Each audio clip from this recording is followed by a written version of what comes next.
wild. Good stuff. Good stuff, man. Holy, I can't believe he did it. That's incredible. The whole time I was What's thinking up? Lucas had it, then all of a sudden Jetasaur almost had it. Do I have an and then announcement for here? Lucas knocks out Jetasaur, and then all of a sudden, like, wow. Yes, indeed. All right, so I have that going. I haven't streamed in so long. I think Twitch should go up as well. All right. He's got the crown on. He does have the crown on. Oh, what a beast. Dude, what a beast. He's made like 300 grand from winning these tournaments. You teeth. Oh, it's just light work. Okay, Mort has it kind of quiet. I guess I'm gonna go to main broadcast so I can hear it. My Lucas, I know. Oh yeah, I mean, I don't know how the second one's gonna fit, but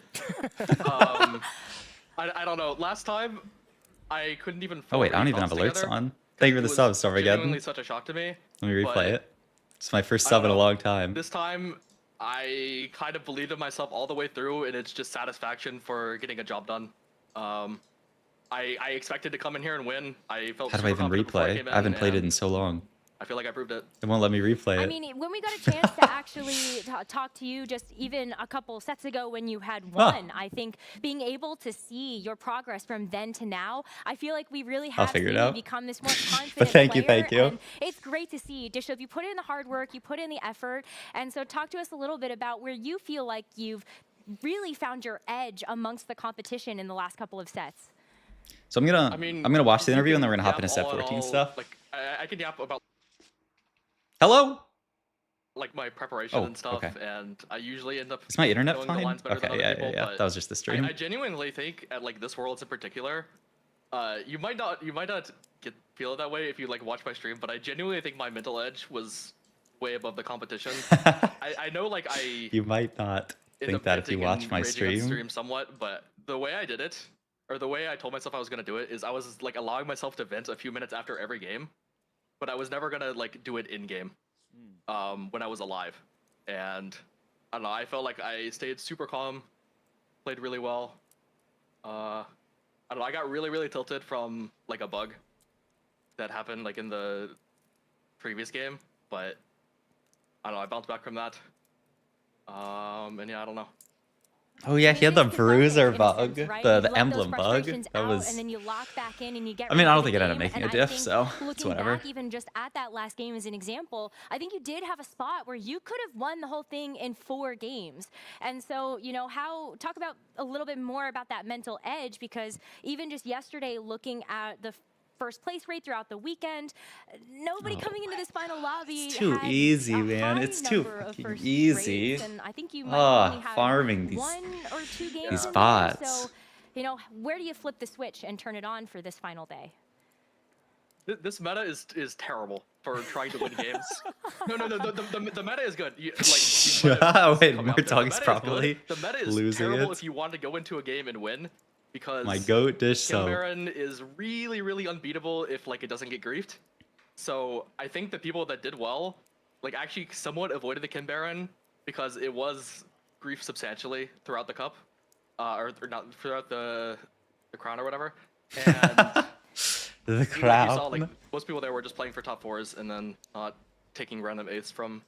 Let me remove this really quick for a sec, just because I want to make sure I don't leak anything. Games, I think it was always going to be a little bit tough maybe to play the Chem Baron, especially in this checkmate type format.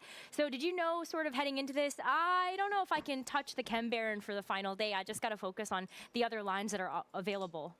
Oh yeah, 100%.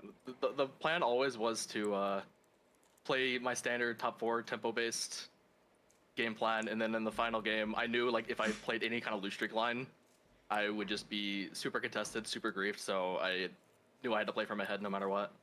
So in the final game, you pick tower defense as your first augment, and you get Firelight. So immediately, what's going? Dude, this fire game was this final game was so cinema. I'm a little concerned because I don't usually think Zeri caps very high. They'll fin out with Zeri with the +2 emblem and stuff, but. Yeah, the thing is I had like Rage Blade and I had like Watcher Frontline set up already, so it like made sense to me. It's just I was worried that I wasn't going to be able to pull out a win. Yeah, watch your Zeri. Where's that on TFT Academy? I think we were looking at that too, and maybe hoping if there's going to be anybody that gets a chance to show us what to do from this spot, it's certainly you. And I think you've cemented yourself as one of those C players that tier. people have looked at around the world for getting tech or learning. Actually, I mean, I attribute a lot yeah, of my growth in C TFT tier. also to looking at TFT Academy, so thank you for that. Oh man. Yeah. Frodan gets to retire. But, you know, when you look TFT towards Academy is maybe getting this so set much as a traffic. whole, what have you enjoyed the most about playing into the Arcane? I mean, this has definitely been one of the more balanced sets. I would have liked it a lot. I think like most people think Kim Baron's broken now, but I've always been on like the Kim Baron was broken forever train. The crown looks so good. Like if that trait was different, like if it was more fun or if it was a bit weaker, I would have enjoyed it more. But I think for me, the main thing about the set that was very enjoyable was the balance. I think the patches were actually pretty good in general. Dish, I have one quick question for you. You know, there's something that we see, especially in traditional sports, there's something where They have a sometimes it takes a fire long time for in the a main record to be broadcast. broken, but once it's broken, it feels like it keeps being broken. And I feel like set 10, you winning regionals, is like your canon event. Because something happened there. Is that an and old? now I mean, ever it's since the then, it feels last. like all of your It's results have just come.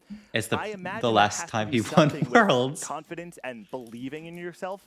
Can you just speak to that? Like how much That did was that last set Worlds, 10 right? win at the regional finals Or is it? impact all of the success you've seen since then? Like I'm Oh, losing I mean, my mind. as soon as I won that tournament, I just never really second guessed myself that much anymore. But before that, I would always second guess myself. I thought like that like I was just like a ladder warrior because that's what people just said, and then like it was kind of a self-fulfilling prophecy. Crown But after I set like 12. won, and I felt like I won it in the way I wanted to, it gave me a lot of confidence that I've just carried through the whole time. I mean, some people call it ego. It is what it is. I feel like I've earned it. Hope he bored as he played. There's no shot. You played amazing. I see you wearing the crown. Now you will get 2 crowns. So you like wearing it. It looks great on you. Are you thinking of taking it outside also? Make it do a photo session or using it in other places? You can change it. You have to. Maybe a photo session when the second one comes, but I'm not gonna lie, it's not very comfortable. I don't really wear it that often, but yeah.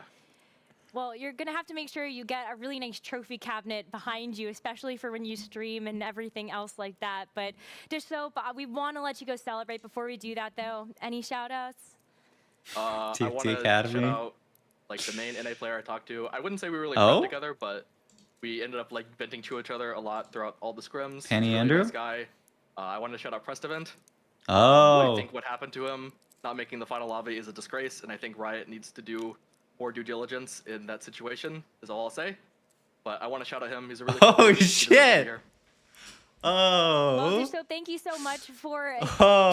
joining us to celebrate I mean, your that was a win, and very we wish you all nice the way. best That was a to go very celebrate with your respectful way of friends saying as that. well as your stream and your family. So, Dish Soap, congratulations! You did it. That was really Thank you, nice. thank you. Like he brought it up, Two-time but he was not Tactician Crown winner. like imagine if we have like a Setsuko winning World and then he's just there yapping up like, oh, isn't it nice that Even okay, when the all good. Americas felt like, you know, even to ourselves, we're saying like, oh, we're the best region. We never really had a player that was in that GOAT conversation, right? There was Title and there were Double. Those were the 2 players. I gave that Dish you Soap could my really prime. only- Oh, come on. He doesn't I'm need it. genuinely excited. Like no like ad, no like He doesn't need it.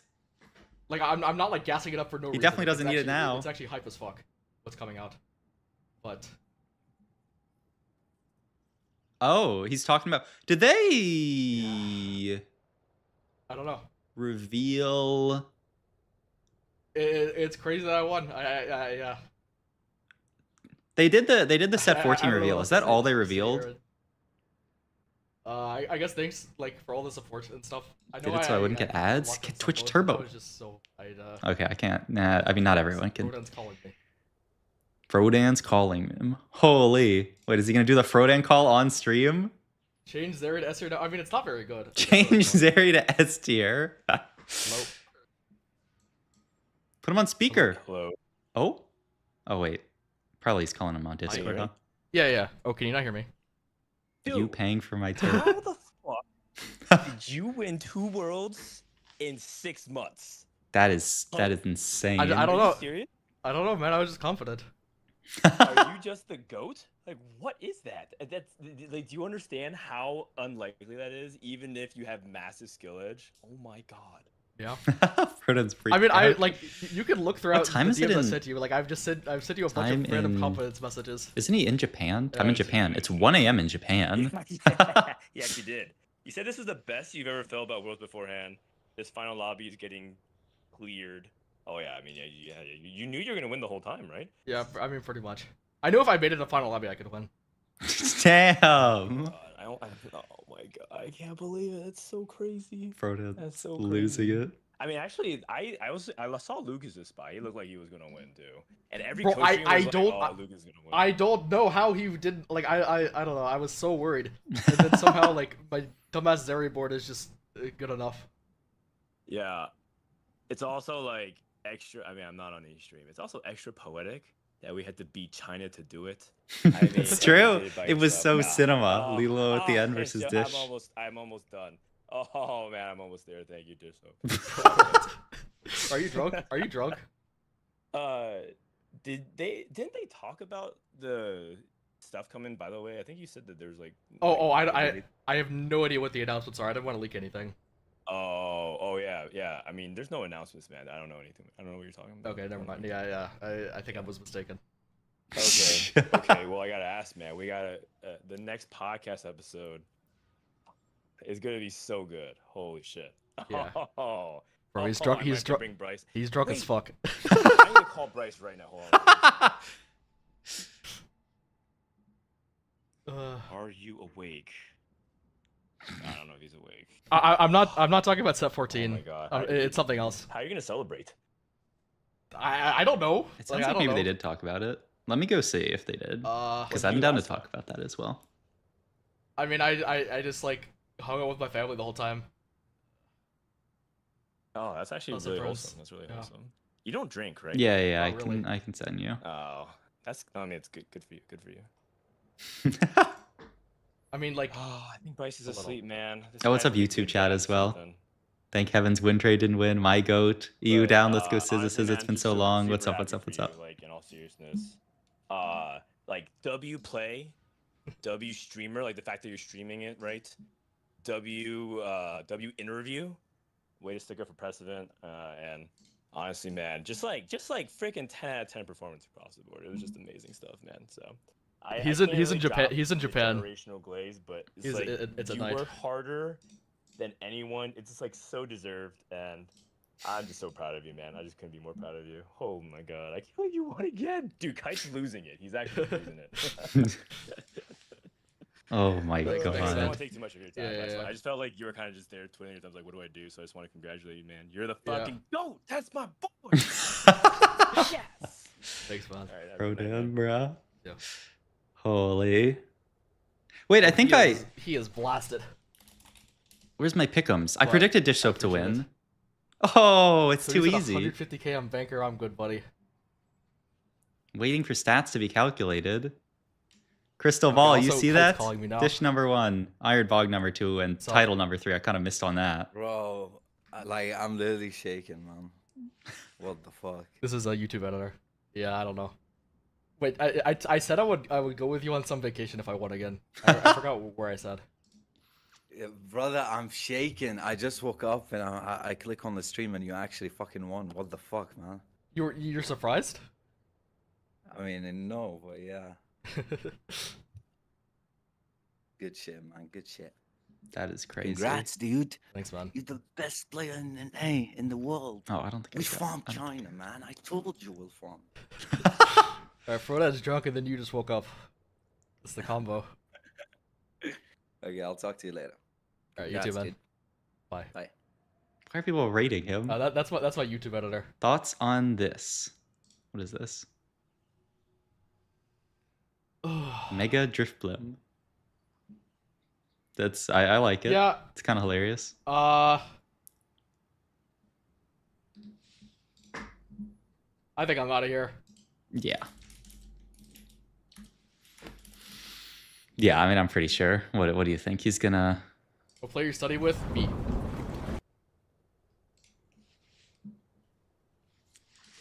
All right, that's enough. Bye, Dish Soap. Congrats. He's a freaking beast, dude. It's insane. All right. With that being said, with that done, we're done. We're done with set 13. That is the end of set 13. So let's bring it into set 14 mode. Me, Fast 9, Zeri, 20 out of 20. Yeah. I mean, yeah, it's pretty lit. I have a good amount. Wait, let me move this real quick again just to make sure. Okay, yeah, I have it on the right thing. I have a ton of content from set 14. I recorded 12 hours of playtest content. So my thought is today we're just gonna watch that stuff. I didn't actually watch the dev drop though, so I kind of just wanna. I'm down to kind of skip around this, but I kind of want to see like the binema that they did because I didn't actually get to see this. So let's watch this and then we'll hop into it. Mort, you have to give my set pitch another look. Rammus Rampage again? Of course not. I'm talking about pool party set pumps you up. What the fuck is this? Yeah, let's talk about it later. I gotta go.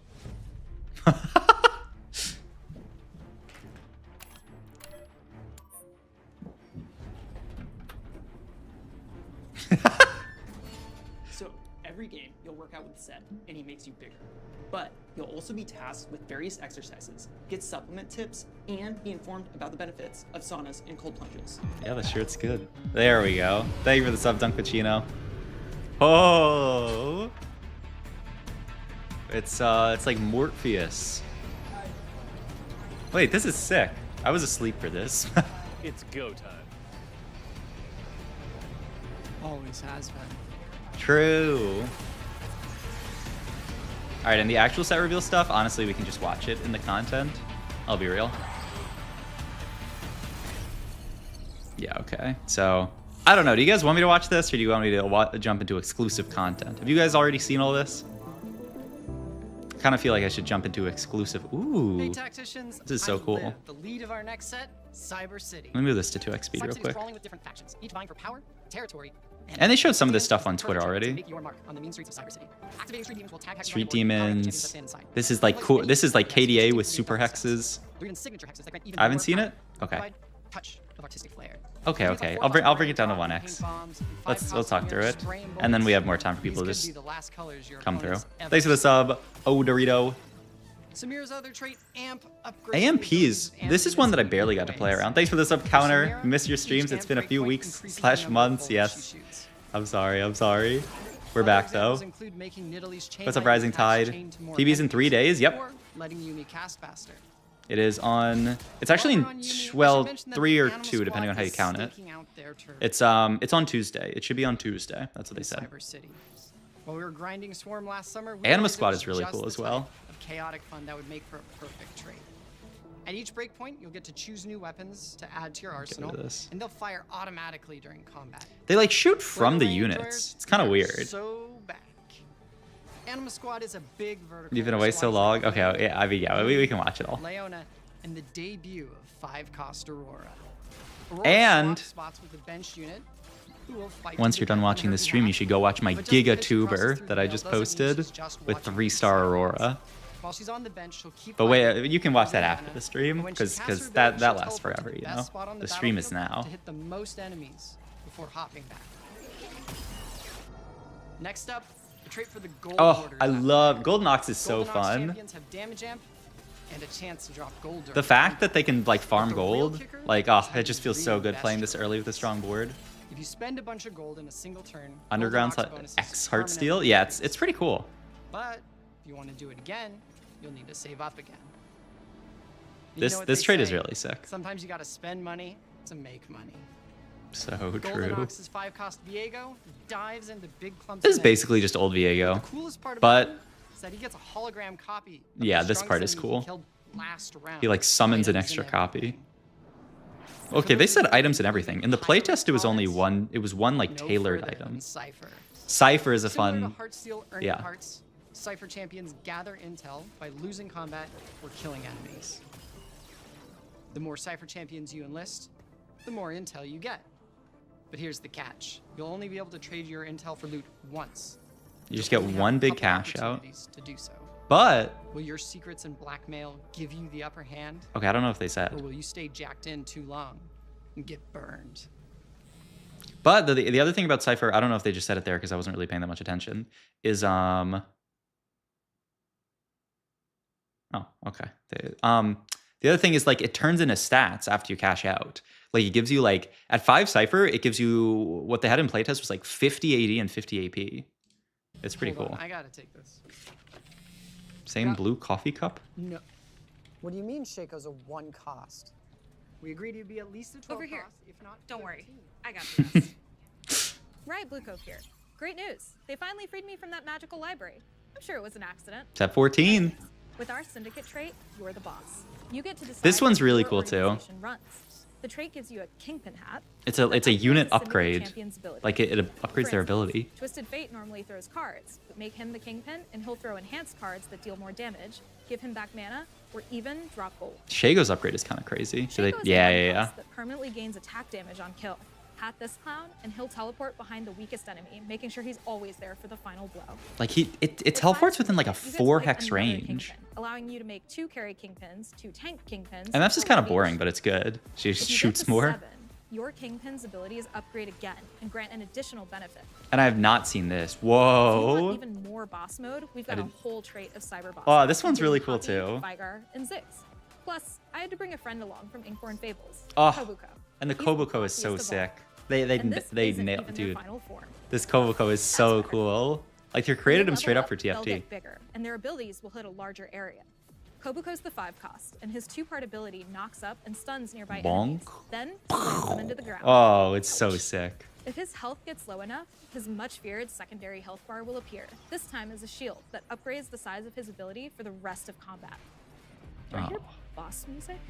He's so sick. All right, let me introduce you to a couple 5 costs. Renekton is the legendary unit for the Divinity. Renekton is really sick too. Benevolent corporation that grants everyone allied to the corporation benefits depending on the Divinicore executives that are fielded. Divinicore's interests are your best interests. As Divinicore's overlord, Renekton Divinicore will is a trade cool access to like clean water and trait public name. infrastructure It's for basically personal just gain. like guild or I'm kidding. divine or whatever That'd it's be called. horrific. He just butchers an ally behind him, Heavenly. getting a percentage of their health and attack damage. Showed up We're Kobuko on also Twitter that bringing it's set 2 11 friend-like 5 ability. costs What? To make your late game boards extra flexible. Oh, yeah, Garrett he will was help you just- weave together trait he just combos bonks like a little God of the bit. Trait web, or as we like to call him, God of the Net. God of the Net is really After sick. fielding Garen, he'll pop up an armory of trait mods that can reprogram units in your army to benefit from another trait, but not contribute to it. What's up, Field him for long Bizidulista? enough, and you can Dulista? theoretically reprogram your What up? entire army. You can have as many trait mods as you have units, but every time you pick one, the number of rounds you have to wait will increase Let's by go, 1. Lucas. Let's go, Dish. There's Yeah. also a flexible tank that can slow down your opponent by dropping the ban hammer. I was definitely rooting for Or Lucas Demacia, after or Dish, of whatever course. trait mods you get. The other threat as 5 Oh, is the malware Zach is so extraordinaire Zach. cool. I If you love field this Zach. virus, he infects your shop with pop-ups, or as he likes to call them, bloblets, granting Zach extra max health. As he bounces on nearby enemies, he'll stun them Zach is and deal damage. crazy. But just like that USB you found in the parking He's lot, just one of those like Zach's the 5 type costs of where you just malware like that's hard always to want him on kill. your board. Like he's a Slow threat. down He his only has the HP virus enough, trait. He'll split into 2 healthier copies. Wonk. Okay, this Oh. next one you won't want to miss. What the heck? Wow, this is so. Oh, they did such a good job on this. What the fuck? Oh, hey folks. I'm Matt, the designer behind Hex, the set mechanic for Cyber City. Hacks have some really cool ones. We got to play with like a lot of them. Yeah. Hacks have infiltrated core TFT systems, like opening Could encounters, just be so good. shops, Isn't it unfair? orbs, Yeah. carousels, even augments. He's from NA. That's how it Just is. about everything. They'll alter your game in any number of ways, at any time. Don't worry, these hackers are on our side. All right. let's It's cover cool that some they examples. like this is the guy who worked on Is hacks. an augment hack that presents you with a choice. Like it's cool to. One stronger augment or 2 weaker ones. Is a strong augment This one is powerful enough to pass crazy. on This one is the lesser crazy. augments can provide? You'll just But have also, I to feel make like it's that gonna be so decision hard for to yourself. balance. Another augment hack could permanently alter one of your slots. to So grant like one because I was yapping over it, you get the option to take either a gold augment or 2 silver augments, and then you can refresh the silver side or you can refresh, you can refresh these. How often hacked augments happen It's like kind of random throughout the game. Like you might go a game with like no hacked augments. You might like have first augment hacked. So yeah, I think, what did they say? They said like, actually I don't remember. I feel like there were like a few hacks per game, but like sometimes it's hacked augments, sometimes it's another hack. Another augment hack could permanently alter one of your slots to grant one specific type of augment, whether that be item focused, econ, trait linked. Can it be a prismatic? I've only for that split one, I've only seen gold and then 2 silver. So yeah. Does everybody get hacked augments? Yeah. Everybody, like if you get hacked augment 2-1, everyone is getting hacked augment 2-1. These are augments from past. This one is crazy. And they actually put I didn't know if they were gonna have think fast because I didn't see this in the play test, but this is like the black market one where it gives you augments that have been removed from the game because they were too broken. I got Axiom Arc on playtest. I got high-end shopping on playtest. This is woke, but also gonna be so hard to balance. Everything must go. Even think fast. Think fast. As I mentioned earlier, opening encounters can be hacked too. Maybe your opener will add the occasional lucky shops to appear with tailored units. There were so many opening hacks when we played. 2-star champs to appear instead of this one, people are gonna complain so much about this, where you can get like 2-star units in your shop. I had a game where I just straight up, I had like I was playing like 4-cost centric, and I just found I had like 7 Aphelios or something, and then I just found a 2-star Aphelios in my shop, and boom, I'm Aphelios 3, and then GG's. Like GG's. Can we watch Axiom Arc game first, Baldy, please? Maybe. It's gonna be a little hard to find, but I can try to find it. If we didn't have a few callbacks to the glitched carousels from Monsters Attack. We're talking carousels with extra items. Whoa, I haven't seen this one. There are way more hacks That's crazy. in Cyber City, and to all Encounters are staying yes. Lobby at equal rates because, as I mentioned, these are benevolent hackers, just spreading happy little accidents. All right, I'll patch you into the Singapore team. Yeah, and fears are 2-cost. Okay, cosmetics. I mean, you guys care about that, sure, but like, it's not that cool. Honestly, actually, now let's look at it. And a little bit beyond. This vein one is really sick. Like you just saw, we're introducing Project Vein Unbound for Cyber City. It's one of those unbound ones. She'll release alongside our most futuristic arena yet, Project Edgefall. Oh, and this arena is really sick too. Oh, I can't buy another arena, man, but the arena looks really nice. And if perma descent is not your direction of choice, you can always click this interactable to stop your drop and lock in for a roll down. Sometimes what the heck? You just gotta lock in. And nobody knows that better than Chibi Forecast Jana. I kind of like the Jana a lot too. And she didn't spend 5 years studying journalism for you to go A. We're adding Chibi Forecast Jana with our release patch to brighten up your balls with a high chance of high rolls. Like I kind of like the Chibi Jana. What up, Disco? Like tears in rain. What? Reference. After that, just one patch into Cyber City. I understood that reference. Blade Runner. Wow. Bat chest. Yone, and it will be inspired what? By both. Wait, they didn't show us this shit. Is this the new Prestige one? All I can say now is that it's going to be Yone, and it will be inspired by both the Dawnbringer and Nightbringer. Wow. That's crazy. Before we pass it up to the Double Up team for an exciting update, I want to share one more thing that's been swirling in our minds. I don't care about no Double Up. Oh, yeah. They didn't talk about this either. With the launch of Cyber City, or I mean, they did talk about this. Customize your portal alongside your arena. I'm excited for this. We need more ways. We need more like cosmetics in TFT. Like this project-inspired one, or this one that's certain to blow you away. We'll also have some. Oh, wait! I like the B one. Oh, I like that one. Oh, we've worked on for a long time. They kind of cooked on these. They're what our tacticians use to travel throughout the convergence, right? We'll have more information on which are being released and how they'll be obtained closer to the set's launch. And obtained with money, I assume. Double Up? Okay, I don't care about Double Up, Heike. Consider. I'm Max, and I'm here. Oh, so they did talk about esports stuff. Additions to our TFT competitive ecosystem. Because this is, I mean, let's see what they said. Because I don't really completely get this, but yeah. Starting with the next set. I care about Double Up. I'm sorry. Can we watch? I'm sorry. You can go back to the video and watch it. Some sort of fighting tournament. TFT Esports will introduce a new tier of competition. This tournament series will be the arena for the best of the absolute best in TFT Esports within their region. We are still This is hammering out the crazy. details, but the idea is that the top players of each region will get a spot to compete in their respective tournament series. This will be an additional independent level of competition, which will run in parallel to our beloved Tactician Cups, and both will directly qualify players for their regional Golden Spatulas. Performing well. Okay, so this is like another level, and then these qualify for Golden Spatula. They don't have Tactician's Trials in here. I'm wondering, are they still going to have trials, or is it just going to be this is like the top level, and then you have the cup for everybody else, and then there's no trials? I'm not sure. I mean, there's no trials this here. Means that TFT top players can focus their efforts, hone their skills even more, and feel rewarded for being at the top of the game. Don't have regionals tourneys? Wait, isn't that that's what Golden Spatula is, isn't it? Performing well at the Golden Spatula will earn you a spot in This the is tournament series regionals. for the next set. This means Oh, that yeah, TFT top yeah. players can focus their efforts, The hone their sub skills even regionals. more, and feel rewarded Yeah, for I don't being know. at the top of the game. Players will be able to qualify for the first tournament roster through their performance across Cyber City competitive season. We really hope this change will create a more stable pro scene, a better tournament experience for players, Okay. a better fan experience, and more exciting high-stakes play. Yep, Can't yep, wait yep. to see what you think. More information on the tournament format and details will be shared in the coming months. I'm This really is curious another about way to this. start and we want to make sure we keep developing our ecosystem in line with the growing range of skill levels we see.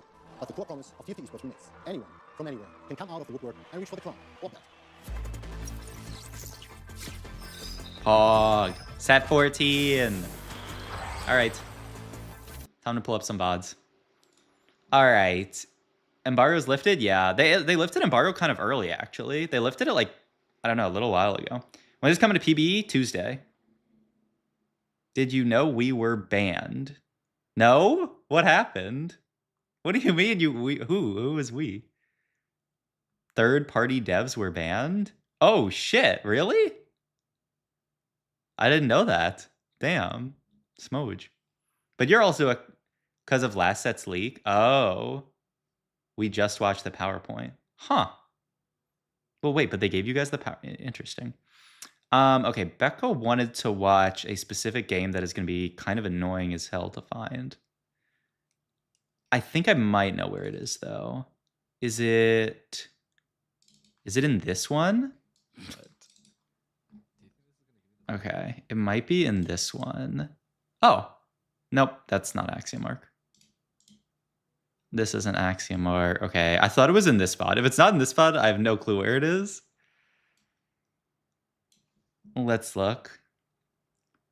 Not my fault. It's annoying to find. Yeah, I mean, it kind of is. Okay, I kind of thought for sure it was here. If it's not in here, maybe it's in here. Is this kind of a long VOD? 1 hour? Maybe. Priz. I'll try for like a little while, and if I can't find it, then we're just going to regular VODs. It was one of the last times I played, I thought. I feel like it was near the end as well. Or actually, nah, it was in the middle of a VOD, now that I think about it.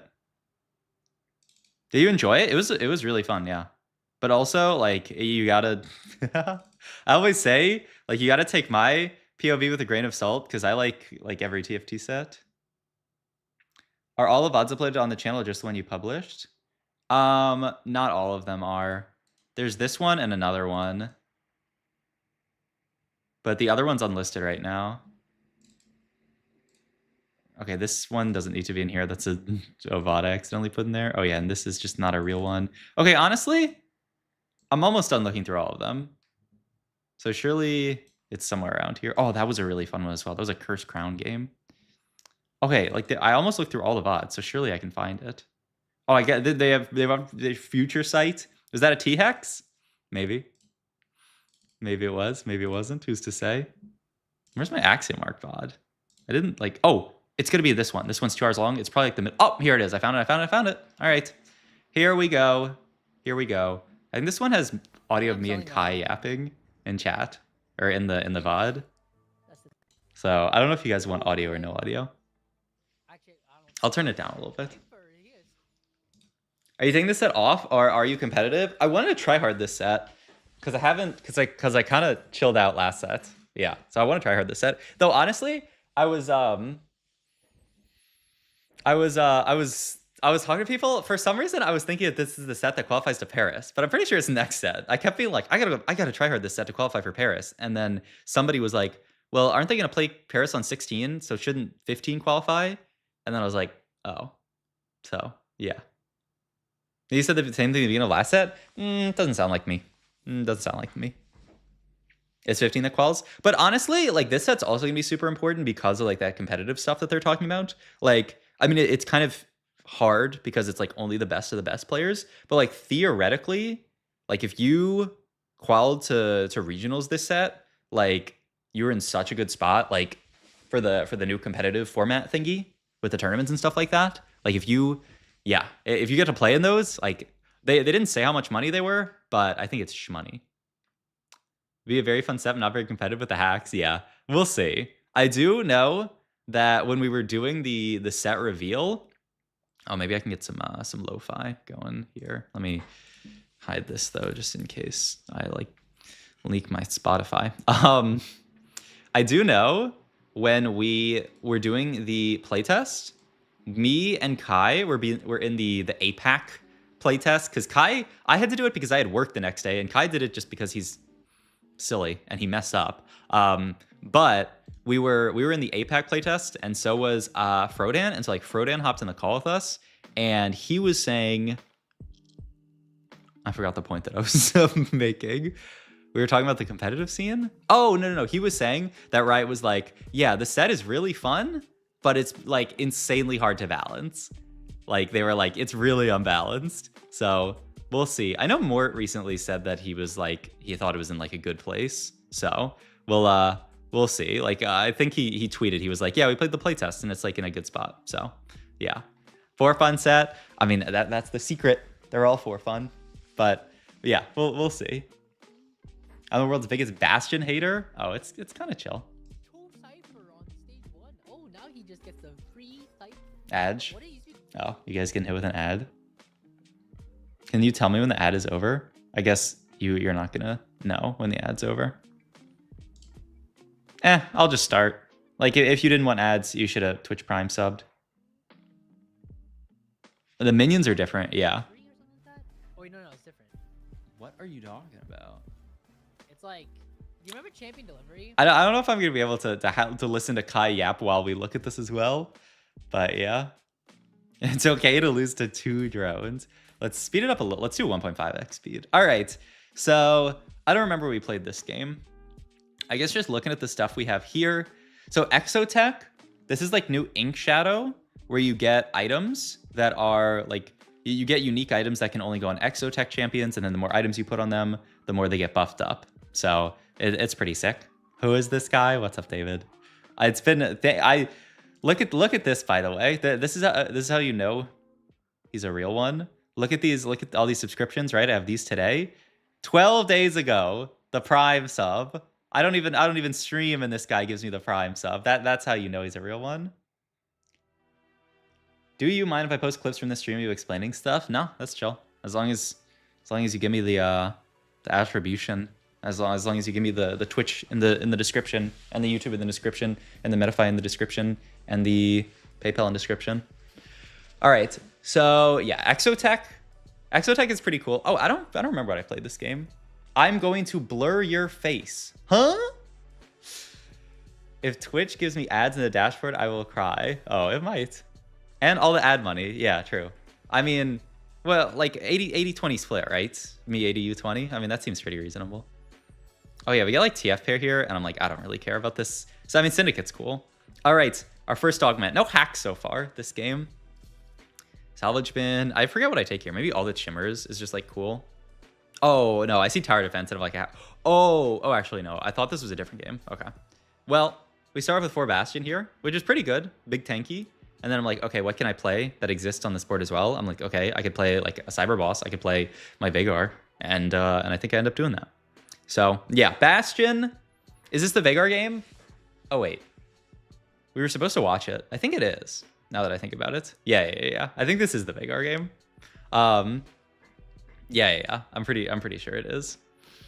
But okay, so Bastions. I mean, if you guys have played, what was the set that had Bastions in it? Set like 11 or something.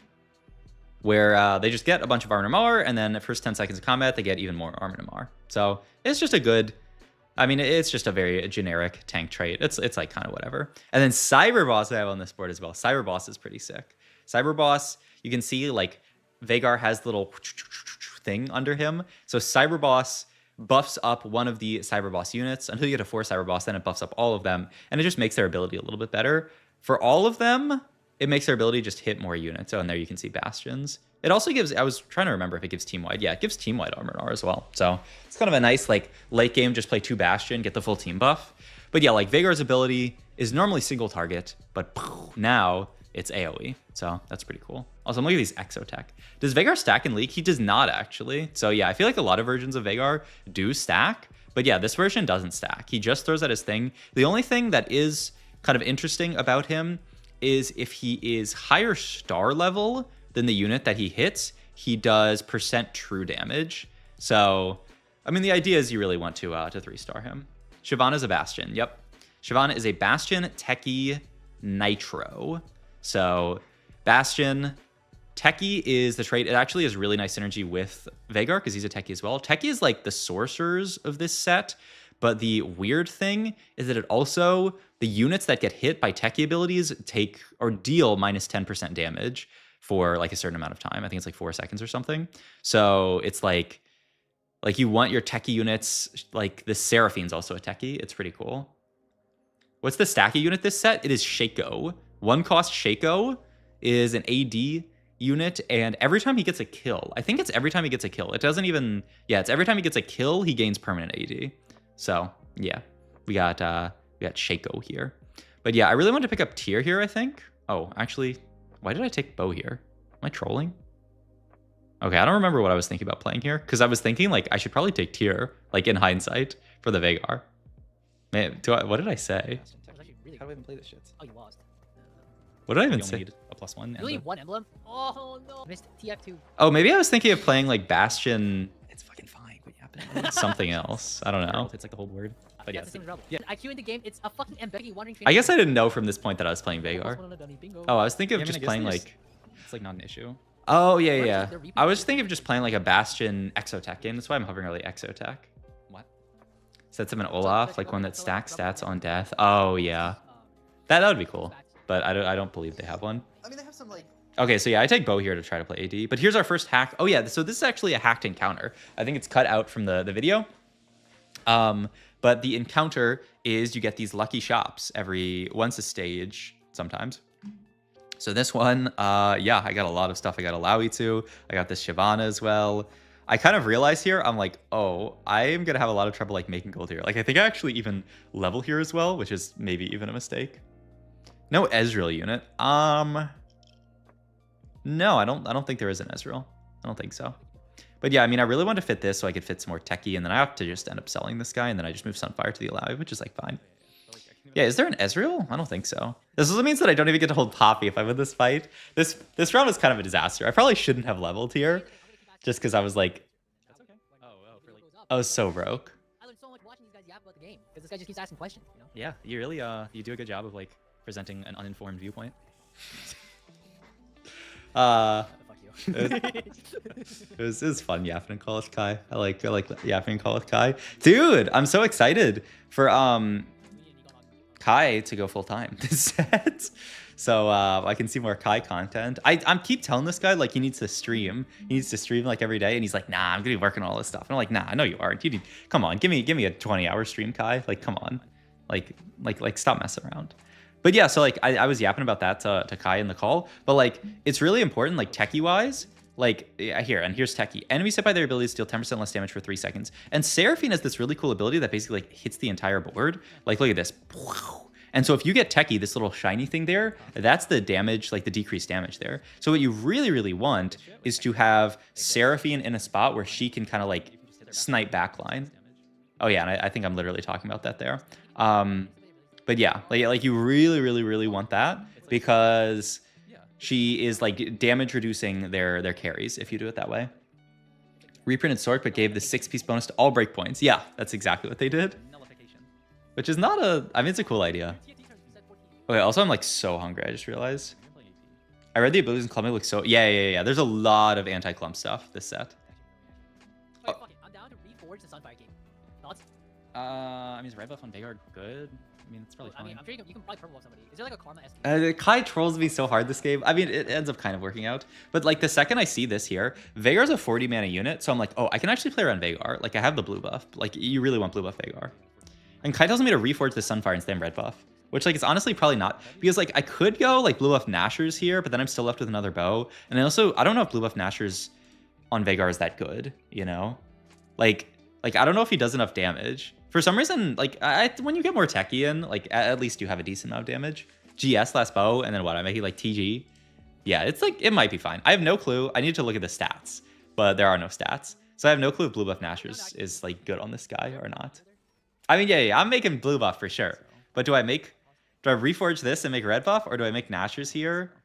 I mean, I guess like, yeah, it could probably be Nashers here. I just don't know if blue buff Nashers GS Veigar is gonna do any damage. You got baited by this Kai? Yeah, I mean, I probably did. You know, it should be like a, if you ever listen to Kai, and I need to hold this because it's for techie, man. Oh, and then I just take Starry Night here, and I'm like, I'm locked in. It's a Veigar game. Like, why not? Boom. I think Kai was kind of apprehensive about this, but I'm also like, I kind of need to roll here for Veigar too. But at least I get it. So yeah. Desperation play. But yeah, I make the red buff and then the desperation play. You know why they kept this AUG? It's pretty fun. And then I reforged. Like this Kai guy just greased my game so hard. I reforged into a fucking even shroud in my AP comp. Like all the units are AP. Now what? I mean, don't you have this on Guardbreaker now? Oh, I feel like, and like Guardbreaker, I don't think is that good on this unit because like he hits all at once, right? He doesn't do a good job of proccing Guardbreaker at all. It's like all burst. Yeah, no, I built Giga spot for Heartsteel Ezreal. True. Wait. Oh, rest in peace. Ooh. This is ass. Okay, this by the way, I don't know if they're gonna change it when we get to live. 3 Cyber Boss was the biggest bait of all time. I think I might talk about it here. Like play it for like 10,000 years. I don't know the units well enough to say anything. Well, it's fucking. Yes, like look at this. Look at this. 2 Cyber Boss, your big boss gains 18% HP and 16 AP. Pretty good. 3 Cyber Boss, you know what you get? An extra 4% HP and an extra 4 AP. Nice. Like when would you ever play this over literally anything? Like this has got to be the weakest. Like, and it's on 1 unit. It's not even on your other Cyber Boss. It's on 1 unit. I was looking at it, and because I had like a Poppy 3 in one of my games. I'm like, I gained like 90 HP. Okay, I'm yapping about it to Kai here too. When would you ever play that? So yeah, okay. Now turns out I am myself. I say the exact same thing. When would you ever play that? But yeah. When would you ever? I mean, whatever. I mean, I hold it for free. Why not? 20 gold. Wait, I'm 89 HP. It's kind of cool. I mean, you're healthy, but the problem is just that your item economy is like just. Yeah, and I really need Rod here. I think if I don't get Rod, I don't know what I'm even doing here. Cause I really need like JG. So, but will I get it? Only... All right, I guess I take like tank items. Oh, you got it. Shut the fuck up, Kai. Shut the fuck up, Kai. I actually almost accidentally took that tier. I accidentally like, I was trying to like bait this guy. I accidentally almost like I go so close to this tier because I'm trying to like bait this guy into. I accidentally like took it. Who won the thing? Dish Soap, baby. Back-to-back Worlds winner. NA is the greatest region of all time. I get to rub it into Mossy Raptor's face even more. Oh, this guy was yapping so much about how good EU was this entire set. Nice try, buddy. See you next time. Oh, it's too freaking easy. Oh, it's just, oh, it's so beautiful. But okay, now I have like a pretty good Veigar setup. The blue buff JG, I think, like JG should be quite good. You're getting a bunch of AP from Techie and AP from Cyber Boss. You don't need AP on Veigar, right? You just need like, you just need like crit and like damage amp and stuff like this. Rate the new title? Wait, what did you change my title to? Okay, that's pretty good. Yeah, I like that. I like that. Oh, and then Disco hops in the call. Oh yeah, Disco's yapping in my ear this entire game as well. Yumi? Oh no, it's different Yumi. Though I didn't play around this Yumi like at all. I don't drink. It's not illegal. Oh yeah, and this Disco guy comes back and he's like, hey, I'm I just got back from being out. It's like 2 a.m. and I'm like drunk as fuck, he says. And then Kai's like, oh, I'm probably gonna post this video. And he's like, oh, that's good. That's good. He's like, then he was like, oh, I don't drink. Oh, like trying to. And then I'm like, you can say whatever. Apex's 2 biggest yappers. True. How much mana does Wyguard have? 40. Oh, I lost this fight. Gunblade, no? I get so scammed. Like this? Oh wait, actually Gunblade sounds really good. I think It's Gunblade for sure. You're playing 4 Bastion. Yeah. Oh yeah. And then Disco makes a good point that like Gunblade should be really good on Veigar. Like blue buff JG Gunblade sounds like this, but because you're gonna play around Bastion usually when you play around this dude. Yeah, that's true damage. It's chill. So yeah, I think that is it. Like blue buff Gunblade plus like damage. I don't know if Nashers might even be enough. All right, here is another hack. You can see here we get this egg that sits on our bench. But I think what a lot of people didn't realize during playtest is this is not the same as a luck. Oh, this is not the same as a like the normal eggs where when you win it accelerates them. It's a reverse egg like that. When you lose, it accelerates. So every round you lose, it goes from 9 to 7 or 7 to 5. You get 2 rounds, every time you lose a round essentially. So yeah, kind of cool. Like it's kind of comeback here. Also, I think I just sent it here. I hit like a Veigar 2 off Starry Night, and then I immediately hit Veigar 3. What? Like a beast. Dude, you might be. You might just be. Reforge bow and even short, I'm done. Yeah. Oh yeah, and then we reforge these. We get Stare Axe, which is... It actually ends up not being that bad, because there is a Bastion late game that can use Stare Axe, but I make the Gunblade here, move this to Seraphine, move Stare Axe here, and then honestly just slam Declaw. Why not? Like, I think it's fine. Is this a new set? It is indeed. Set 14. On PBE this week, on Tuesday, should be. Oh, I'm so hyped. I'm so hyped to play more. Oh, and then here it is, Black Market. So Rost is like the other version of what's his name? Does anyone know the name of the unit? Oh, who even plays League that goes Kane? Yeah, he's the evil version of or maybe is he the good version? Is there a good or evil version? I don't know. But this is Black Market. So what this does is it gives you augments that don't exist in the game, like the versions that have been removed. Ross is the demon. Evil, definitely. Okay, thank you, lore enjoyers. So like I get Titanic Strength here. We get Anger Issues. But then here we are, Axiom Arc. I mean, this is Gigabyss. This is actually Gigabyss. On my Veigar, who has blue buff already, he's only 40 mana. Like, if he starts getting kills, he is chaining kills. Like, this is... It's so good.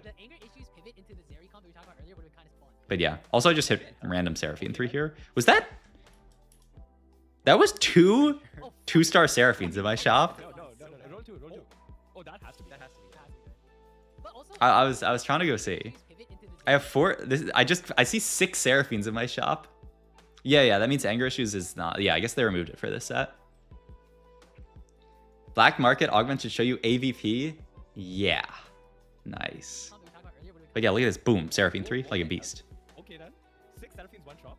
And then I can just take Shojin for her. It's good. Okay, I'm gonna turn the audio up. I'm gonna go like grab... Oh, I mean the red buff? I mean, I have nuts here.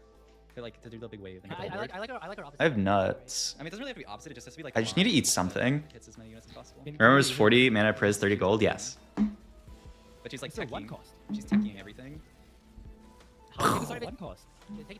Oh yeah, and then Disco's like, how's this unit 1 cost? Which I think is kind of right. Okay, I'm gonna turn this up for you guys. Okay, in my defense, I didn't know what it did, and then after And then I'm gonna go grab food real quick, and then some water or something, because I'm like actually starving. You can learn from signing up for Sub-Zero Arc and Project Mentor. True. Yes, sign up for me in Project Mentor. Kai released the link today. You can sign up. Wait, why am I advertising for him? No. But wait, I knew that. I'll leave these guys to you. These guys being me, kind of. Yeah, dude. That person had like 11 items on bench, by the way. That's fucked. The Kindred player. Oh, this person? Okay, not even. Okay, maybe they're like slam. They're chilling. No, they're chilling. They have blue buff. They have red buff, Sunfire, and some other shit. Okay, can I Axiom some arcs? Boom. Boom. Okay, that seems like True Best though. Boom. That does seem True Best, yeah. Oh my god. Wait, aren't hacked augment rounds so cool? No. Bad. Yes, they are. Thank you for Redemption. No, probably Redemption. No, you're playing Bastion. I mean, I'm down for either one. I guess redemption first, but I guess I'll get redemption. But what if I don't? What if I get neither? Both are fine. And then I'm gonna take this fucking You rod. can't. Oh my god, I that's fucking knew it. I fucking knew it. I Dude, knew it. It's you suck fine. at this game. This is half spark. It's You're chill. actually so bad. It's good. It's getting half spark. This is what I wanted. Lucky shot. You're Oh. actually so bad. Whoa. Sejuani? Sejuani's crazy. Yeah, you should Sure play. that goes on the board somewhere. Yeah, has to. I don't know the- Yeah, fuck this Shyvana. What's the Shyvana there? True. Why do you have double Ilawi in? You can just take one of the Because Ilawi. what am I playing over? Isn't Alawi better than Shiv? I mean, it's no, it's definitely not. It's fucking techie. That's why she's in the board. I'm getting griefed. I'm getting griefed. You are not getting griefed, man. You told me to cut a unit that I couldn't actually cut. Wait, what? Can you see the difference between 2 and 4 techie? What's the jump? It's like 30 AP. Yeah, it's pretty Oh decent. wow, that's actually a lot. I mean, but also, why would I drop it for fun when Shyvana's also a Bastion? You just said it for fun. Okay, yeah, you're right. Can you cover the Alawi? Alawi what? Traits? The spell. Sorry. Oh, actually, I don't know what this does. Feel nice. Oh. Oh, it has. Oh, just shred. That shred, yeah, that's pretty good. Yeah, that is pretty good. 15. So the current And target. it's just MR. It doesn't do armor, it's shred. just MR. Yeah. Yeah, shred. Current target. Wait, so it does it to all of them? All enemies within 1 hex? Are you stare magic this? Must Seems be like right. it, yeah. It's enemies From the plural, so wording. it's AoE. Just broken. Like, you have Do we have any non-binary champions in League? Yeah, I think so. Kindred is like two entities. Yeah, I guess Kindred could be there in Ilawi ability, that's true. Bard. Oh wait, isn't there? Yeah, actually, I don't know. Oh my god, the Mundo 4. He's got 7,000 HP. What? Does he Dude, this is literally better than current Mundo. That's crazy. And current Mundo is a 4. I'm getting fucking Wait, griefed. so what is the Fiddlesticks ability do then? She sucks sucks him off. and he does. He shreds as well. Wait, that's kind of weird, huh?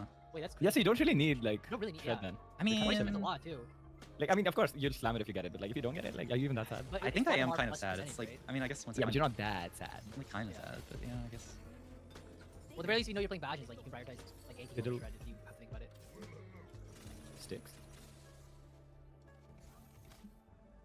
Open the thingy? The thingy thing? Just Warmog's go Winsu. Oh, this is not great. Warmog's Winsu, isn't that chill? Yeah, I I think think you have to. it's your only option. I mean, it's like pretty good. I really wanted to slam Nashers, but yeah, I guess it's fine. Winsu is just an Asher's that hasn't Asher's yet. That's not Nashers. Yeah, but it's like basically. You have Nashers Nashers best. at home, dude. Like, this is Like look at this Nashers at Fiddlesticks. home, He's man. casting now. I'm getting shredded. What's the 5-cost Bastion, by the way?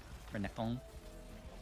Renekton's a Bastion. I'm just saying this Renekton, when it didn't sucks know. off this Alawi, it's gonna Isn't this Veigar too sick? What did you say? Isn't this Veigar too sick? I'm heating up a breakfast sandwich. That is the tech here. Okay, so what do I have at this point? I got 6 Bastion in. I'm still looking for this stuff 3-starred. We have Renekton that's gonna come in later. I'm down for. God Dude, of the this Net. actually sounds broken. Yeah, Garen, sorry, I said that. Garen sounds broken, no? God of the Net, yeah. Wait, so can you explain to me the God of the Net ability again? Because I know it takes a trait, but I don't. God of the Net. Yeah, all it does is that every 2 rounds he generates an emblem that doesn't take an item slot and doesn't give a +1. So basically, you can just give Bastion to Veigar, and it won't count towards like Bastion +1, but it'll give a Veigar Bastion ability. That's not broken. It is kind of broken. It's strong. We're yapping about God of the Net. Hey, this guy's taking my Garen. Anima Squad logo is such a downgrade. It's Garen too. There's no way, right? Really? So, no. I don't know. It's kind of cool. It's like a drill, you know? Oh wait, I think There that's has my to be some sort of, breakfast like, sandwich. Bastion I'll be back. variation. Oh yes. But why would you melee carry with Bastion? Oh, with Garen, it'd be funny. Oh my god, what the fuck? Viego? Just 1 3 for 1. Wait. You can take Like a. Diego. I take a fiddle and then I lose the stick. shred. I mean, but you have to though. It's like it's so much better. Fuck the shred, wait, is it? I mean, Wait, no, wait, he he shreds fucking anyway, shreds shreds too? dude. Every. Yeah, and you get the dude. I get the dude. Wait, explain the dude. Whatever Viego kills, it is on your team next fight. Yeah. Highest cost enemy Diego help kill one. And 1 recommended item. Wait, what's his, That's what's, so the, sweet. what's the second half of its ability? Deals 30% damage and has 1 recommended item. Person 30% is damage Samira of... too. Okay. Samira, You're just destroying Samira too, Garen too. That's crazy. Samira, who Dude, this asked? Mirror 2 unit seems like such a cool unit in concept, but then like you actually see her and Wait. it just looks No! Yeah, she doesn't. I think the numbers are kind of weak right now. She needs a damage buff for sure. Wait, you guys have to I have both to of fuck all. I fucking dissed 2 of them. I can't even deny this shit. What the fuck? Ooh, bingo! Wow! Bad. Bingo! What the fuck? I could have denied it, but there were just 2. Six? Uh, You don't And make it. KDA. Or, sorry, You don't make it. yeah. Wait, really? Yeah. It just, he has a dummy with the +1. It's literally Rebel all over again. Is he missing something? No, it's not. Is it actually? Yeah, it is. Yeah, There's no way. Yeah, it Oh is. my. That's what I said too! I was like, there's no way, but they did it! There is a way! I love when Disco does the ragey. It's so good. I mean, you gotta admit, like, how could they do this? Okay, he doesn't have it in right now. Does he? Is he? I Wait, feel like does he it's a have? lot. He does have Zyra. I think he has everything. What's going on? Does he have Nico? Yeah, he has it on the... All right, we're back. And then why isn't he So playing why they're it? not playing it? Yeah. And why am I losing?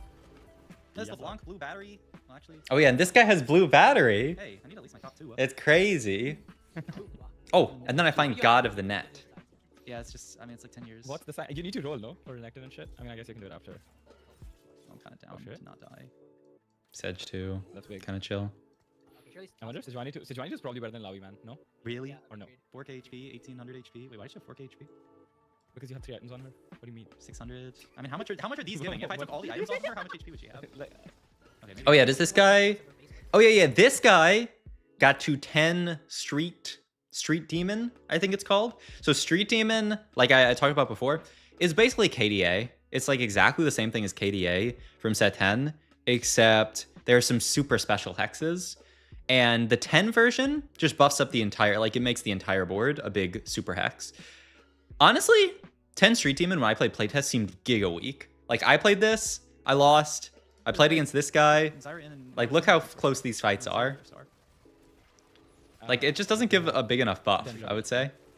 Okay, honestly, yeah, honestly, 10 fucking. I played this shit the other day, and I lost to be. Oh, shift 3. Is it even good?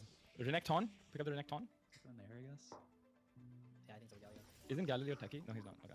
No, you're this guy's techie. What do I eat? Oh yeah, no, you're Renekton here. Fuck it. Oh really? You eat Sedge? I eat Sedge. I mean, No. Well, So Renekton takes a bite out of a unit, steals a bunch of their HP and AD, basically. But also, I kind of just eat this. But like, what's Shyvana doing? Like, Shyvana anyway has more base stats than Sedge. So like, why would you want to eat Sedge? Diego. Okay. And then I just roll down here, look for everything. Boom. Okay, Diego 2. Diego. 2. Poppy. I'm just gonna eat this stupid Poppy. Open the box. Shyvana. What's the Shyvana doing? Everything. She's techie. Techno. What is the trait called? Hodge, probably. Hodge Diego. Yeah, down. And I have heal cuts. We just take Hodge for Viego. It's pretty sick. Swap Sterax onto. Oh, it's AP now, man. That's crazy. And yeah, Viego's a beast. Yeah, he seems like he'd be AD, no? He usually is, but not this time. Do I get my God of the Net this round? I hate units like that they just swap AD and AP. Oh yeah, and this round we're getting God of the Net. What's creative? It's the same art. It's just instead of creative. What's creative about it? Yes. Okay. Bastion Diego sounds great. Okay, low key. Yeah. Has to be. So if you missed the explanation that Disco TFT was yapping about a few rounds ago, what this basically does is it makes an emblem that doesn't take up an item slot, but that doesn't add to the trait. So I'm going to move this over to Viego here. What? It's not going to take an item slot, but it's also like my Bastion stays at 6. Which is, I mean, it's really sick. Renekton 2 has to be better, surely. Especially with... And then I move items over to Renekton, because yeah. And then I just eat the Alawi, which is so good. Yeah, send it. I mean, he uses Sterax better as well. But yeah, so... And you get that after 2 rounds of having Garen in. And then after that, you get after 3 rounds of having Garen in, and after 4 rounds. So like, yeah, it like scales up in time. But you can actually, theoretically, if the game goes on a long time, you get like a bunch of them. So like getting him in early is really crazy. This guy, by the way, has Greater Moonlight Mundo 4. That's crazy. This should not be available though. Yeah, no, I'm pretty sure this 10 thingy... Like, this guy is insane. I don't know if I click on how much HP he has, but that guy, like, gets more HP. Like, he gets, like, % increased max HP or something like that. What the fuck are you reading for? Okay, also, I didn't hold Garen because I was like, I don't care about Garen. I just care about my 3-star Poppy. And these guys keep yapping about Garen. Okay, Garen kind of sucks, honestly. Okay, also fuck this. I'm putting you up there. What are you talking about? Garen 4 is better than this set's Mundo 3? True. Okay, actually, yeah, Are you trolling? Wait, right click the Renekton,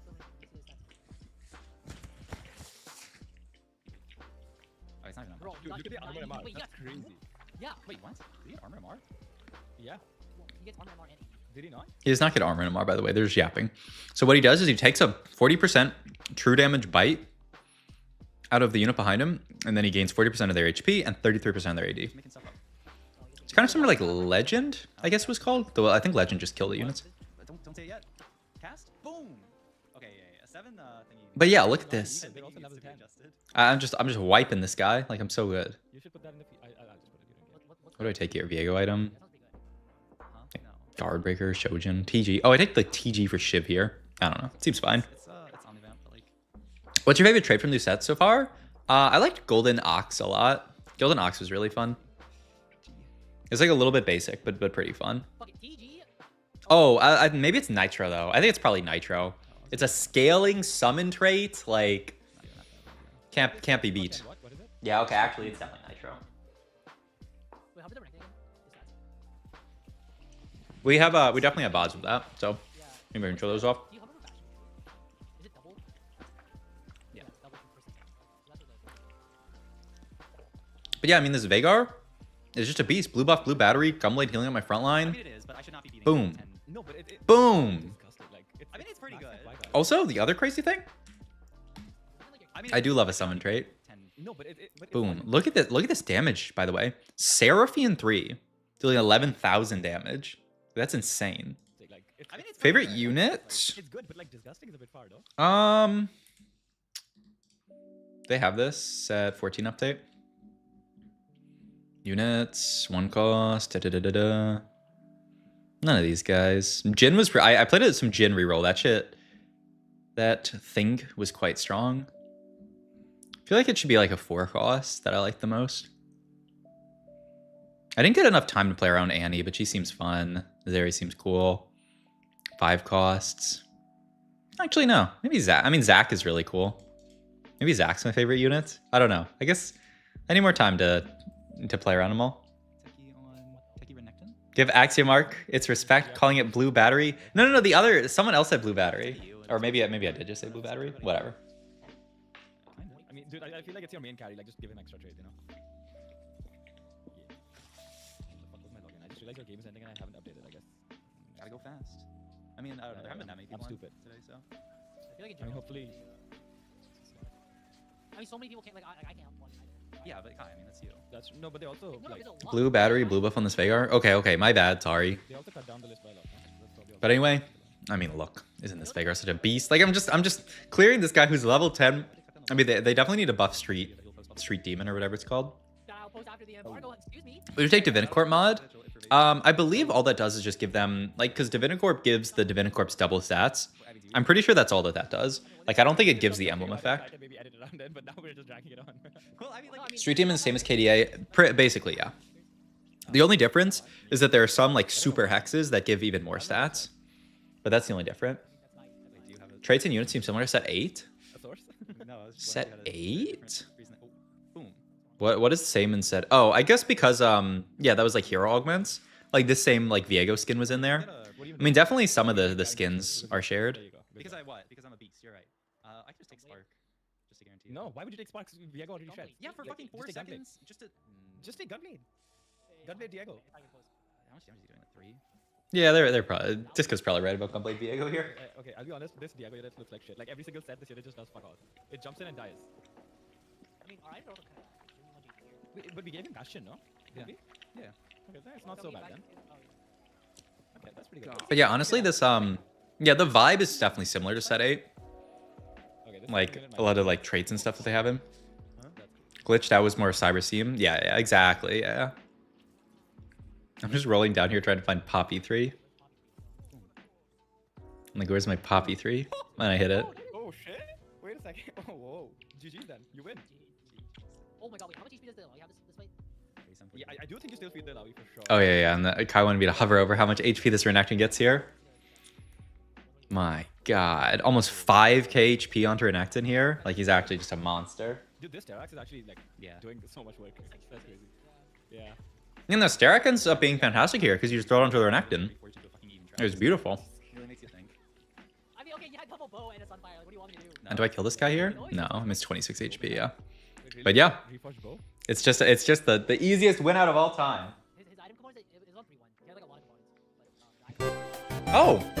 Oh shit! T-Light, thank you for the raid. Thank you. I appreciate it. Yeah, but that's it, huh? I'm watching. I'm also eating. I'm almost done eating. What's the jump? It's not that big of a jump. Okay. I got the bite. What's up? You were doing a co-stream, right? Hope you had fun on the co-stream. What's up, Kana? What's up, T-Light? 6 shirt. Thank you. Bald. What are you watching? So I am watching my games from the set 14 playtest.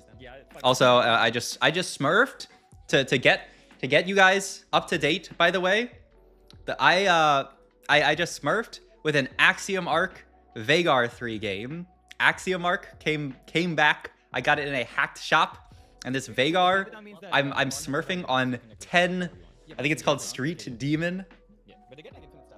Holy hands up. Oh, wait. Oh, my mods are so good. That one got deleted so fast I didn't even see it. But yeah, this Veigar just absolutely smurfs. Is there a way to see all units? Yeah, it's on like stats websites. Like if you go to Tactics Tools or like Meta TFT probably has it as well. All that kind of stuff is on there. But yeah, this Veigar, boom, just smurfs on 10 Street Demon like a beast. But okay, that's that game. That was a request. I think let's just hop into this one because this is a really, really long VOD. Yeah, let's just hop in here. Any way to see? Oh, yeah. Okay. But yeah, thank you for the raid. Thank you, T-Lights. Hope you had a good stream.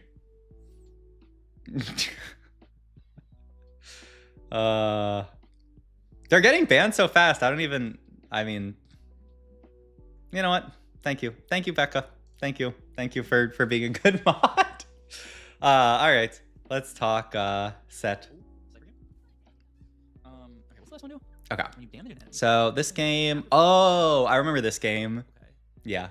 Kana got the first one. Oh, you guys are so good. What does that encounter mean? What did it say? I always forgot.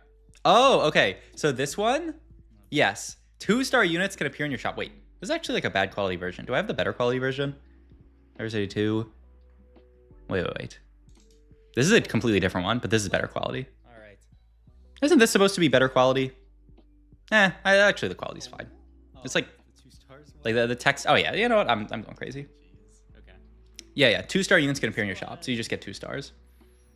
Free Starry Night. Well, it's not. It's even more than Starry Night because Starry Night can only hit 1 and 2 costs, but this can hit 4 costs. Like I had a game on this encounter where I was playing 4 cost. There's a 4 cost Aphelios, and I just found.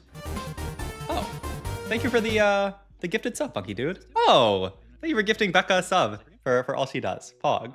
But yeah, I had 7 Aphelios, and I just found a 2-star 4-cost Aphelios in my shop and just had 3-star Aphelios, and then I won the game.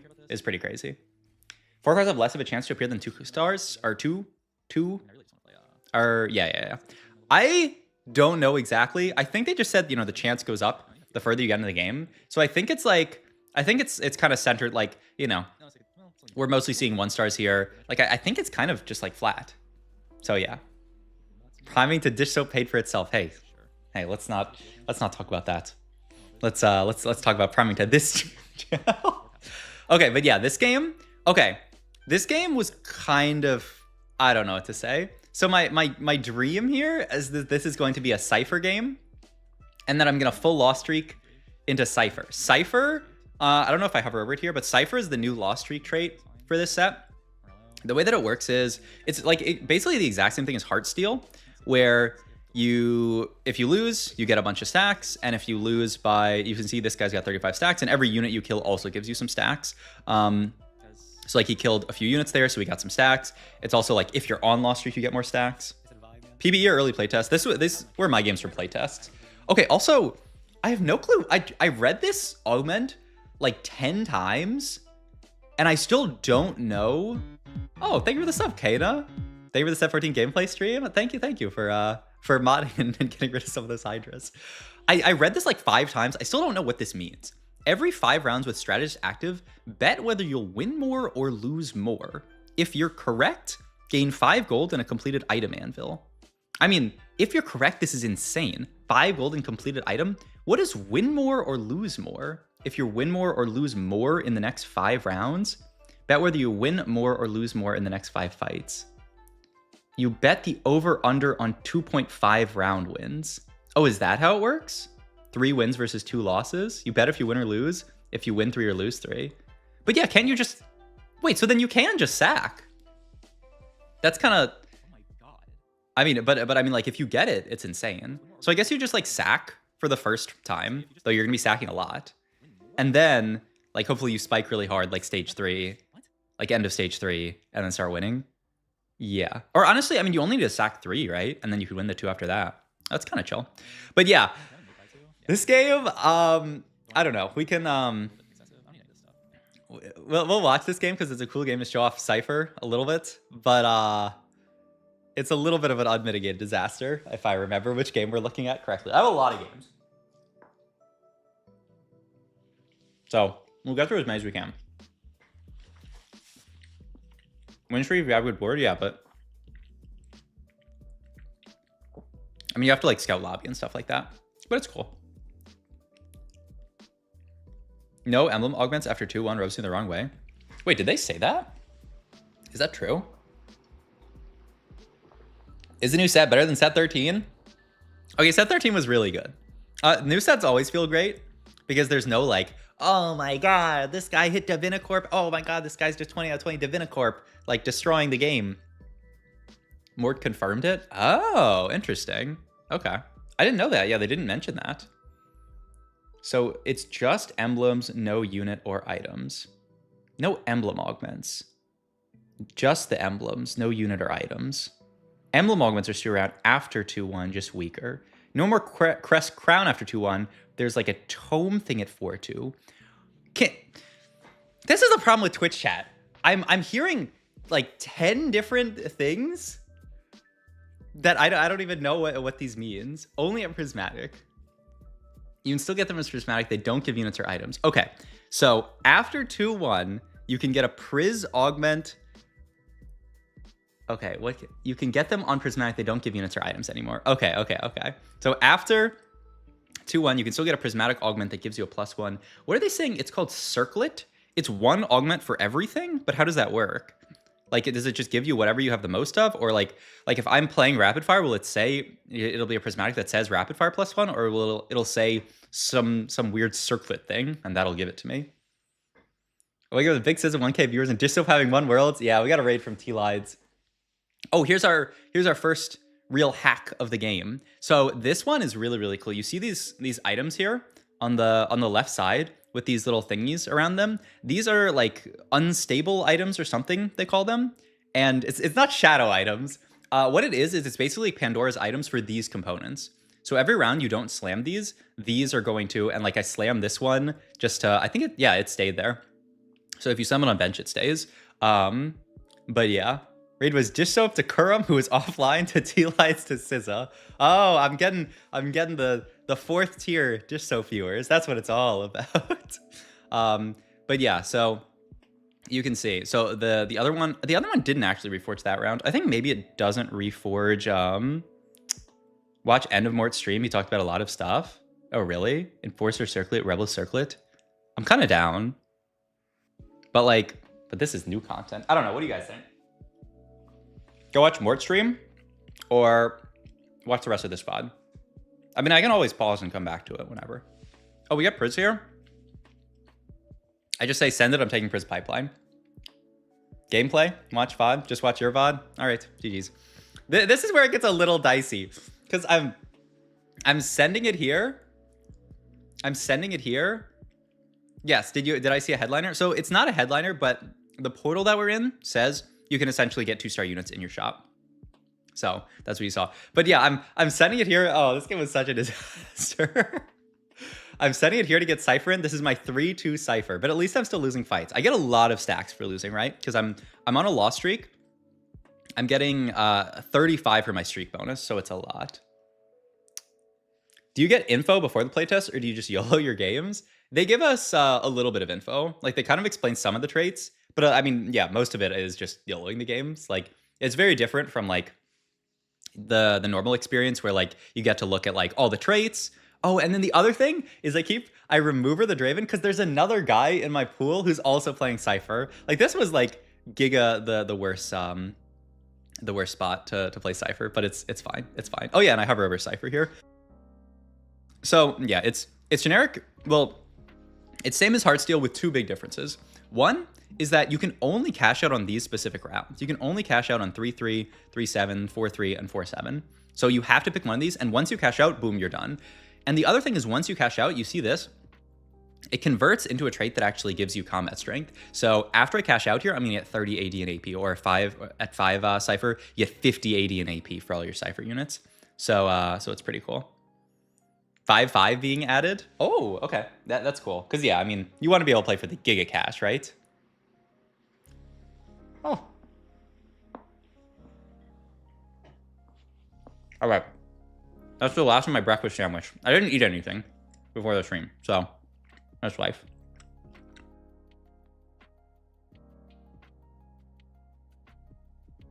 But yeah, this guy's also Cypher in my pool. And I'm like, oh no, if I fight this guy, but I'm pretty sure that I lose to this guy here. I was pretty sure. Do I calculate this right? I think I might win this fight, actually. I should have removed it for this fight. Look how close this fight is. Oh, I was so close. Oh, this game. Can we go to the next spot? I'll watch. but this game was a Cypher disaster class, I will say. It was not, yeah. Also an argument that makes a win streak trade. Oh yeah, I tried that. I mean, I think it's good. I Giga ran it down when I tried that because I did not have a great spot. But yeah, this is gonna be the world's most mediocreest Cypher cash out, I will tell you. This is the cash out, 120 stacks. Like, it is, I will say, Cypher is definitely not broken. Like you get your cash outs here. Like, I have 128 stacks, 2 stars. Like, you definitely have to get a lot of stacks for it to really do a lot. Like, yeah. Yeah, it's you definitely have to get there for it to be good. Does set mechanic feel more impactful in 13? Anomalies to me felt like one of the worst set mechanics. Oh, really? I don't think this set mechanic is super impactful. And I don't think they're going for that. I think they want it to be, oh yeah, and I get my double priz here, which, like, I don't know. I got kind of lost in the sauce here. What did I take? RFC? Just for, like, oh no, my idea was RFC Z. Yeah. And then this, I just take, like, Anima for frontline, I think. And then I also need to take this. And I also need to roll down here on 7, try to find... I mean, my dream, the thing that I saw most people succeed with in Cypher is Draven 3. Like, I think Draven 3 does work. I find God of the Net here. What do I take here? Gem. Throw that there. RFC, item hold on the Vi, who's almost Vi 3. And then what do I just take, like, Locket here? It's chill. Do we know the cutoffs for different rewards? No. Mort usually will post those, like, at the end of PvE, because he wants people to kind of, like, discover stuff. Okay, so this is another, this is one of the least impactful one. This is like a hacked item slot, or a hacked augment slot, but it's just items, right? So all of these augments that appear here are going to be items, item related augments, and it also gives you +6 gold, which is a lot. The only thing is, like, I don't really need items in this spot, obviously, so I think I just reroll through all these and just take Spirit Link, because why not? But yeah, it's like, it's pretty cool. We end up hitting Vi 3. This game was, I don't know about this game. Oh, what's up, Tarachi? How's it going? But yeah, I at least get to force Cypher here. And now I have this Vi 3 who's kind of holding stuff. And I also, like, I need to make more items. I surely slam this round. I make, like, Crown Guard here. Declaw, I guess I'm making. I don't need Even Shroud. I make Adaptive here. I'm kind of lost in the sauce, I will say. Do you know what they mean by another turning parallel to cups? So what they said, oh, like, look at this. My cash out is so sad.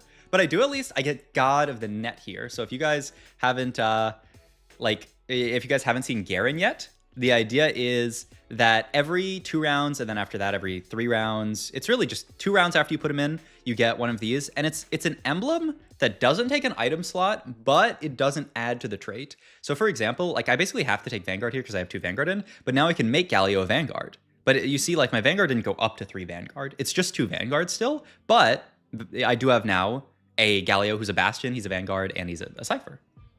A leave for set 15, getting qualified for in 14. Yeah, so, like, what they said, like, I can't reveal anything past what, you know, they said on the dev drop thing, but it's like, it's another kind of like tournament circuit for, like, the top players. So, you know, think people like, you know, Dish Soap and people who are, you know, constantly qualifying to, like, regionals and things like that. They get to play a tournament. They get to make a bunch of money. It's really, like, the idea is to make TFT a more sustainable, like people can actually professionally play TFT. People like Shituren. Yeah, if he keeps qualifying. But yeah, like, so the idea is to make a TFT like potentially like a competitive, you know, something that somebody could maybe sustain themselves off the competitive scene. So yeah. Set 13 is top 1 patch in your mind. I think it's quite good. Jobless W? I know, I'm pissed because I actually do have a job. Like, all these people who don't have job, like, it's so OP, but it's fine. It's fine. I'll just smurf anyway. There are a lot of good players who do have jobs, right? Doesn't like Weijin and like a lot of these people who are top like work. So like it's probably fine. I can pop off and have a job. It's light work. But yeah, set 13 was really balanced. I think they nailed it on the balance. I loved set 13. I thought it was really fun. I'm excited for 14 though.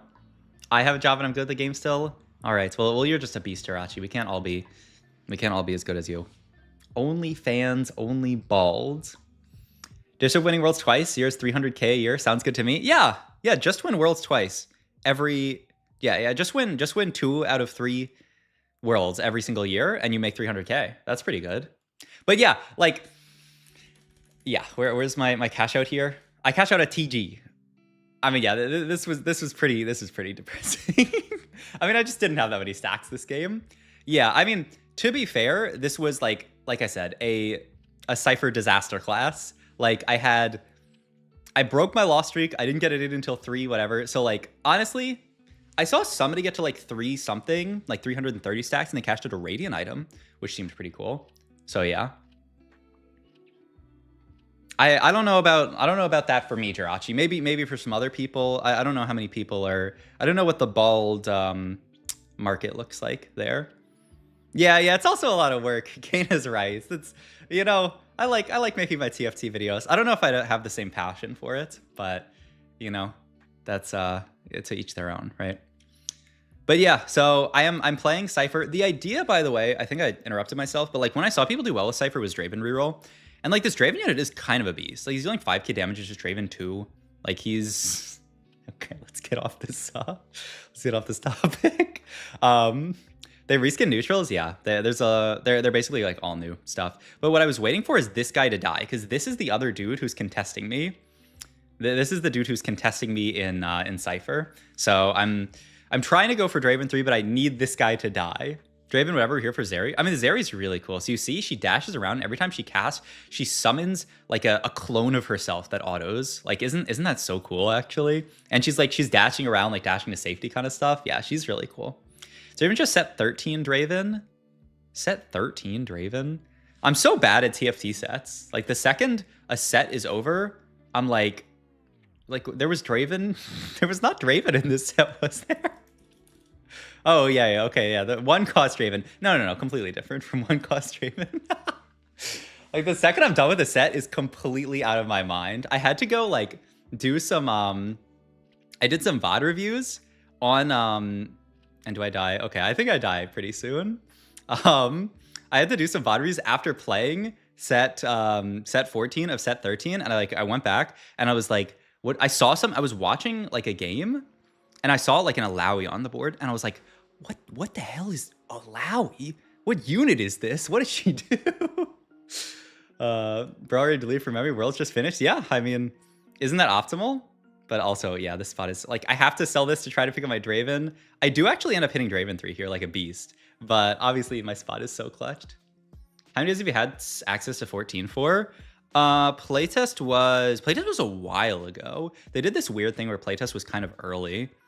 And then we kind of had a break. I only got set 14 for a few days, though. We only got to play it for like 3 or 4 days.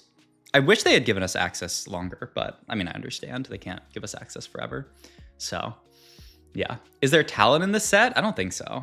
I don't think people like... Jirachi, I think you might be the world's only Talon enjoyer. Like, I feel like Talon is not... Like, if you look at like the popularity of champions and stuff like that... Like, I don't think Talon's that popular. I mean, it's also like, does Talon have like a cyberpunk theme like that? I don't think so. How's the 2-star in shop work? So this is just as you push levels, you get like, I think it's just like you will randomly just get a 2-star in your shop, and like it kind of scales with level. Like you can get higher cost units. I found like a 2-star 5 cost in my shop one of the games earlier. But yeah. Oxforce? Oh yeah, there is Oxforce, but there's no Talon, right? I don't know. Surely there's at least 3 more.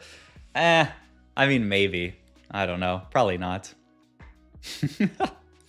Tana's Debonair? Oh, that's actually a good point. All right, well, yeah, you just got scammed, Jirachi. I'm sorry. Yeah, we end up just fitting Bastion in here. I mean, I'm just trying to live at this point, honestly, this game. But like the Draven does kind of do work. Yeah, no, the new minion rounds are sick. Dude, the the stage, the one going into stage 7 is like Mecha Azir. He looks so cool. Oh yeah, I fight this guy who's just like LeBlanc. Also, Strategist felt so broken, but like look at the damage. Like Draven dealt 14k damage. Like I think if my spot didn't suck, we would be like kind of chilling. All right, here's another game. Will you mind sharing what you do for work? I work for a wealth management firm in my city, so it's I do a lot of spreadsheet work. It's pretty chill.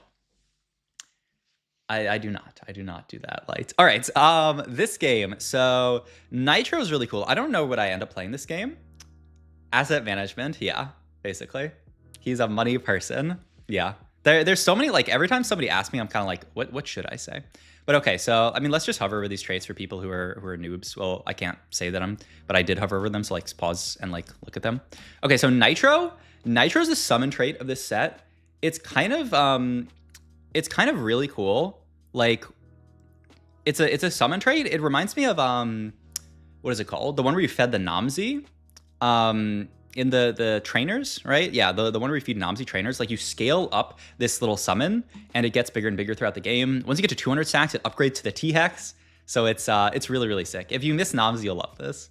Rapid Fire is this kind of like, if you keep autoing, you get extra attack speed trait. Marksman is kind of a weird AD trait. You gain AD and then after 8 seconds, you get more AD. So it's like kind of like play for longer AD trait. And then I also hover over Kog'Maw here. Kog'Maw's a boombot.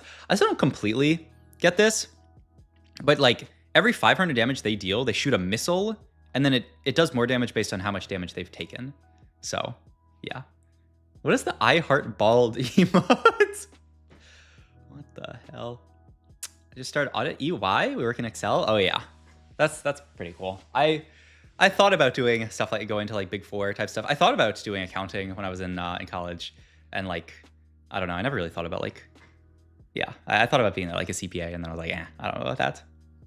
Does this set have big trait web comps, you think, or is it more oriented vertical trait comps?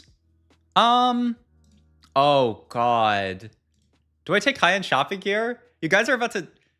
Okay. Because I took high-end shopping in a game earlier in the playtest, and I went Giga 8th. So I'm happy that I didn't take it again, but sorry for not showing you the high-end shopping game. I just went fast 9 and died. I like rolled on 8 with 9 odds, hit like basically nothing, and then I died. Yeah, the VFX is really good. The sound is really good too. I would turn the sound on, but I have like, wow, I have myself yapping, and then I'm gonna be yapping over myself. Oh, this is my Cursed Crown game. I remember this. So Cursed Crown. So if you guys don't know what's going on here, this is a black market hack on the augment round. So these are all augments that have been removed from the game. They don't exist outside of the black market, but you can find them in the black market. So I'm taking Cursed Crown here, 2 max team size, take 100% more player damage when you lose a player combat. So it is, yeah, it's a bit crazy, but we had to send it, right?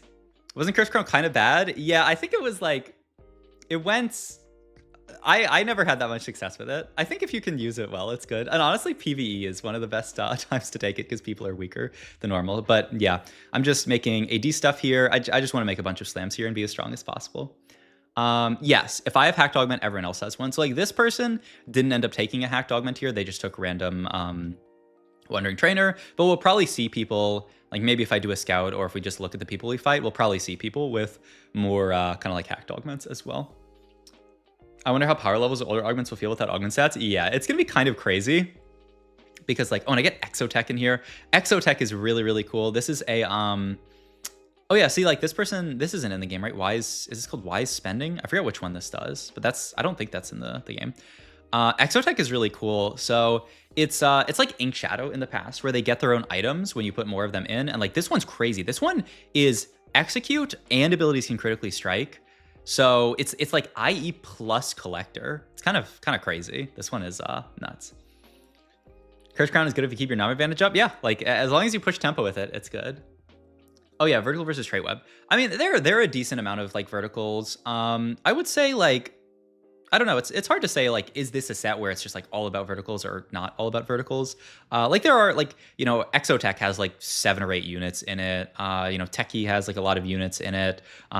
So like, I mean, there's always going to be some kind of verticals. I mean, I feel like that really goes down to like balance, right? Like, are the really, really big, like long trait web's really strong, or like is it better to play? Like I do think there are a decent amount of traits that are like kind of cool little splash traits. Like Bastion you can easily play as a splash. Nitro's a really good splash. I mean you can even theoretically maybe splash or not thinking of Nitro, I'm thinking of Techie. Techie's a good splash. You could maybe splash Nitro because you can get 3 in. Like Battle Boss, another one where you can easily splash 2. And there are also a lot of, I guess the other piece of it is that there are a lot of kind of like threat units at 5 cost. So for example, Garen, the god of the net, has no traits, and Zac has no traits essentially. Like they're both balanced around their unique trait. So those are units where like if you get to late game, you were really excited just to straight up play like a Garen on your board or a Zac on your board. So I guess, yeah, I would say it definitely, based on what I played in playtest, leans more towards like horizontal, like just play lower amount of traits and then play like a bunch of, you know, like basically like threats on your board, like Garen and Zac and that kind of stuff. So yeah. Set feels a lot more flexible in 13th. That 13th was hard to flex later in the game. Maybe that's a skill issue. I mean, we'll see. Yeah, it'll change so much when we get through like balance and stuff like this. But yeah, this is a cool, I kind of like discovered this while I was playing, but Exotech and Nitro actually have really nice synergy. So there's 2. Exotech is the guys that give items. Nitro is the guy that summons this like robot with bugs. This like robot bug guy that you feed more stuff into. What's up, Raptor? But look, there's 2 Bastion Exotechs, there's 2 AMP Exotechs, and there are 2 Marksman Exotechs, and then you can also, yeah, these guys are marksmen, right? Yeah. So like it actually links together really nicely. Your bald head is so shiny. Yeah, I have the I don't have my window open, but it's kind of shining. But yeah, and then if you go level up, you can get Fiddlesticks in, who is both Techie and Boombots. So like this, I actually get like a trillion traits in here. Is there 5 cost Exotech? There's not, I don't think. There's 2 4 cost. There's Zeri and there is Sejuani. I don't think there's a 5 cost. But yeah. This set looks kind of fun. Raptor, you, before you had seen anything of the set, DM'd me and said that it was going to be like the worst set of all time. You were like, this set, like the balance is going to be so... And you switch up so quick, Raptor. You switch up so... But you know what? I'll take the positive, Raptor. I'll take the positive, Raptor. It's all good. But it is fun. But then I saw the set. So what were you reacting on before then? You heard what the set mechanic was from someone maybe? And then that's what you were reacting on? Like, all good. Yes, Raptor is a yap. There's a reason why there is someone out there with the Twitch name Demacian Yaptor TFT. I was setting low expectations, so I can't be disappointed. You're a pessimist, I see. Prismatic here. Oh, that's what people are talking about, the circlets. Oh, I see. But that gave me a Galio. So who asked? Okay. I was like, I have enough swords. I think it's like sponging here. And I'm like, honestly, I have so many units in, I can actually get pretty good sponging value. And I already have all these items. So yeah, I think I sponge here. What happened? 07? 07? Too much yapping? Refresh? What the heck? Huh? Refresh? Stream died for a second? That's weird. It doesn't even say I've dropped frames. My internet does kind of suck. Okay. Stream it down for a second? Okay. Well, are we, if you're, I mean, you can't hear me if you're not back, but just refresh if you aren't. Like, hello? Oh yeah. It died for a few. Huh. That's weird. Okay. Well, I guess we're back. Anyway, yeah, I mean, look at my traits, right? Are my traits so good? Like, I have 8 traits. Like, this board fits together so nicely. The only thing is you need to be like level 8. Oh, this is a really, this might be one of my favorite, just like simple, nice hacks. This is a hack. You choose one. Either you gain 10 gold or you split 30 gold with everybody else who chooses split 30 gold. So like if 3 other people choose to split 30 gold, then we all get 10 gold.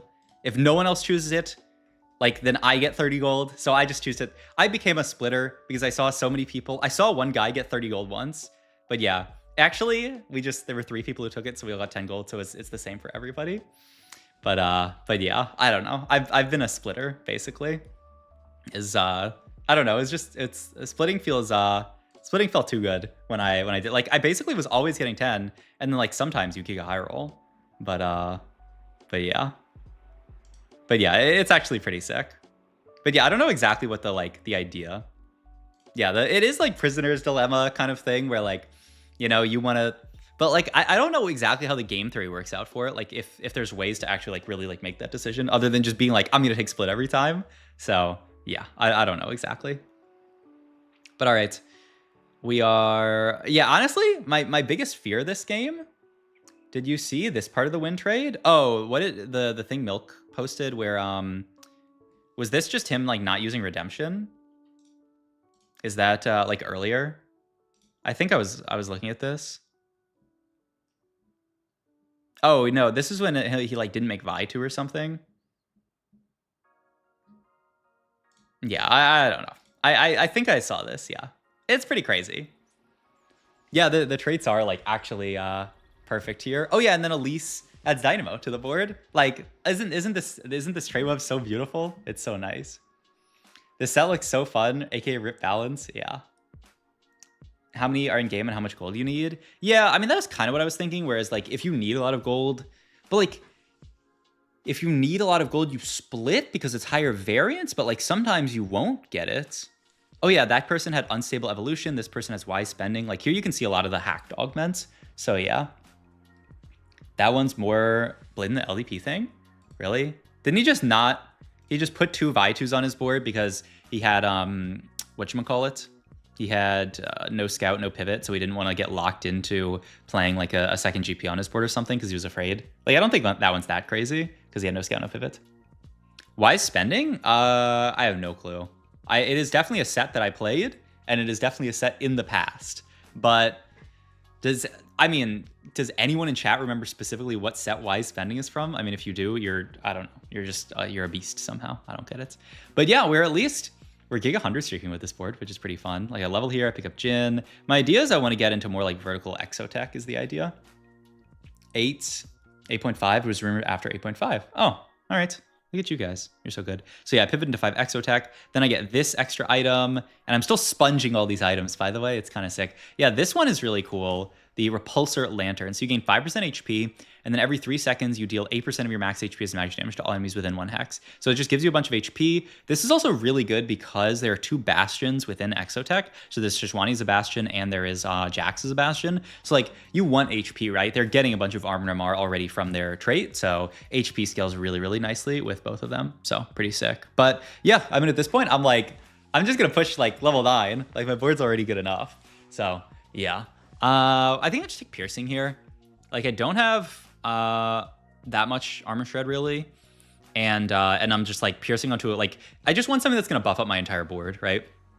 I thought about Calculated for a second, but it only buffs 4 units. Whereas this buffing like every unit, especially when I get to like a lot of different carries later, is gonna be good. Jhin does Sunder on his ability though, so I don't like need it that much. But yeah, it's not bad. Introduce 6.5.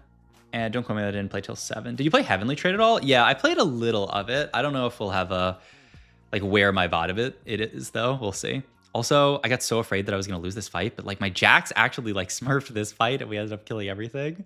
Like we actually got there. I was so scared, but we made it.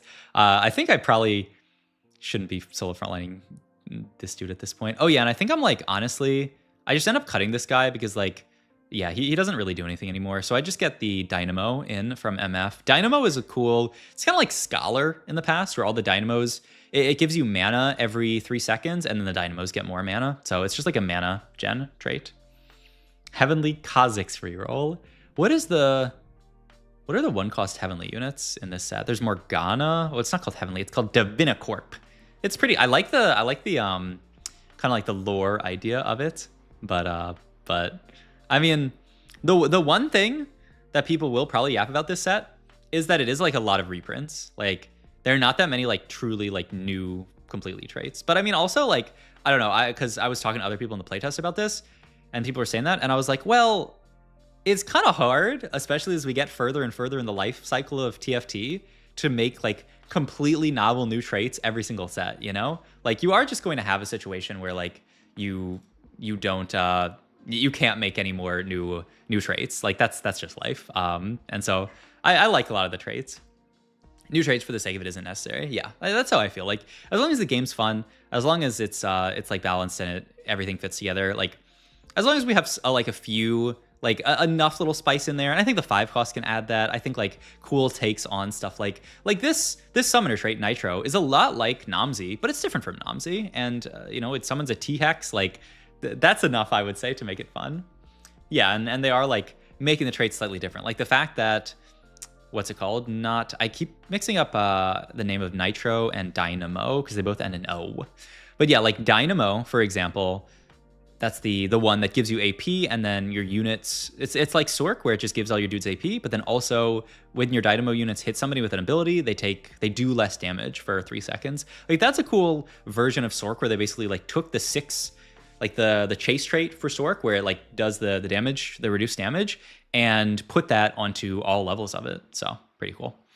Yeah, we just level here, and my idea is like getting 7 Exotech in here. I also pick up a bunch of Kobukos here, which are pretty cool. We also get this in, who's like a better Dynamo. We also get Garen, who's God of the Net, though I don't know how I even fit him. Yeah, I just fit 7 Exotech in here with the Mord, and then, oh yeah, I figure I can fit Kobuko in for this, and I slam Guinsoo onto Zeri just to get some items moved around. I want to move the Jhin items over to Zeri once I find Zeri too, but it's a sec to find it. Oh, also, just like free, just like info about trait webs for you guys. So this Kindred unit, she is a marksman and a rapid fire, and within Exotech, there's a marksman and there's a rapid fire. There's Zeri, who's a marksman, and there's a rapid fire who's Jhin.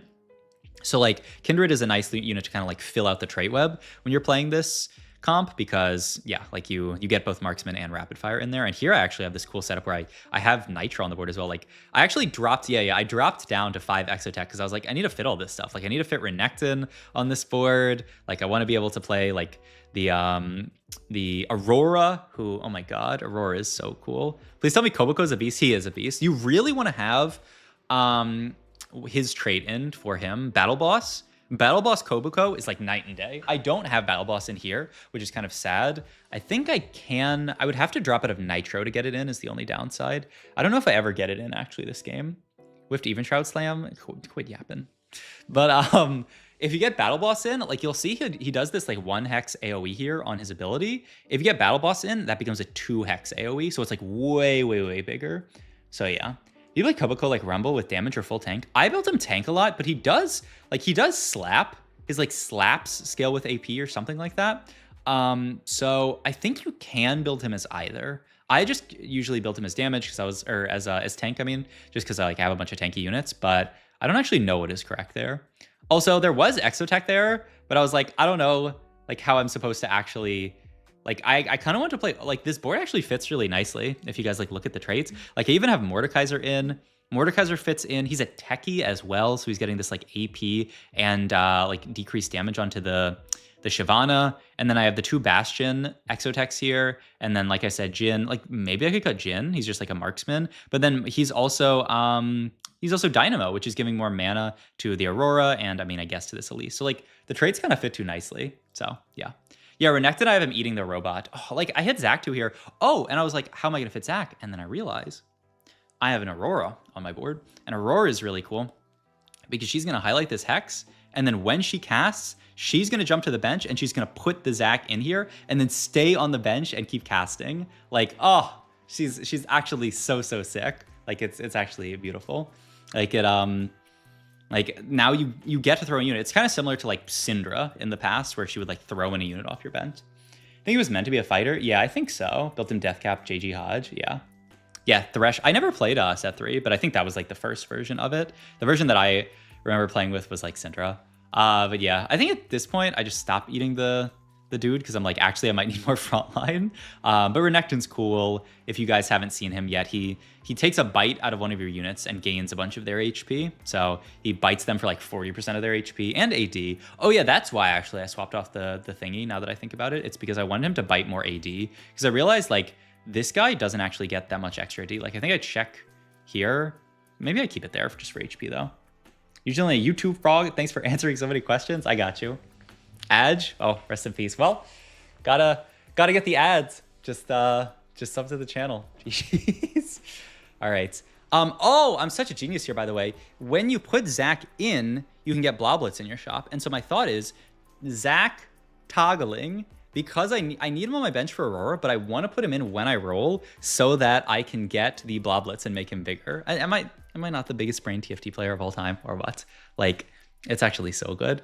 But yeah, I managed a 100 streak this entirety up to here like a beast. Frodan got my prime. It's just like Frodan, well, actually he is a kid, so maybe he does need your money. Like Frodan's got TFT Academy. Frodan's such a, like, he's got a lot of stuff going for him. I am a starving TFT artist here. Like, it's fine though. He's got a family to provide for.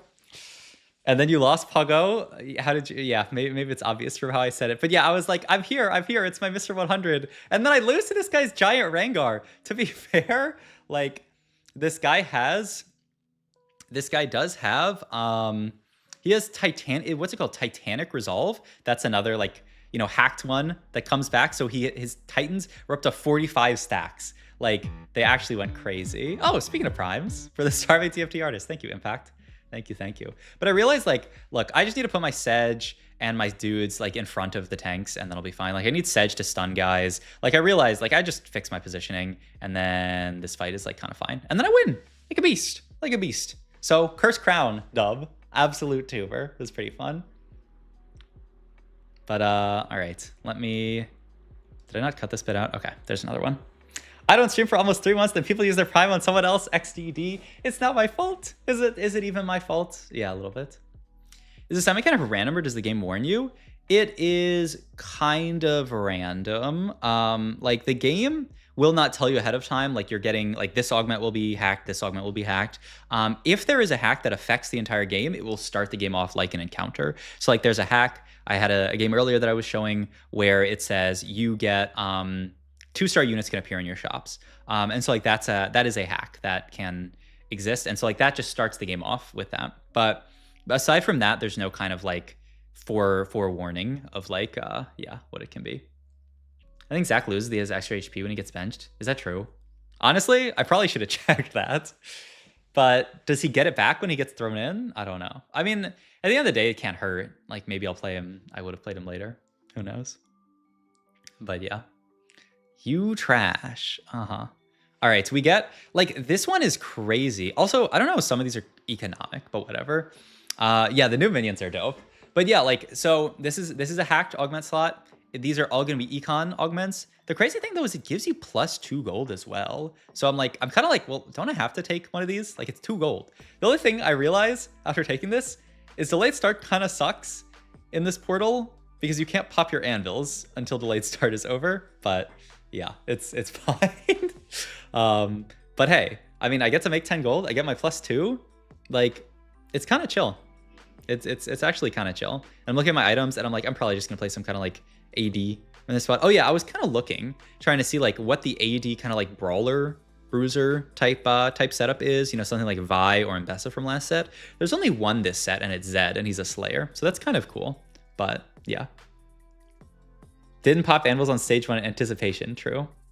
Hello, I want the Jana Chibi now. Dude, I like the Jana Chibi a lot. I might actually roll for that one. It actually looks really, really nice. But yeah. Oh, that guy? If you here, let me go back actually. This guy, you can see his Jax is highlighted. He took the Jax hero augment. Do we have a, I need somebody now that the information is out there. I need somebody to like emergency call up Wigwug. This is like stacking Jax. The like 3 autos do extra damage, and then when he casts, he gains like more attack speed. It's like the bonk bonk bonk version of Jax. That was set 8 as well. The hero augments one, right? Where you could play that version of Jax. Like he's back. Oh yeah, you just plonked that. Nice. Gain a Jax. Your stronger Jax attacks deal bonus magic damage for your 3rd attack when he gets stronger, which gets stronger each time. His ability grants attack speed. So yeah. Yeah, you know, Wigwug was the original Jax beast. And now look at him. He's the new Wasian Iverson. He's going to win set 14 worlds. So yeah. Oh yeah, the Bruiser. Yeah. I got 10k tokens saving up waiting for 10k? Isn't like 6k kind of like the, like I got to 6k and then I blew him on something, because like 6k is enough to like guarantee anything, right? That's crazy. Yeah, I'm saving up. I'm hoping they do a Soraka one day because I was a Soraka main in regular league. I also played some other junglers, but I mean, I don't think they're gonna do a Nunu one. I'd actually be sick if they did do a Nunu one though. Forget their roll for Triss Chibi, which is the, is that like the, I forget which one that is. Like the Lunar New Year Tristana? Is that one, or is there even a? Oh wait, no. Is that the like Pengu one? Yeah, I mean that one's pretty cool. Chibi Party? Yeah. Yeah, I mean that one's kind of cool. Yeah. But yeah, okay. So now we can finally pop our anvils. But I wonder if at this point, I might even just hold them. Do I pop? Actually, no, I think I do pop them here. What do I play this game? I do not remember at all what I play this game. Because like, I'm pretty sure, I'm like, yeah, I'm just going to make Titans, BT here. And I just have these like bruiser type items. I think the thing I kind of struggle with this game is like, I don't know who actually holds these items. Is Shaco a beast? He was kind of weak on playtest, but I think in theory he should be a beast. So like the way Shaco works, oh, look there, thank you. He is the infinite stacking unit this set. So he gains AD for each time he gets a kill. So I've killed 6 units, I gain 9% AD.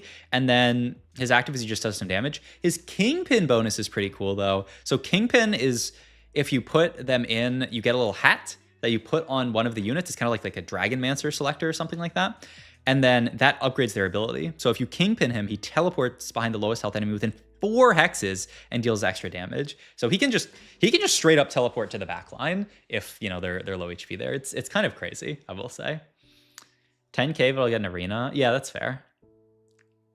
Golden Spatula has the prettiest Soraka one. Celestial Divine, she's a unicorn. I've like sometimes as a form of just like making myself sad, I like just go on YouTube and like look at all of the cutscenes for like the Golden Spatula chivis. And I'm like, oh, they're like every single chibi they have is so nice. Like if they brought even a single one, but like they can't like, oh, it's a different like platform or whatever. Come on, it's like a mod, like you can do it. You can do it. You can at least bring the cutscene over. I mean, that's just like a video that they play at the end of the game, right? Like surely. Like, why can't they port them over? Like, as someone who knows absolutely nothing about all their limitations, why can't they do it? It's like the classic. I know absolutely nothing, and they've said it can't be done, but I'm just going to ignore all that and say that it could probably be done. GG's. You get the best chibis? Oh, no. Yeah, it's, look, the world's not fair, and that's all right. That's how it happens sometimes. Yeah, it's a different game engine, but, like, isn't a video a video? GG's? Okay, not really. I also have to go for the pity rolls. My friends get the chibi in 2 rolls. I rolled for the new arena, the like snake one. And I actually got it in like 3,000-ish tokens, which I thought was pretty good. Because I had one roll that gave me 3 of the tokens. It was actually sick. All right. I don't really need more items here once again. So I always end up in these situations where I don't really need these. Like, I could take mace as well, but I already have triple item this dude. Like, do I even... No, I think I just take support cash here, because I'm just like, buff up the Shaco more. So, yeah. Oh, yeah, and I take this. And then I'm just like, lock it. Yeah, make my board a bit tankier. Why not? Oh, and I do get Cypher in here, or Syndicate. So you guys can see what Syndicate Shaco looks like. And then I also just slam the Even Shroud here. So look, when he casts, he's going to teleport. Boom. But I do rotate into a really big Jax here, and I have no heal cut. And you can already see the power of this guy. He's got like BIS Jax, Hodge, QSS, BT. Like, he's just an absolute monster, and this guy just farms my board. It's so sad. But yeah. Oh, what did somebody say about reprints? 14 reprints in set 14 for previous set. Wonder if that'll upset people. Yeah, it will upset some people, but then TFT players... Some TFT players find anything to be upset about. It's very true. Like, people are gonna yap about something. But yeah, there are a decent amount of reprints. I remember just sitting in call with Kai, and Kai was like, wait a minute, this Zyra's a reprint. Wait a minute, this other thing. And like, some of them are like reprints, but they're not reprints, you know? Like, Morgana is the same as old Morgana, except she doesn't have the shield thingy on her, and she hits like 2 units instead of 1. So she's like the same, but different. So like, there's a decent amount of those things where they like toggled it a little bit, which, you know, I don't really mind. As Mort said, this is not going to be the best set of all time. It probably will be solid. Mort said that it's not going to be the best set of all time? Okay, doesn't that just confirm it's going to be the best set of all time? GG's. Morgana is Chrono Karma. Oh, wait, that's true, actually. Wait, that's so true. Wait, is that true? Oh, I think that is true. Except it doesn't do, like, the thingy. Next big budget is 16. Yeah, I mean they always do like the land set is like the big like crazy set. So yeah, like they're always gonna put the most work into the one that's like the land set, which should be 16. So yeah. So yeah. 10, 13, 16. Yeah, exactly. Karma also didn't do the thing after 2 patches. Okay, is anyone else still upset about that, by the way? That they took out that thing from Chrono Karma where she would like, it's like when the units died, they like healed your dudes. Like, wasn't that so cool? Like, I'm so sad that they cut that. Like, they should have just like, I really feel like they could have just balanced. I guess they thought it's too hard to balance around, so they got to get rid of it. But like, I don't know. I wish they had. My memory is so shit, so I can't remember 2 sets ago, so I'm fine with reprints. Yeah, I mean, that's basically where I'm at. I don't really mind them that much. No utility in passing, say. Yeah, Karma was clearly too strong. But like, I agree, but like when something like that is too strong, I kind of wish that they would just balance around it. Like just say, like this unit's gonna have a broken thing, but that broken thing is really fun. So let's just like balance around that. Oh, here's a hacked orb, by the way. You just get a million of these little silver orbs that are like kind of hard to pick up. Like you have to sell so much stuff. Like imagine playing Reroll and then getting that.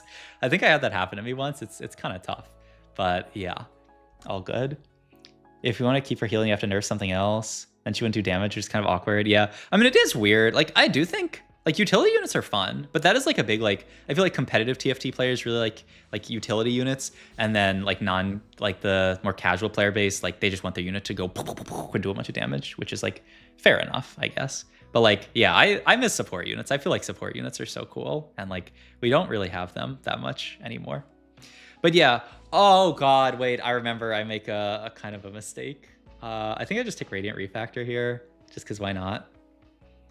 So I wanted to play a 6 Slayer game, but I put all my Slayers in and realized that I sold my Shaco. And Shaco is a Slayer. I was going to pivot, but I forgot. I was like, I'm going to pivot all my items onto this Zed, and he's going to be like a big Slayer dude. And then I'm like, Shaco's a Slayer. I mean, it's fine. It's one of my first games of this set. So now I have to try to find Slayer again. Zed is crazy, by the way. So here, let me bring it down to 1x speed and watch Zed. This Zed unit is so cool. Like, look at this. Look at this. Look at this. Look at this. Look at this. So what Zed does is he casts on the furthest unit from him. So watch him cast here. He's going to cast on this Jhin. He throws a Shuriken there and then teleports to them and spins. And then if he gets another cast off this, he's going to teleport over here, but he leaves a shadow where he was, and then that shadow spins again. So he's like teleporting around the entire board and then spinning all these shadows on everybody. He's actually like, I feel like it's so sick. It's actually so sick. But yeah, like I'm so hyped. Just like League Zed, yeah. But yeah, I kind of need to roll here. Dude, roll.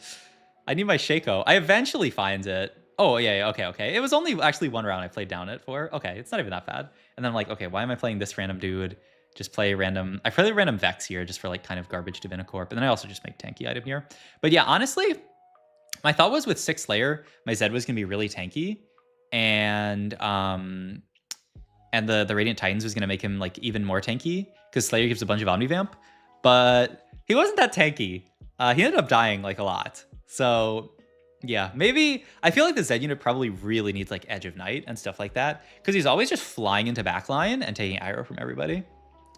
Did you see the amount of 4 costs? Yeah, I think somebody said that there's like the same amount of like everything. Is that true? I mean, not like 5 costs, but isn't there like the same amount of like 1 costs? Not like the same numbered amount? I think that's what I heard from Penny Andrew, which, you know, always take Penny Andrew with a grain of salt. But like, I think there's just 14, 14, 14, 14. I think. But yeah. But I guess would that mean there's just more units in this set than in previous sets? I don't know. But yeah. Where is Karthus to go with him? True. Yeah, more flex options? I mean, I'm down. Yeah. Yeah, 4 ADC 4 costs. Wait, what are the... We have Xayah. Oh yeah, you're right. Xayah, Zeri, Aphelios. And then what's the last one? MF. Oh. Huh. You're kind of right. Yeah, that is kind of crazy. I didn't get to play around Xayah like at all the playtest, but yeah, isn't this Zed so cool? He just teleports around, does all these spins on everybody. Like, oh, he's such a beast. He's such a beast. Same with 3 costs. How many AP carries are there? It seems like very AD heavy. AP carries in the 4 cost. What do we have? We have Brand. Okay, honestly, let me just pull this up because this will make things easier. Oh yeah, Ziggs, Brand, Vex is like kind of, she's like AP bruiser type. And I think that's it. So there's 3. Oh, and Annie. Annie's an AP carry as well. So yeah, there's the same. Yeah, there's only one AD bruiser though. There's just Zed.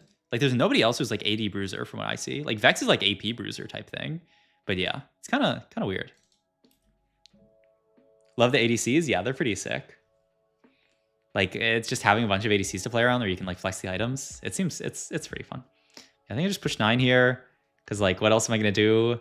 This board is kind of really awkward. Like I didn't really know where I was supposed to go with this board, honestly. Like I just do this and play some bruisers on this board, which is like kind of whatever. I get like garbage I don't know. Like this executioner is not it. Yeah. Oh, if they change forecast odds on 8, maybe. Oh yeah, I kind of thought Zed might like IE. Like after playing around Zed, his BIS has to be like Edge of Night, IE, and then like Hodge maybe, or something like that. And Radiant Titans maybe not so much, but you know, it's fun to try him out. Hey, when they have the AP scaling symbol on ability, it's like 50 damage. I mean, everybody has to have like a little bit, right? Give him a little. Yeah, the Titans, I thought he was gonna like heal infinite because like I have 6 Slayer in, but he didn't heal that much. And so yeah, Edge of Night, Hodge, IE. That's what I said. It's just that easy. But he did okay here. But the problem is he teleports in a backline and then takes 1,000,000% aggro. So like he kind of like just dies if you let him. But like look at this set. He spun so that fight was so close. Play Kobuho. I end up playing like this thing for Golden Ox and just like a random guy. Yeah, this board was like kind of, oh, but then I do hit this extra Zed and I'm like, ooh, you know what? I'll just play 2 Zeds on my board like a beast. It's kind of fun. And then I just throw extra items on the other Zed. Yeah, Morello, Nasher, Zed, like a beast. And then maybe I can hit Z3, Pog. I was gonna check if they spin off each other's clones, but I don't think they do. I tried to look. It's kind of hard to see because like there's so much happening, but I'm pretty sure they do not spin off each other's clones. Like it's just usually not how that kind of stuff will work. So yeah. And then here I just take a better Zed item. QSS, Zed, why not? And then I can move like, what do I move? Like Morello's or something to somebody else? I don't know what I move. But yeah, just like Zach. Oh yeah, and then I'm just like, well, Zach is probably better than this. Make things safe. But then I hit 2-star Viego and I'm like, okay, well, I have to play 2-star Viego. So yeah. Any heroes you'd like to see make a return? Personally, would love to see something like Admin again. Oh yeah, Admin was great. Like traits in previous sets that I really, really enjoyed that I'd like to see come back. That's a good question. And I have no clue because as I said, once I get like done with a set, I completely, you know what was cool? Maybe people agree or disagree. This was like the first set that I really like came back to TFT, so maybe it's just like locked into my head as that. What was it called? Dragon Mancer or something like that. It was a loot trait where they would put dragon eggs on your bench and then they would hatch. I think honestly, it's just like nostalgia because that was one of the first sets where I really like came back to TFT. Also, yeah, I go 4th with this set, which is like fine. Draconic, yeah. Like that one was so. Oh yeah, Dragon Mancer is yeah. That's a different thing. Yeah, Draconic. It was so fun. Like when you get the big egg. Oh yeah, honestly, I just sat here and watched the rest of this game, which is cool. Also, what's up, KP? Congrats. I mean, I still like. I mean, your first Worlds. I mean, even just making it to World, crazy. And then also, you did pretty well. I'm sure you wish you made like final lobby or whatever like that. But congrats. I mean, you're a beast. And I 100%. Set 14 Worlds, Kevin Parker's back. Agreed. Like, didn't he smurf so hard set 13 that it's like, it's just too easy? Set 14, like, come on. But yeah, just like, look at this Jax. Like, this is the Jax hero augment. He's just absolutely smurfing on the whole board. Yeah, Dragonmancer was like the Swain. Yeah. Why does this look like a set revival rather than a modern day set? I guess because it's like kind of similar like vibes to set 8 is what people say, but I don't know. 1 + 1 4 cost and -1 1 cost, 13 in each cost level. Yeah, 13 at each. Yeah, it's kind of interesting. I'm not sure. I don't know. I know some people said Mort did a little like talky about it. Did somebody say Did Mort say like why that is? Like it's kind of wild. But yeah, so what other boards? Oh yeah, this guy's 7 Divinicorp. Okay, so Divinicorp, if you guys haven't seen yet, it's like the same thing as Guild or Heavenly in the past. Vex is really cool though. She's kind of similar. I realized her targeting is similar to set 12 Akali. I forget what it was. The trait was. It was like Akali, and then was there like a you could reroll for Akali and some other dudes, and it was like bonk bonk bonk, and then you would play like 5 of them and then like 7 of them. It was like a 3-5-7 trait, and they like bonk bonk bonked. I forget what that was called. But she goes to the furthest unit within 3 hexes, so you can kind of like manipulate her to get to backline, like similar to how you could Akali. But this person's just throwing her in the middle. She's really cool though. So she dashes and then she kind of like does damage. Got any Samira games in? I don't think I had a single game where I played her on Samira. RIP. Also, look at this Garen, by the way. He's Vanguard, he's Divinicorp, and then they're also God of the Netting this guy to get Divinicorp. Like, my God. Got any Yuumi games in? Oh, no, I did not. Yeah, I don't know if that was you or someone else was asking if Yuumi reroll is a thing. I did not get to play her. Like, I did not really try Yuumi reroll at all. So, yeah. But yeah, this Vex is kind of a beast. Like, she just throws, yeah, the Renekton's a beast as well. That was bait. Yeah, okay. Well, sorry for dono-walling you, but look, I eventually answered it. All good.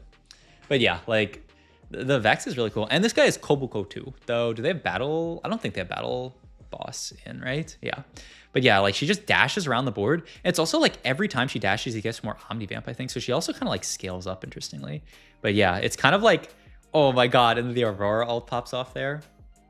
Does Renekton bite his own team? He does, yeah. So you can see the unit behind Renekton he's biting. He does 40% of their HP as true damage, and then like steals that HP for his own, and steals like 30% of their AD or something like that. You have any strategist stuff? Potential cyber boss, street team, and strategist board? Yeah, I played some. Strategist seemed really, really strong when we were playing in playtest. So maybe we'll see one of those games, because like, the numbers were just crazy, because the way that strategist works is like it gives your frontliners damage reduction and your backliners damage amp, or like durability, I guess it's called, for the frontliners. And the strategist gained triple. So like at like 4 strategists, it was like 14% damage amp. So you were getting like 42% damage amp for your strategist in the backline. Like it was crazy. Like, I do not know. But yeah. Look at this guy's God of the Net, by the way. Equipped mods. Divinicorp Aurora, Divinicorp Jarvan, Divinicorp Garen, Divinicorp Kobuko. He doesn't even have Jarvan on his board anymore. He like sold it. But this guy is 7 Divinicorp, and then he's doubling up the Divinicorp value onto all of these guys. Like, huh? It's actually crazy. And then I guess, it only ends up being Divinicorp on these guys. But early Garen, early God of the Net just seems crazy. Like he's just buffing your board up so much, right? Like he's giving you like free emblems almost, essentially, like every few rounds. And so yeah, I think this guy caps high enough to beat the Jax board. Yeah, I think so.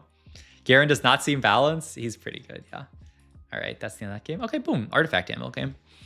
I do not remember what I did this game at all. Artifact Anvil. What did I even play? Oh, I think I know what this game is. I don't know. We'll see. DR and AMP is so much better than AP Shield, AP Vamp versions of it. Yeah. I mean, they can mess around with the numbers, but it was pretty insane, I will say. Oh, I wanted to play an anima game. I don't think this is my anima game. I don't know if I have an anima game here for you guys. I'm sad, but like, I don't think I really got a good anima squad game. Just because like I never ended up being able to get the vertical of it. This might be my game. That is the like, oh, I remember this game. This game I really wanted to be an anima game, but I mean, you'll see. Leduc is gonna go nuts this set. It's gonna have so many videos on just God of the Net. Yeah, that's true. I mean, yeah, he's a really fun unit to just cook with, because you can kind of guarantee. This is a cool one, by the way. Trial run. Your Exotech. If you have Exotech and you get a Golem with Exotech items, it seems kind of crazy. Like if you can get to 7 Exotech, you just get a 3-item Golem with like these crazy items on it. But yeah, I was like, I kind of want to take a trait one. This one's really cool as well. Executioner has an 8% chance to drop a gold when their attacks critically strike. But I don't think I had any, unless I do take, maybe this could be my cut purse game. I had one. Okay, yeah, okay. This is my cup first game. Okay. So this is me trying to play around executioners. So, yeah. So, and then I want to just take something good. So Rengar is pretty fun. He just like hops around, basically. He like jumps, and then like I think if he kills unit, he like keeps jumping. But yeah, I mean, I just hover. Like, why don't we just go back to his ability? Because I did just hover it. Why not? Hello. You heal and jump to the lowest health enemy in 2 hexes, deal physical damage, then strike 2 times, and then each cast increases the leap range. But yeah, it's pretty cool. I haven't I don't know, we haven't had Rengar that much in TFT, have we? I feel like it's been a long time since I remember Rengar being in the set. But yeah, so he's just hopping around, jumping on people. I will just say, I left this Rengar on the front line for a while with my Spectral Cutlass. It took me a few rounds to remember that I for some reason I took Spectral Cutlass and I was like, this isn't Spectral Cutlass.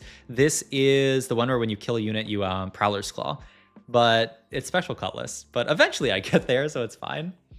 Last time I remember Rengar when he's a bruiser with Cho'Gath. Oh, really? Dark Flight. Oh, Dark Flight. Is that 1 and 7.5? Wait, was he really only in 1 and 7.5? Because I don't remember. Yeah, I remember Darkflight Rengar. Yeah, I don't know if I ever played with another Rengar. Oh yeah, and then I had Graves too. So yeah. Ambusher Rengar, 3 cost. What is the Ambusher Rengar? 3 cost? What set was that? Set 1? Holy. I like Rengar, he's pretty fun. I do have this. Graves is crazy. So Graves doesn't have like a cast ability, I think. It's like every 2 autos he like dash and like punks. Yeah, he's pretty insane. We can look closer at what Graves is doing. But yeah, he's got the gun with the 2 bullets in it. I think I just take Hodge here because I want to finish my items. Rango was only a 3 cost. It was jump to a guy and do damage. The next few autos are empowered. Yeah, I mean that's basically what this one is. So makes sense. But yeah, I'm just kind of chilling here. I think I do probably just end up leveling here. Why not? Get a street demon in. But I mean, this Graves is a beast. And I'm hoping that my Executioner thing can farm me some more gold. Graves the OP RFC champ? Probably, yeah. But yeah, so like, look at this. Auto, and dash, boom, boom. Auto, dash, boom, boom. And then he dashed back there because of the thing, but boom, boom.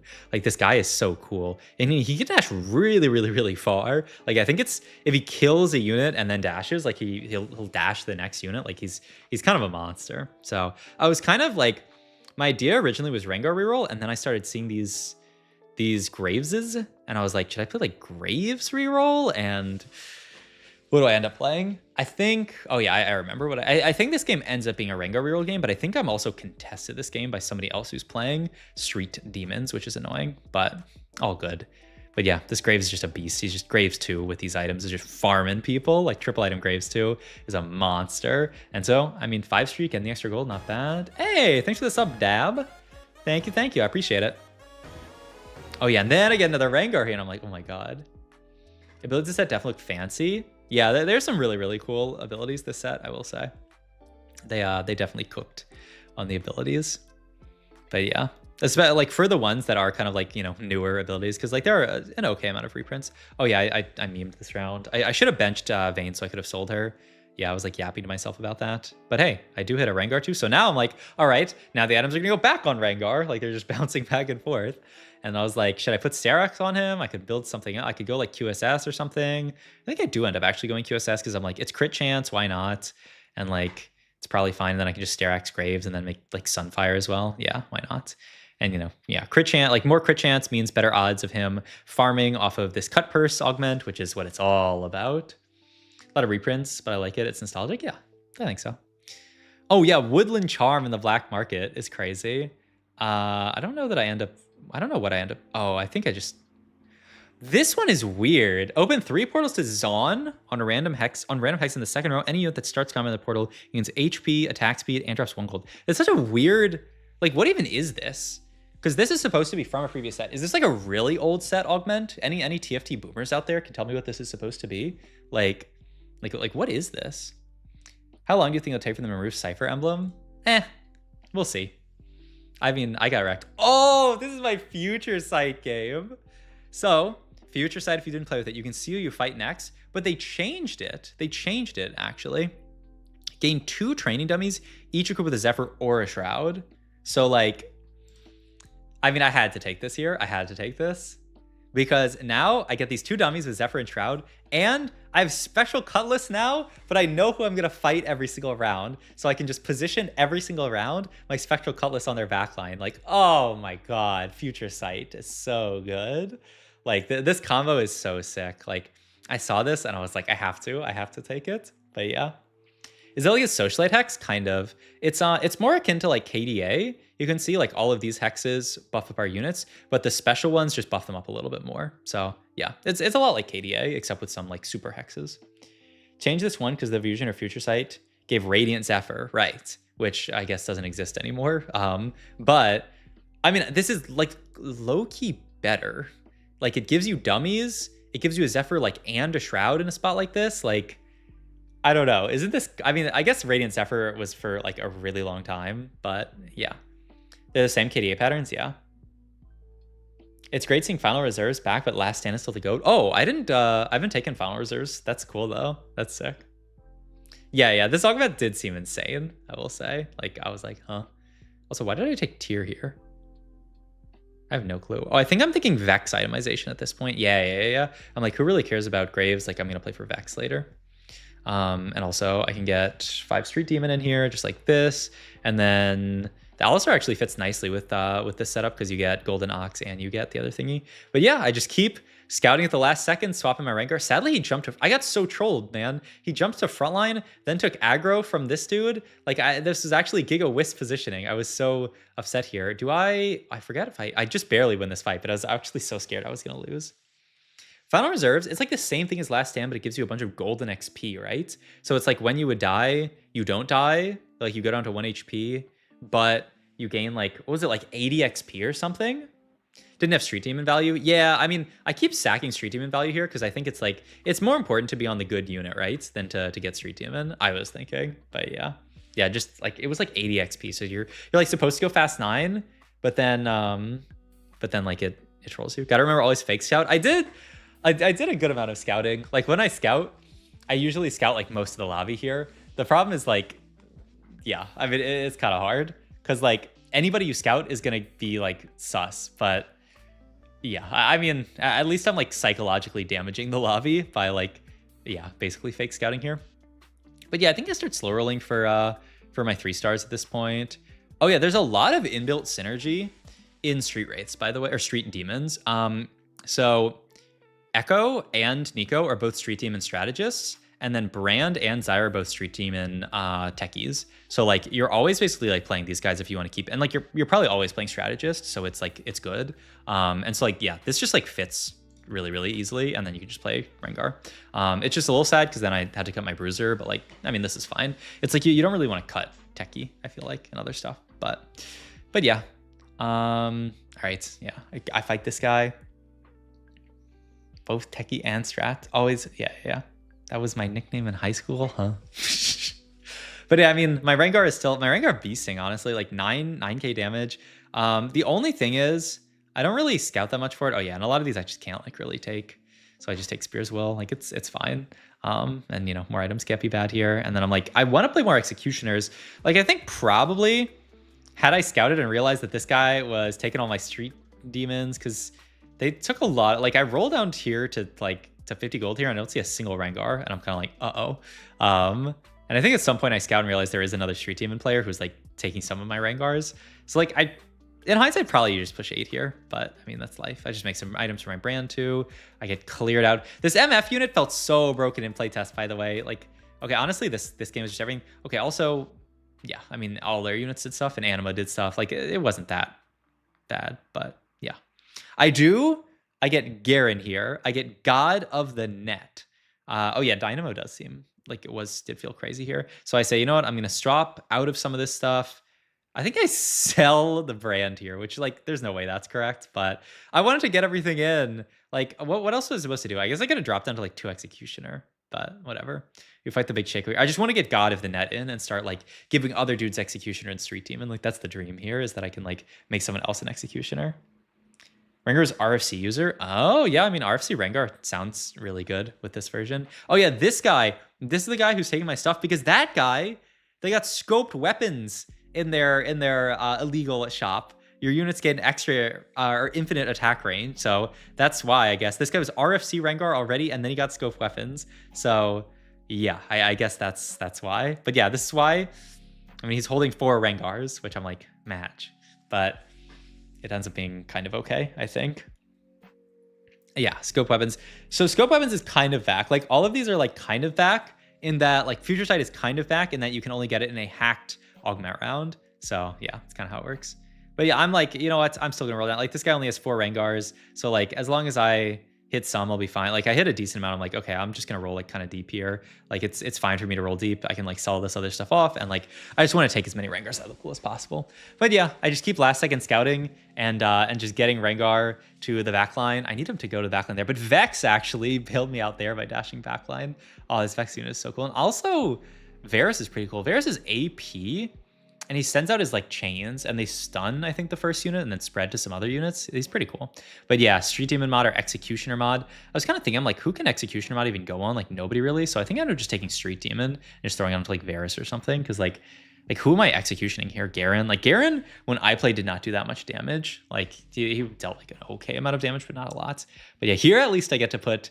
I thought he was going to go more to the backline here, but he ended up just walking up here and taking a million aggro and then just dying. Like, this was actually Whis. I'm so sad. What's the mod thingy? So the mod is from Garen, the god of the net. He basically, every few rounds, grants you an emblem that doesn't add to a trait and it doesn't take up a item slot. So this Varus is now a Street Demon because of the mod, but I still only have 3 Street Demon and he doesn't like use an item slot. So it's a really crazy way to just like kind of like cap your board out way higher. But yeah, I roll kind of deep here. I find a decent amount of Rengar, so I just send it for Rengar 3 here. Do I even hit Rengar 3 here? I think I send it 0 here. I don't even hit Rengar 3, and I'm so tilted. I'm like, where are my Rengars? Where are my Rengars? But I mean, this guy still a few, but honestly, they didn't even have that many at this point. I think they still only had like 4. And then I just make some Vex items and some Vex is so cool. Like, she dashes, does this kind of like explosion type thing. Like, she's I guess talking about units to kind of like link up with each other, like Vex and I mean, honestly, all the executioners kind of link up really, really nicely, because like Vex dashes to backline kind of with the Rengar, and then Varus can also spread his stuff to backline. Which 5 quest do you like? I really like Zac. Zac is so cool. I was kind of a Zac main in League, so maybe that's my bias a little bit. But yeah, this guy only takes 5 Rengars. He did find Jinx 3, so we kind of like traded. You know, I get most of the Rengars, he gets all the Jinxes. But I'm also like just hoping that this guy dies. Like, I take this guy down to 1 HP, and I'm like, I need this guy to die. It's gonna up my Rengar odds so much. But yeah, Zac is so cool because he infinitely scales, and he when he dies, he splits into bloblets. Like, oh, he's so cool. He's the best. So that's my favorite. As far as like flashy ones, I don't know. Yeah, I like Zac, honestly. When does PvE come out? It comes out Tuesday. So yeah, honestly, pretty soon. Oh, thanks for the exclamation point PvE. Thank you, Kana. You know, if I can get someone toxic enough to play League, I think this is where I like got my monk mental, my wholesomeness from. Like, if you play League, you either come out of League like the most toxic person ever, or you just have like super monk mental, because like I just play jungle and people just yelled at me every single game, and I just became very accustomed to like muting all. Like, I have there's a friend of mine who, like, if he plays a game of League or like any kind of competitive game, and like somebody starts talking trash in like all chat, he will type back to them the entire game, just like going back and forth with them. And I am like the complete opposite. Also, did you guys see that, by the way? Am I a beast? I opted to hold the extra Graves to roll here because I knew if I found Rengar this roll, I can sell this Graves and then buy this Rengar. Aren't I a beast? Aren't I an absolute beast? Me, I talk shit? No. But I mean, no. You're not toxic, Becca. But oh my god, I forgot this game. I have I have a second me under this me, by the way, in case you guys didn't know. But I was so upset. The servers went down this game. I was doing so well. It was so beautiful. It was so beautiful. And then the servers went down in the middle of this game. So yeah, we lost the rest of this mod, sadly. But that's fine. That's fine. I mean, it's not, we lost the rest of the game, but it's okay. I have another game for you guys. Boom. You just blue balls with that pod? Yeah, a little bit. Yeah, a bit. I'm mute all kind of gal. Yeah, I mean that's what I'm about. Jungle, our highest percent of rolls. Yeah, kinda. Is Valorant a league more toxic? Yeah, like it's kind of different because Val has voice chat, but like people usually aren't toxic in voice chat. Yeah, I would say League's more toxic, but it's kind of like because people have that kind of like thing to like hide behind. Like there are some times where people are toxic in voice chat and you're like, oh, I gotta like mute that person. Oh, is this the game? Oh, this is a game I'm gonna tuber on my other channel if this is what I think it is. Oh, this is some set 14 tech for you guys that I'm gonna show off this game. Can you play double up with friends on PBE? I'm not sure. Maybe. I'm not actually 100% sure. This is a rapid fire crown game. And so here's the vision. This is the vision here. I think I have this. Yeah, I have this. I'm tubering this somewhere. I think I'm tubering this on main channel as well. But it's fine. Like we can do it here. And then, you guys can watch my double analysis on there. I mean, the people here aren't all gonna watch on my YouTube. By the way, I mean, exclamation point. Just why not? Do a little exclamation point. YouTube is all caps fine. Yeah, and exclamation point VOD channel as well. Check it out. But okay, so what I was saying. Okay, so here's the vision this game. We took rapid fire +1. Rapid fire is that trait. I've talked about it already, but the idea is that every time you auto, you gain extra attack speed up to like 10 stacks. You get these like stacks of extra attack speed. Rapid fire, similarly to like snipers, if you play like 6 rapid fire, you get this like really, really big buff. You go up to 22% per stack, so 220% attack speed, I guess is how that works. Wait, that's a lot. Now that I think about it, I mean, makes sense. But yeah, so you can get a ton of attack speed if you're playing 4 rapid fire. The problem, same thing with like, 6 sniper in current set, is that you run out of frontline. You're playing 6 sniper, it's really hard to have enough frontline. So you need stuff to supplement that frontline. And the thing to supplement that frontline is a Nitro robot. So the idea is Kindred is Nitro and she is also rapid fire. So you can play Nitro, summon a big robot, and the robot can be your frontline. So yeah, pretty sick. Do they nerf Great and Resolve? Why does AUG go from 40 to 45? 40 to 45? What do you mean? I don't get it. Who takes the rapid emblem? I ended up throwing it on Nidalee and playing for like Nidalee 3 because just like making her, like giving her a bunch of attack. Yeah, like I ended up moving it here to Nidalee, which I think is like pretty good. Like she's a decent kind of like pseudo carry here. She does her kind of like pounce thing, but then she also like spreads the pounce. Or it's not pounce, it's like the claw thingy. She like spreads it to other people. So yeah, it's like kind of interesting. I don't know if that's the best. We'll have to look at the stats when such a thing comes out. But yeah, this is the dream here. That's the idea. And I saw this because I saw somebody else in playtest doing it, and it looked really good. And I mean, you'll see how it looks this game. So yeah. But yeah, I mean, at this point, we're just chilling. Our board kind of sucks for now. I mean, we're carrying a Kog'Maw 1. I guess best case, we could like move stuff over, but like that's really, really tough. So yeah. Set 1 was Shiv Foley Bear. I remember literally nothing from set 1. I mean, I did not like hardcore play TFT set 1. I like kind of got into it a little bit. If you guys haven't seen Nitro, so this is the summon trait of the set. It summons this little robot, and then every single round, it gives him little you give him these kind of like little like gems, and that feeds him, gives him more, I think it's HP and AP, and then he grows like bigger. And then once you get to 200, he becomes a T-Hex. So yeah, it's actually so sick. But yeah, I want to roll down here a bit just to find some upgrades, but then I end up finding like Shiv 2 immediately, and then I'm kind of far from everything else, so I just kind of chill. Yeah, it's a lot like Namzi. Yeah, it's the Namzi of this set. It's like Robo Namzi is the idea. But yeah, I decide I want to move items over to Kindred because Kindred is like kind of like burst AD champ, whereas like Kog'Maw really wants stuff like Gwynsu, and I was just like, you know what, I made IE, like IE kind of sucks on Kog'Maw, so I'm just gonna play for Kindred. And I also want Kindred 3 because the more you the more you get kind of like upgrades, you get more stacks. Are those PV units placeholders? Are they updating them? I think those are the units. Like they changed out the PV units for like different ones. So, you have these like kind of cool cyber ones, like the little like drones and stuff like that. So yeah, I mean, I think those are just gonna stay in. Like they have some really cool ones later. They have like a Mecha Aurelian Soul later for one of the later like PV encounters. So yeah.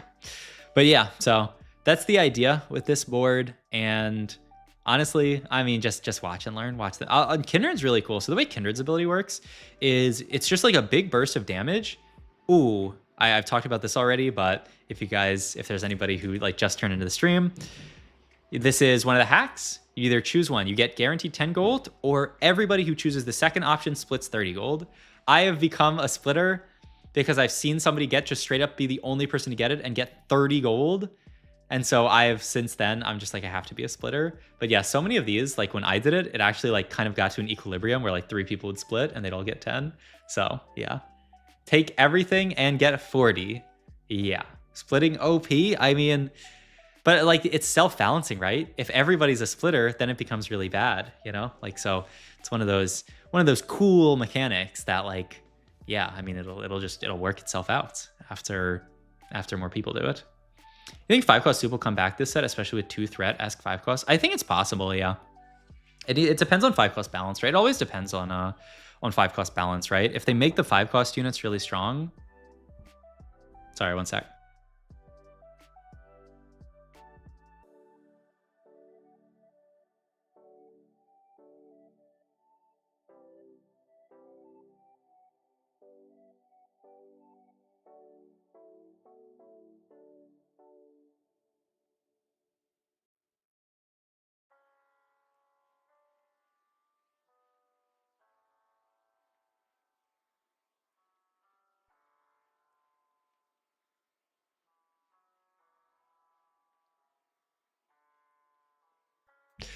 All right, hello, I'm back. I was, the streamer life. My girlfriend just brought me some food that, oh, it's beautiful. Oh, this is what it's all about. This is what it's all, guys, can I get 10 million subscribers real quick so I can just quit my job and stream every day, and then that's what I can do? Like, come on. It's not that hard. If everybody watching this stream here Twitch primed like 10 times. Okay, so we're rolling down here for more of the dudes. Okay, so what I said is as you star up these nitro units, you get more stacks of like the little like gems. So like 3-star I think grants 5 stacks. I think 2-star grants 3. I think it goes 2 at 1-star, 3 at 2-star, and then 5 at 3-star. And I think if you get up to 8, it gives, or if you get up to 4-star, it gives 8. Will I see you in Paris? Yes, I really want to go to Paris. Worst case, I would go as a spectator, I guess. But yeah, I really want to go as a competitor. So yes, I'm definitely gonna try to go to Paris. So yeah, I'll gift 5 subs if you never watch Blue Lock again or read. Bro, no way. Okay, honestly, I'll take it and then I'll just lie. Agreed? Why not? Did you just get 30 gold from PvE? Yeah, it was a hacked like PvE round. Do you think the set is better or worse than 13? I mean, it's the best set of all time. What do you mean? Oh, something here, by the way, I take cybernetic. It does actually work on the robot because the robot has this little like, I guess it counts as an item, the cores. So it gets cybernetic. Also cybernetic's back, which is cool. But yeah. Way worse, Disco says. Holy. I mean, I think 13 was really, really good. So it's we'll see. It's a tough bar to overcome, I guess. We'll see. Yeah, exactly. Set 13 set a high bar. So we'll honestly see. But I don't see why I can't. I don't see why it can't be better. Like I think the units are cool. We'll see. The set mechanic definitely seems hard to balance. Like there will definitely be little thingies that people like complain about. Like can you just imagine like one of the black market prismatics being OP? I don't even know which one it would be, but Soju, you know, it's like week 1 of the set and he scouts and he sees somebody like maybe high-end shopping is broken or something, and he's like, this guy just hacked augment round 2-1 high-end shopping, guaranteed 2.0 average placement, GG. And he just and it's that for the entire, like I can imagine that being the entire set. But also, as many smart people have said, myself included, like TFT players will find a way to complain about anything. So yeah. 13 was overhyped. Yeah, but Raptor, you were one of the few 13. I mean, I guess you're not a 13 hater, but you're like almost a 13 hater. So yeah, like I think 13 was really, really, really good. Like very solid balance. Not perfect, but you're never going to get perfect. I like the set mechanic a lot. Yeah. So yeah. I know you didn't hate 13, but just like compared to everyone else, like I think a lot of people really like 13, and I think you think it's like middle of the pack, and I think most people think it's like top tier. Okay, just yeah, exactly. S tier soju impression. Thank you.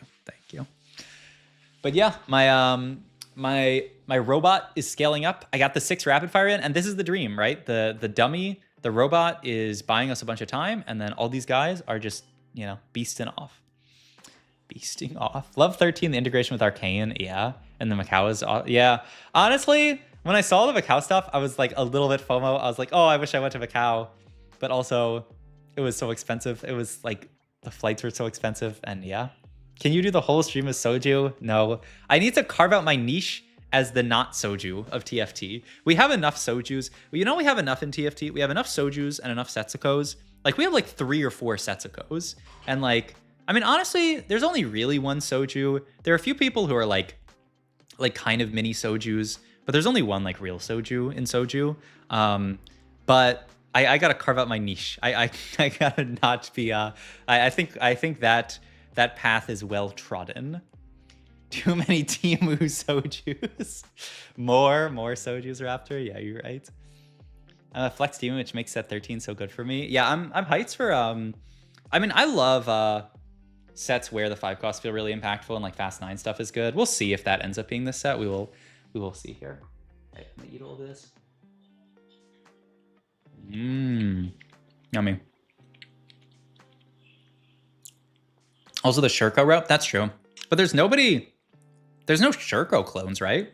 Like Shurko definitely has a very unique like way of talking and kind of stuff. But like there's not a Shurko clone out there, right? I don't know if you can clone Shurko. Like he's so specific.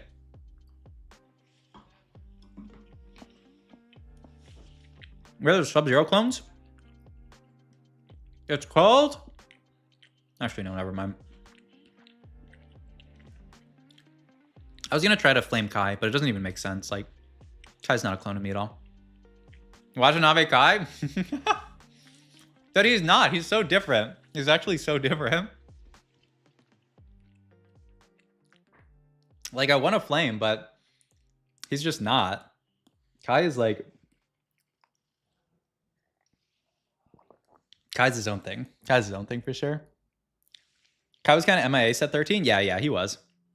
Well, the situation with Kai, and he posted a video about this, is that, yeah, Kai got a job, and he was like working that all 13. And like this Kai guy, you know, say what you, I love Kai Watanabe, future father of my children, but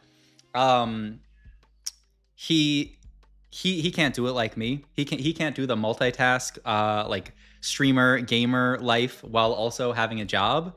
Like it just can't be done for him. So he kind of got griefed. Bro, what multitask? Look at me.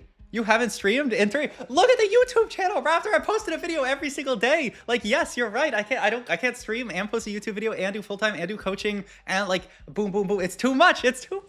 But I'm still gonna do it all next set somehow. I don't know. I'll figure it out. You work hybrid? Yeah, that's true. Just don't sleep? Yeah. Yeah. It's all good.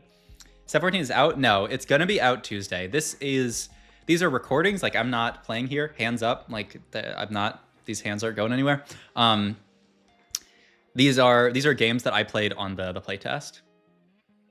So yeah. Plus, as a significant other, many TFT streamers, sad single people. Okay, Keira. Okay, you don't have to say it like that. Jeez, but yeah, it is not live on PvE. It will be live Tuesday. Right now, these are recordings I have from playtest. The Sub-Zero clones are just when you talk in a squeaker voice. Got it, bruh. In any case, yes, you are right about that, Kana. I got all these things I'm juggling. It's hard. That's why. Just all I need is like, oh, this person, by the way, digs to try to find Samira 3. But they end up 1 off Samira 3. It's so sad. Oh, also my T-Hex, you can see it transformed into 200 stacks. Now it's a giant T-Rex. So, pretty cool. So, do you see my Giga viral tweet that got 50k likes? Oh, was that the person playing TFT on the treadmill? Did that get 50k likes? Is that the one? I mean, it was pretty good. Holy. Disco TFT going viral like a beast. I need this guy to manage my socials.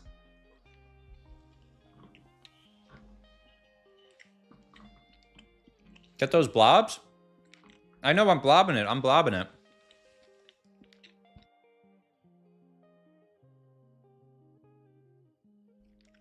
Bro, this Zach is... I know, Zach, I said. Someone asked what my favorite 5 class is. It's Zach. He's so cool.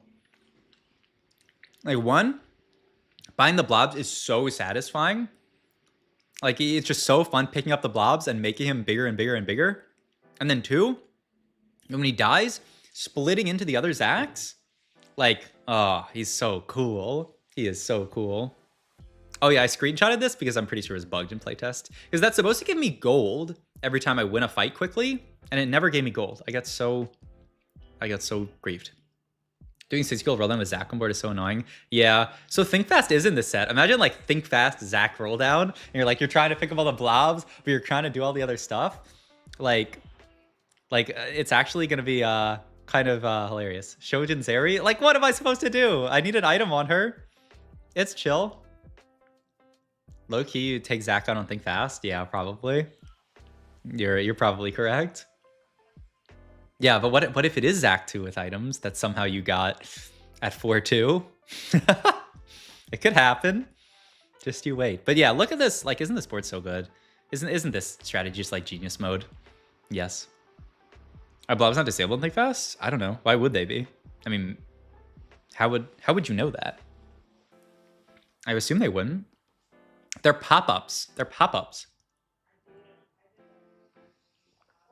Like, you can't disable pop-ups. I guess you can get like an ad blocker. There's, by the way, don't watch all the ads, especially on youtube.com/subzeroarc and twitch.tv.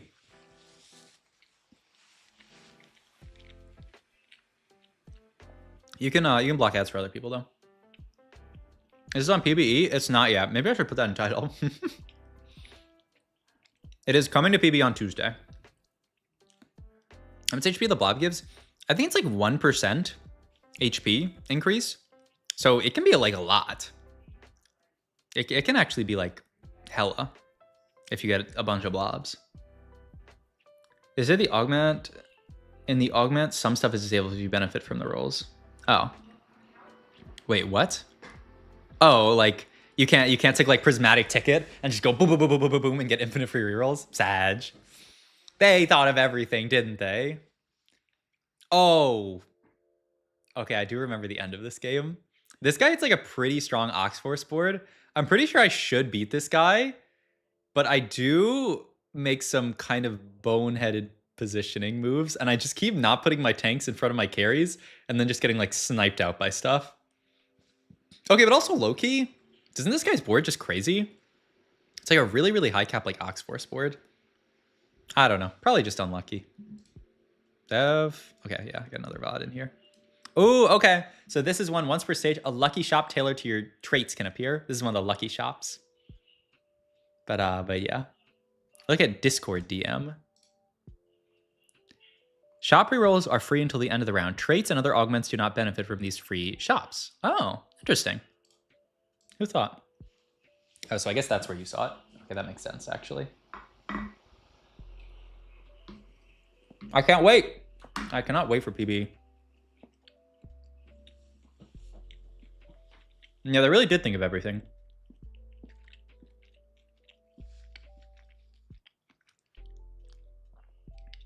Yeah, the trait virus is what puts them in shop. Maybe it's disabled. I don't know.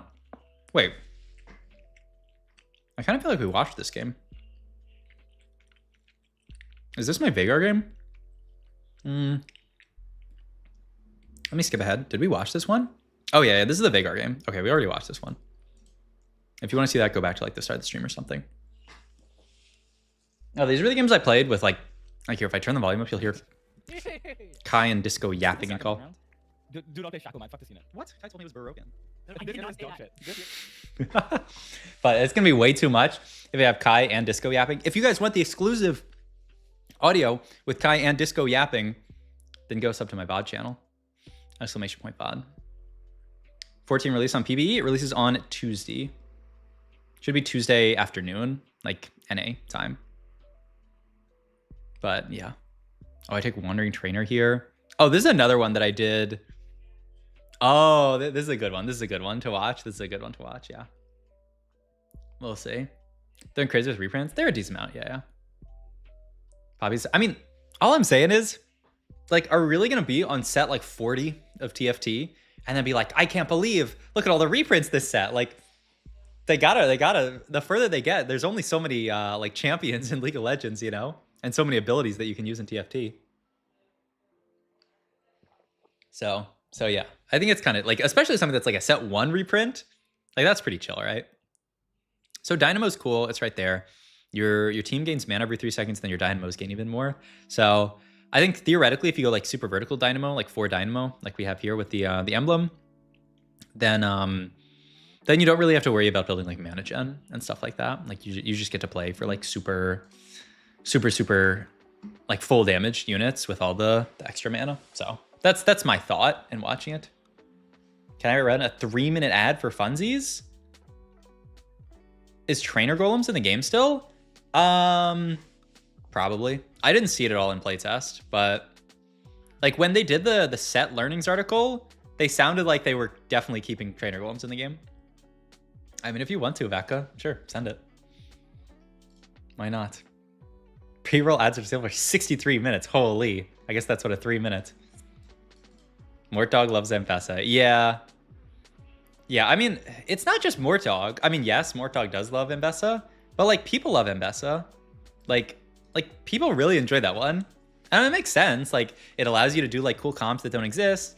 I mean, for every person yapping about how like, oh my God, this guy hit 10 Rebel or like 9 Scrap with the Golem. Like there's other people who hit it and like, they're like, yo, I hit 10 Rebel, Pog. So, you know, I do think they do kind of have to figure out the issue though, where like, it makes things way too accessible. You know, like the prismatic rate's way too accessible. Mort said 60% of people love Wandering Trainer, 25% okay with it, 15% hate and are super loud about it. Yeah, like that's the thing though. It's just like having, Raptor always calls it bingo. Having like a situation where like somebody can just win the game for free, or just straight up lose the game for free, like is kind of rough.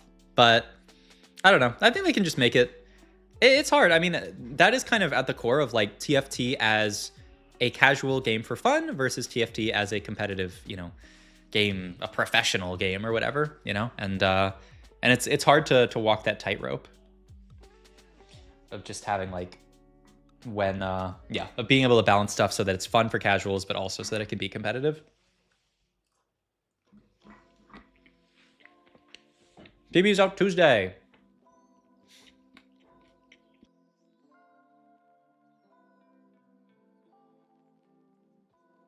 Trying to bait people. Actually trying to trick noobs in my chat.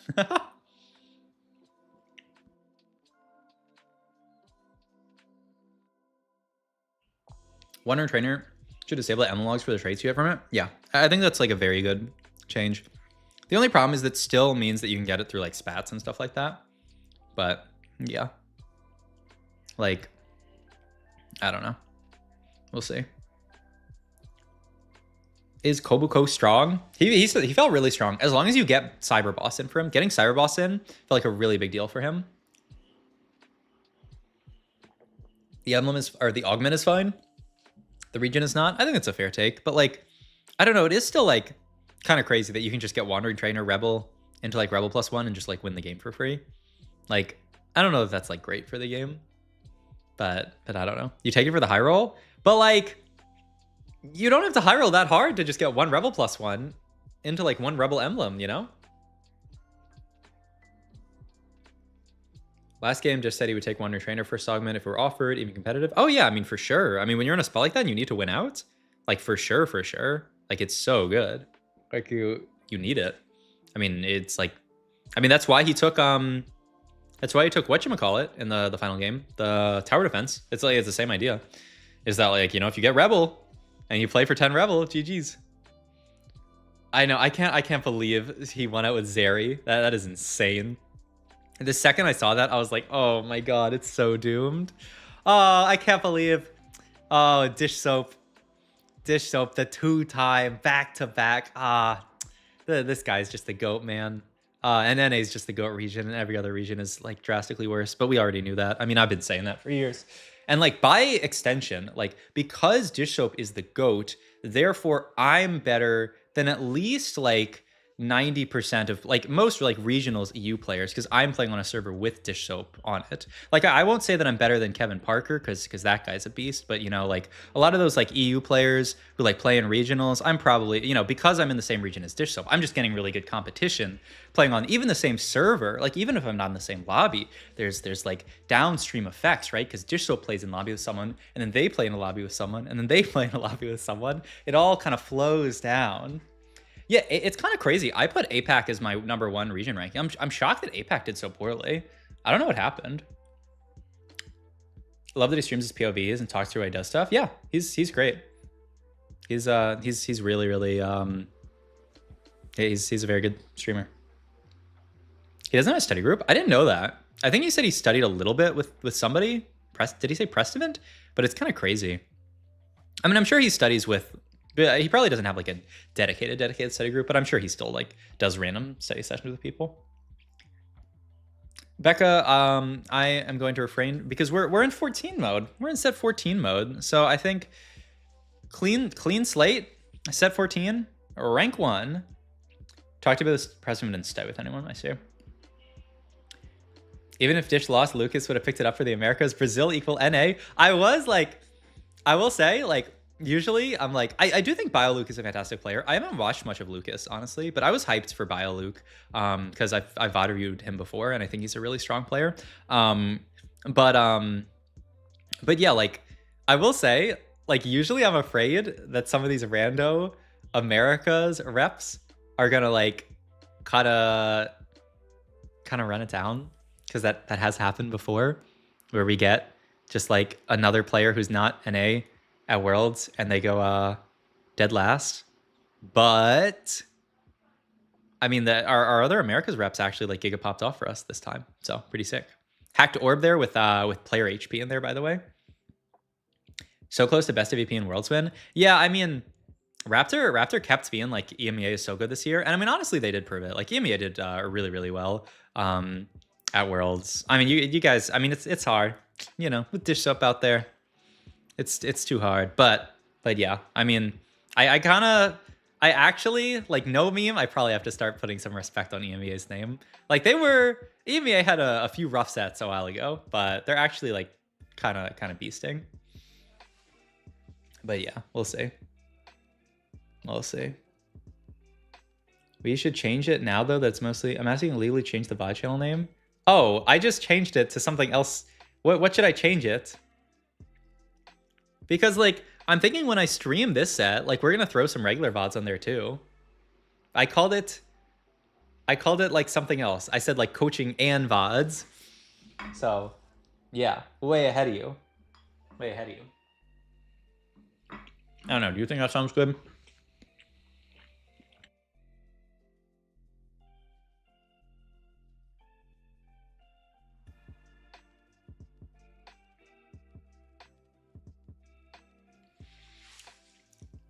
Tell me about the coaching situation. Do you do exclusively with Kai's program, or I don't do it exclusively with Kai. Exclamation point. Actually, that's way too long. Okay, what should it be called? Exclamation point Metafy. Yeah, I do it through Metafy. I am also a mentor in Kai's project mentor. I took one mentee last set. I'm taking one mentee this set. There are some people who take like 3 or 4 mentees, but it's a lot. Like,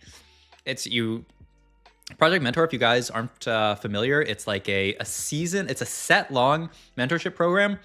So at the start of the set, people like apply to be mentees. I pick one person and I mentor them throughout the entire set. And it's 2 hours every single week. So it is a lot of coaching. It is also very expensive because, you know, you're getting 2 coaching sessions, 2-hour long coaching sessions every single week. But yeah. So So I do that with one mentee, and then I also just do coaching through Metafy. It should be free. You're right. I should pay you to be mentored by, yeah, and all the other mentors should pay the students, because they're getting the experience of mentoring someone, and that's what it's all about, really.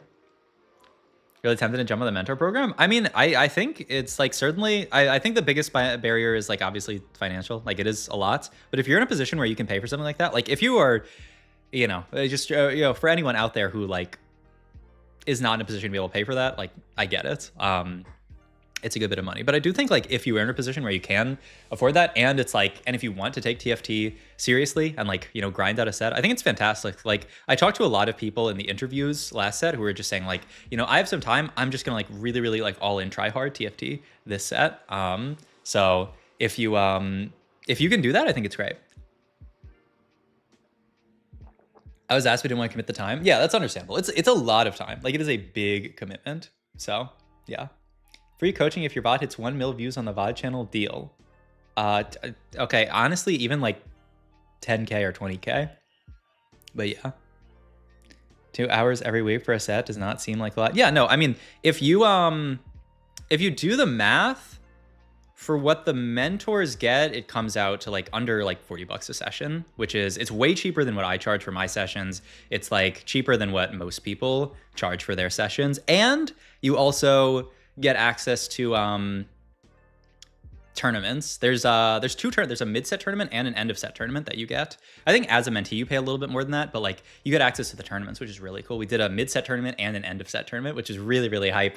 Freaking learning TFT. It's a checkmate tournament as well. Like, my mentee made it to check in the last tournament, but then this learning TFT guy, Marcel's student, and also like learning TFT, just like a pretty solid player in his own right. Like, he's been getting decently high ranked. This learning TFT guy, everything we were just talking about, he hits Wandering Trainer into Rebel +1 when he's in check, and he just wins the tournament there. Kai was kind of upset because it was a little bit anticlimactic, because he was really hoping that there would be more climactic end, but he just hit 10 Rebel and just won. So yeah. Improved TFT, mentor program where especially in this tailored. I would pay to have Soju. Does Soju coach? There's no shot. There's no shot Soju coaches. Yeah. Like, yeah, there's no shot.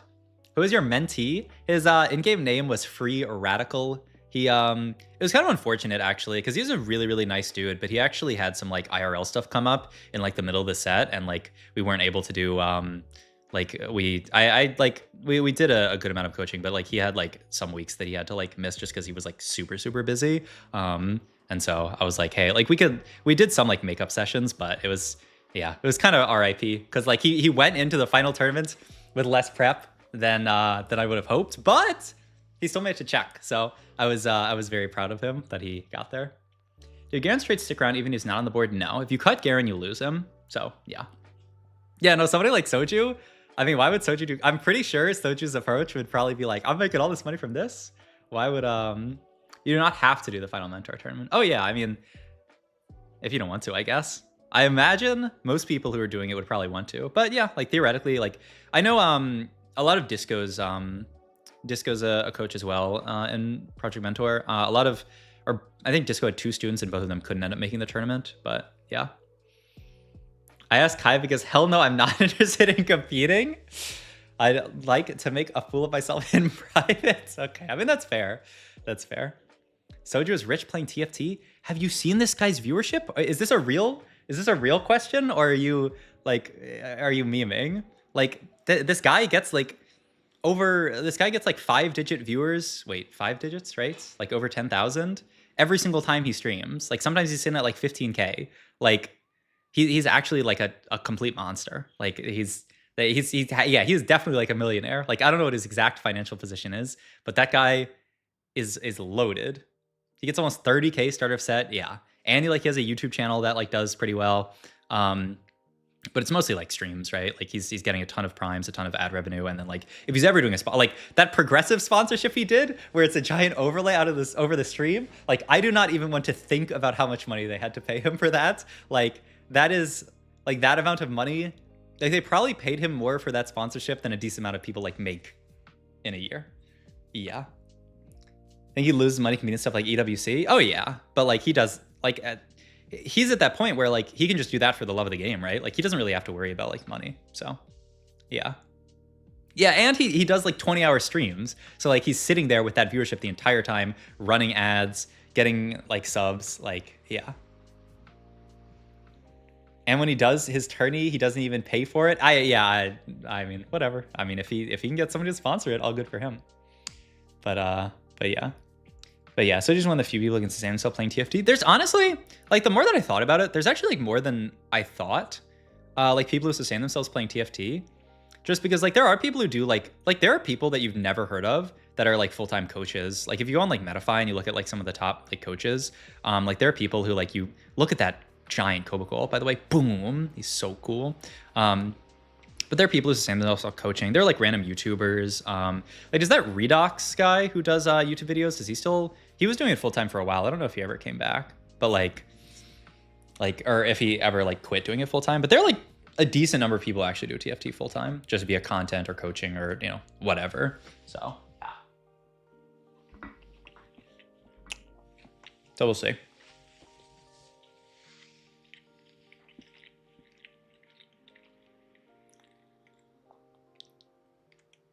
Isn't that like the Korean Worlds winner who went full content after winning? Who's that? Korean Worlds winner? Jaywalking? I didn't even watch that. Wasn't that? You're talking about somebody else. What did somebody say? Wait, I saw somebody respond. Oh wait, what does it say? I'd like to be coached by a bronze player just for the experience. No, you don't. AJ Walking became a meme player after Worlds? Oh, really? What set was that? Was that like 3? I was not in tune in the TFT community at all, that set. Like, yeah. Or was that 2? Who won? Actually, who are the old Worlds winners?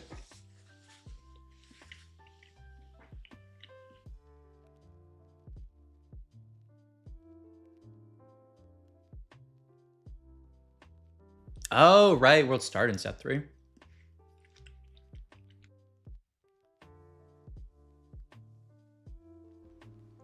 you try Bill Gates comp? I mean, this is like probably as close to Bill Gates as I got. Where I get a bunch of other random traits in, and I got a billion golden roll down for 3-star 5 cost. So there was 8 jaywalking. Yeah, I don't remember. Oh, Casey double. Oh, yeah. So 8 jaywalking was probably set 4. Who won set 5? I definitely watched that set. Was that a... Lilo was set... Yeah, I don't remember. Oh yeah, grief this roll down, by the way. Kids, don't do this at home. If you're rolling for 3-star 5 costs, buy all the freaking Zac bloblets, or at least just bench your own Zac. Because I lost so many fights trying to roll down for 3-star Aurora here, with I just didn't buy the Zac bloblets because I tried to roll fast. Like, yeah. You either take Zac off your board when you roll down, or just like here I just sell him to roll down for 3-star. By the way, like. I'm like, okay, like this will make things a lot easier, and then I just start selling stuff. I almost sell my I almost sold my dude, but look at this. Ba-boom. That's why I said this was a good game to review. 3-star Aurora. Sadly, they didn't actually like put any kind of crazy effect. She just does like 1 billion damage. Like look at this. But she doesn't go like, you know, I'm sure the other version will summon like 1 million different versions of Aurora, like pull your full bench in or something like that. So yeah. The only problem is this guy off Carousel just got Viego 3 as well, so it's a 3-star 5 cost fight. I didn't know Aurora was league champion. Yeah, she's new. Also, I tell this guy to sell board, and then we will sell board to have a 3-star 5 cost fight. But can you guys, is this scum or not? I buy a Zac here just so I have something on bench. I think Disco said that it was fine, but it is actually kind of OP because the Zac just sits here and then Aurora just boom pops off. But then, you know what happened is this guy lost and I sell my Zac and this guy starts building the board. I'm like, what the heck? Hey, like this guy actually just rolls down and build a board. So now I have to build a board. Actually, I get scammed by this guy because he actually puts together a board. But you know, I actually mostly get scammed by myself. I buy this Zac. I wanted to buy it after combat started, but I bought it a half second too early. And now I don't have anything on bench. So my dude just stays on the board here and then just gets, I mean, look at this Viego, boom. and then it's actually a second with 3-star 5 cost. So yeah, it's kind of hilarious. I think that's the end of that. Wait, no, there's no way this is the end of this spot, is it? Oh, it is. I'm going 2x speed. Yeah. I needed to. All right, so let's see. All right, this is another 4 hours of content, and I'm playing it on 2x speed, so like, I guess it's really 2 hours of content. Once we get through this, I don't know how I'm gonna do it because I haven't rendered the other video.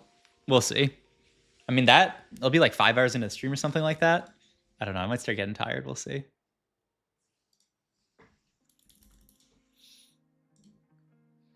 Hackermans. Oh yeah, what was this portal? Oh, is this the 2 stars? Yeah, 2-star units get appear in your shop. This one's wild. This set looks really fun. It is, yeah. I had a blast in the playtest.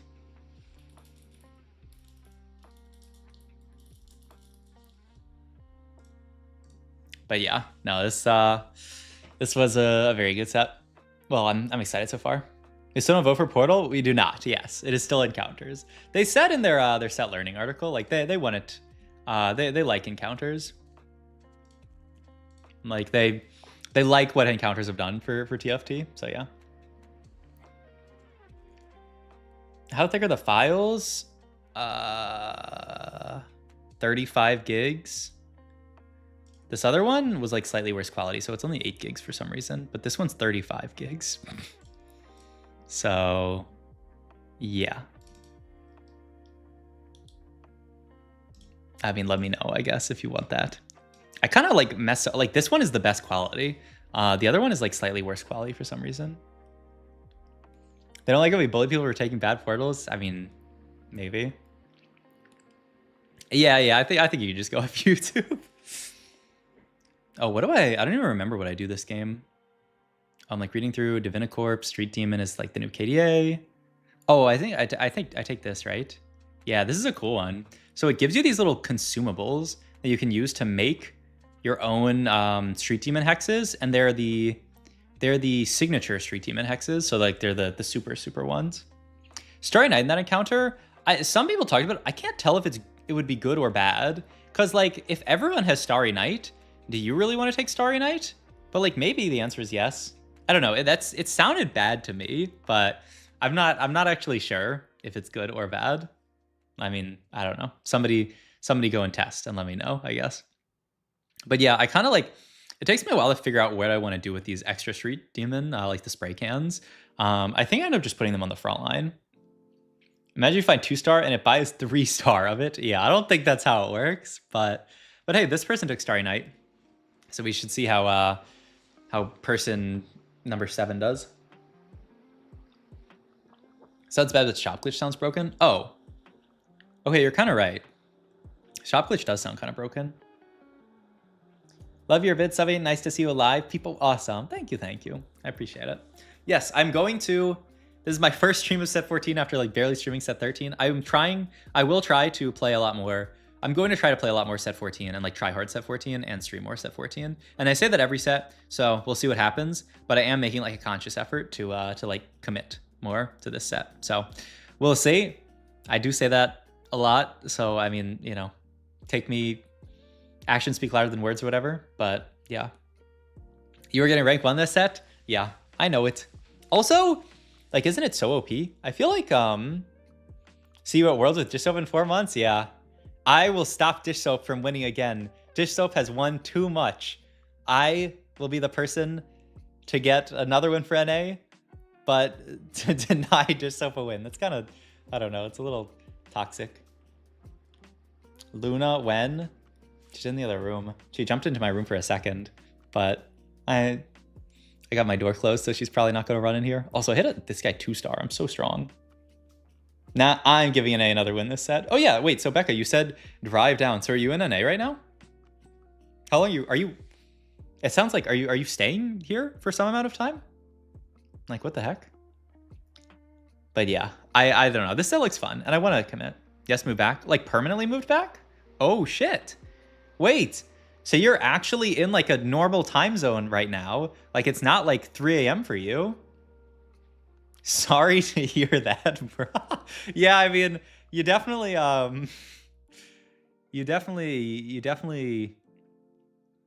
you bought when it's on a low point, but maybe that's good, right? Things can only go up from here, right? Super. Okay, we don't have to get into this kind of stuff.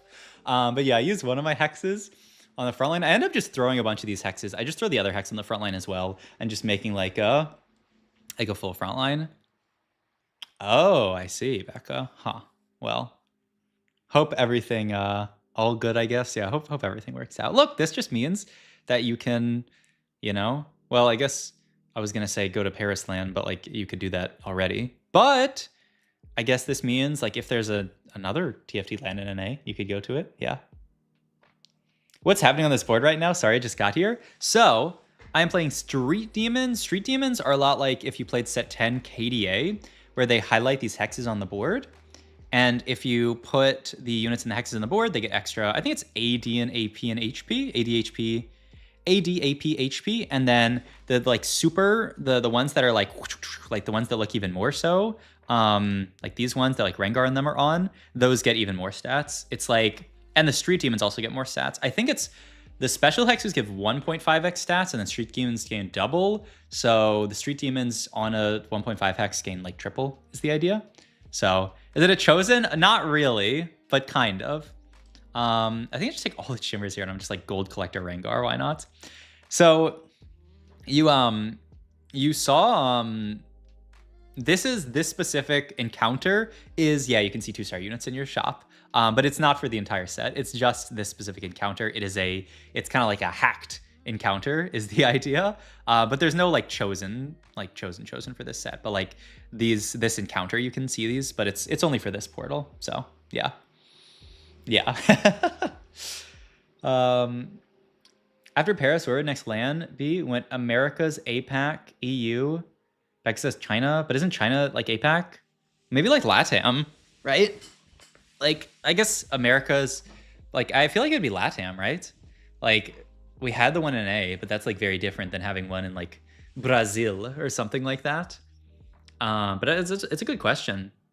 But I feel like APAC and China has a different circuit than APAC. Yeah. But, like, in terms of, like, where the LAN is, like, Macau, very, like your APAC players and Chinese players can get to Macau a lot easier. So yeah. Oh yeah, that's also, yeah, like isn't it kind of hard to like travel to, I don't know how all that stuff works, but yeah. So yeah. I think probably somewhere LATAM, or maybe just like NA again. Fuck it. I'm down. What would that be? 2026?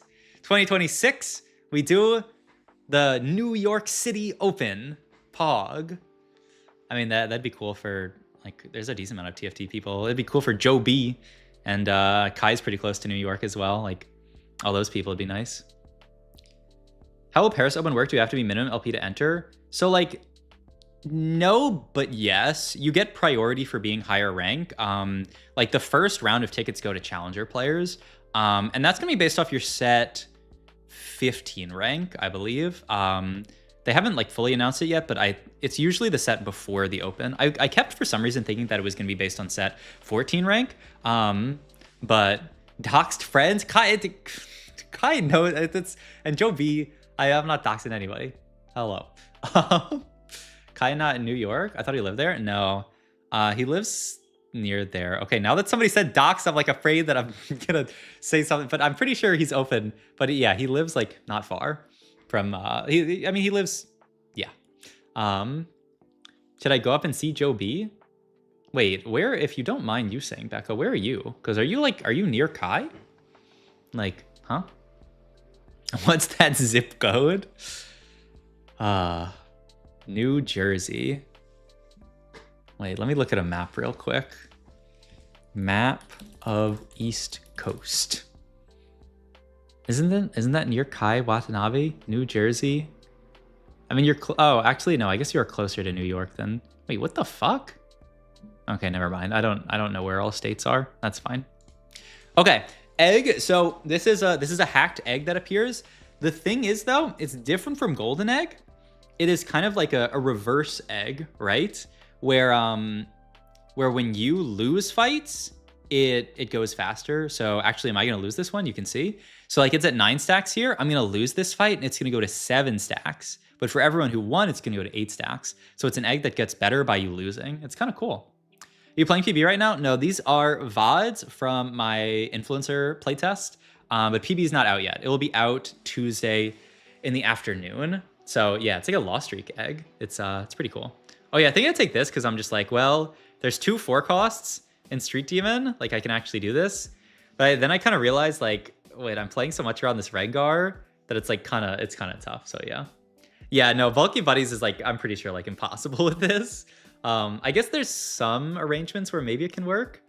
But yeah, like, no, it seems way too tough. Actually, I mean, honestly, this one is not that bad. You just have to take some units out of the hexes. Like you could have like 2 frontline units kind of like lined up in all the frontline ones, and then like the backline units, you know, like you could go like 2 units here, 2 units here, 2 units here, and then 1 unit here, 1 unit here, 1 unit here, and then maybe put like 2 over there. But yeah, seems kind of tough. In any case, pivot into the 7 Street Demon board because I mean that's the plan. So yeah. I think I'm a 4-hour drive from Kai. If I know where he's from. Oh, I mean that's kind of long, but I guess it's not that long. Yeah, Viego is pretty sick. Viego is so he's like similar to set 8 Viego where he does the big slam, and I think there was another Viego that did that. But the other thing is that what is this trait even called? Oh, maybe it's, does he not have? Oh, I took him off my board maybe. But he summons a copy of a unit that you killed, so you actually just get like an extra unit on your board. Woke up early this morning and saw Dish Soap W. What a guy. I know, he's such a beast, man. It's so unreal. I slept through like the first like 3 or 4 games. And so I like came back, watched like, I think I watched the end of game 4. And then I watched the last game and like, oh my God. I was so afraid that he was not gonna win. Oh yeah, Zach is so sick. It was actually sick. And the fact that it came down to Dish Soap versus Liluo, like, yeah. Did Worlds already happen? Yeah, it happened this morning. Sorry for spoilers if you're there. Yeah. but yeah, Worlds happened this morning at started like 5 a.m. Pacific time. So yeah. But here you can see, like, you can get 2-star 4 costs in your shop. Like, I'm not playing this guy right now, but I'm pretty sure I'm pretty sure the way ideally to play this is you just go for like 3-star 4 costs. It was Lilo, the guy that scammed top 8. Yeah, it was at the end. It came down to Lilo versus Dish Soap. Like if Lilo had won, we would have gone into a game 6, and then if Dish Soap had won, then he wins the tournament, and he ended up winning. So yeah, it was crazy. Game 1, 2 was America first, second twice. Oh yeah, dude. Oh, it's so good to be America's. We love it. Oh, it's so good. Oh my God. I think I can just make. I end up making a Street Demon spat here. I forgot what actually makes it though. True. Yep. NA best. Well, America's best region. Gotta put some respect on my friends of the Americas, because they definitely did a lot of work as well. Oh yeah, I just make Street Demon. Yeah, was it Rod that makes it? Yeah, I think that makes sense. And then the rest of the items, what do I do? Just like brand items here, like JG, Shojin. Yeah, this is not bad. Every set, America ego gets stroked. And with good reason, because we're the best, because we the best. I mean, shouldn't you say congrats to the people who are the best? Hey, thanks for the sub as well, Slayer Bella. Thank you, appreciate it. Oh, I had forgotten what that sounded like, the getting a new sub sound. It's been so long. Also, boom, look at that, brand 2, very cool. That's what it's all about. Just getting the immediate 2-star 4 cost in your shop. Like I'm trying to figure out how to play this board, by the way, because I want to fit Executioner. I can't play another 4 cost or I'm gonna lose pair of 4s. I don't know. This is like kind of weird. Though the dude does fit kind of nicely because I get Golden Ox with the Pew Pew Man Graves. So yeah. Love your content. Thank you. I appreciate it. But I'm holding on to Jinx just in case I get like I don't even know what I'm holding this for, in case I can get 10 Street Demon, but don't I have to push level 10 to get that? Yeah, I don't know. I hit Viego too, like immediately here. Kind of good. Oh, and do I move some of these? I feel like I moved some of these. Yeah, I moved some of these items over. What do I go, like Hodge Collector on him? It's like kind of awkward because he's AP, but like I feel like execute on him's not that bad. But yeah, I don't know what I was meant to put on him because he didn't really execute nothing there, but at least he did good damage. Like, you gotta put items onto the Viego too, but maybe not those ones. Yeah, this board, honestly, I mean, these fights were so close. I mean, it just ended up being kind of scuffed. But yeah, I forget what I placed this game. Hopefully I lock in a top 4. I'm just looking for, oh yeah, I have no heal cut here, so I grabbed this. I have no heal cut, and I have no Amar Shred. Oh yeah, my items are kind of a disaster. Titans Viego, and then Collector Brand. Oh, that sounds kind of good, yeah. I kind of forgot about that. I could Collector Brand. Oh. Yeah, that actually sounds good. I was just thinking of it like it had to go on the front line, but you're right. That sounds OP. But it's all good. I got my Morello's on Brand now. Brand spreads Morello's pretty nice because he hits AoE and then his thing bounces to like the 4 closest enemies. So he actually does like a really, really good job. Also, Viego jumping behind the T-Hex there was huge because it meant the T-Hex ulted backwards. Like, I'm pretty sure that's what won me the fight there. It was actually crazy. But all good. That's what it's all about. Oh yeah, and there's just Urgot. And I'm like, you know what? I don't know if this was actually... I think this is correct. The cool thing about Urgot, a few things. One, so... he locks onto the lowest percent health HP enemy with 5 hexes, and then when that guy drops below 50% HP, he executes them. He also, it says grinds them into the parts. I'm pretty sure he can farm... oh wait, it actually says down there. I'm pretty sure he can farm items. Yeah, grind item chance 15%, grind gold chance 20%. So yeah, he can actually farm items, which is pretty cool. But yeah. So yeah, he like grinds people. But yeah, oh yeah, and he's 4 range. Yeah, it's so weird because I kept thinking that he was like shorter range, but no, he's a 4 range Urgot. Like it's so strange. Like you never see that. But I do want him like the same side as all my dudes so that he can at least like mark people, you know? So it's kind of hard, but all good. But yeah, look at the Mecha Aurelion. Ah, it looks so cool. Like they actually like nailed it with the thingies. So yeah.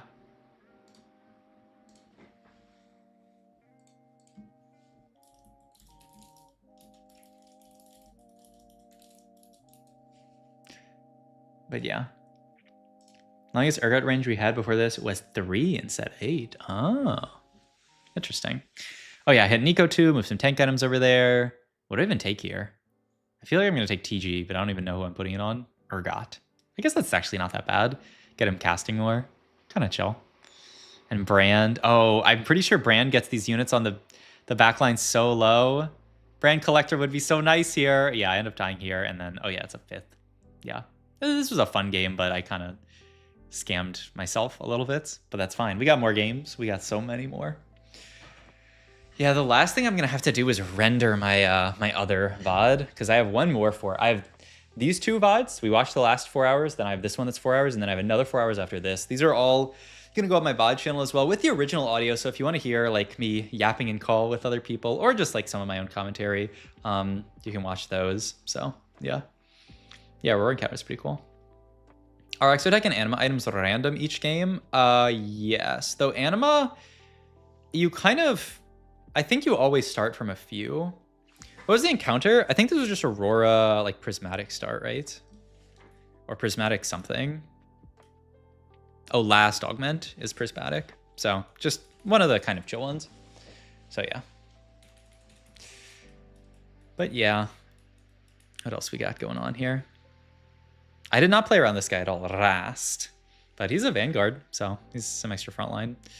And then Senna. I was thinking maybe Divinicorp this game, just because I had a decent amount of them. Yeah. I don't think I played Divinicorp, though. I don't know what I played. Probably not taking Survivor, but the extra gold is nice. So I'm down to take like something from this, like something like Overencumbered. Oh, they nerfed Overencumbered, by the way. So see, you get 2 bench slots, but you only get 2 components. I think I still, with the extra 2 gold, I ended up taking this just because I was like, why not? Yeah, I think I do just take it here because I'm like, like Overencumber plus 2. Though yeah, it's fine. That's fine. I get my entire bench sold, which was not ideal. So it sucks. 2 bench slots is basically 1. Yeah, it's definitely a lot weaker, but plus 2 gold, right? So like, you know, if normally it averages like a 4.6 or 7 or something, then like plus 2 gold probably averages like a 4 point better. But yeah. Oh yeah, I mean, having an extra bench slot can be impactful. It's just not that big. So yeah, But yeah, I mean, yeah, this augment has been just kind of broken forever. So I think it's fine for them to nerf it. But yeah. Yeah. I mean, they definitely did nerf it. It is definitely not like power level neutral or anything. But I mean, it is upside. Like it's not horrible. I mean, we'll see. We'll see when the stats come out. XTD. I guess we're never getting augment stats back, huh? I mean, it's kind of chill. I think a lot of people are. I mean, it's good for the people who play a lot. So it's gonna be good for me after I become the biggest grinder this set and play 10K games. I don't understand how people play like 1,000 games in a TFT set. I just don't get it. First impression of new set, is it a wild, wacky kind of set or more of a refining what we got kind of set? I guess between those two, if you give me that dichotomy, it's a refining what we got kind of set.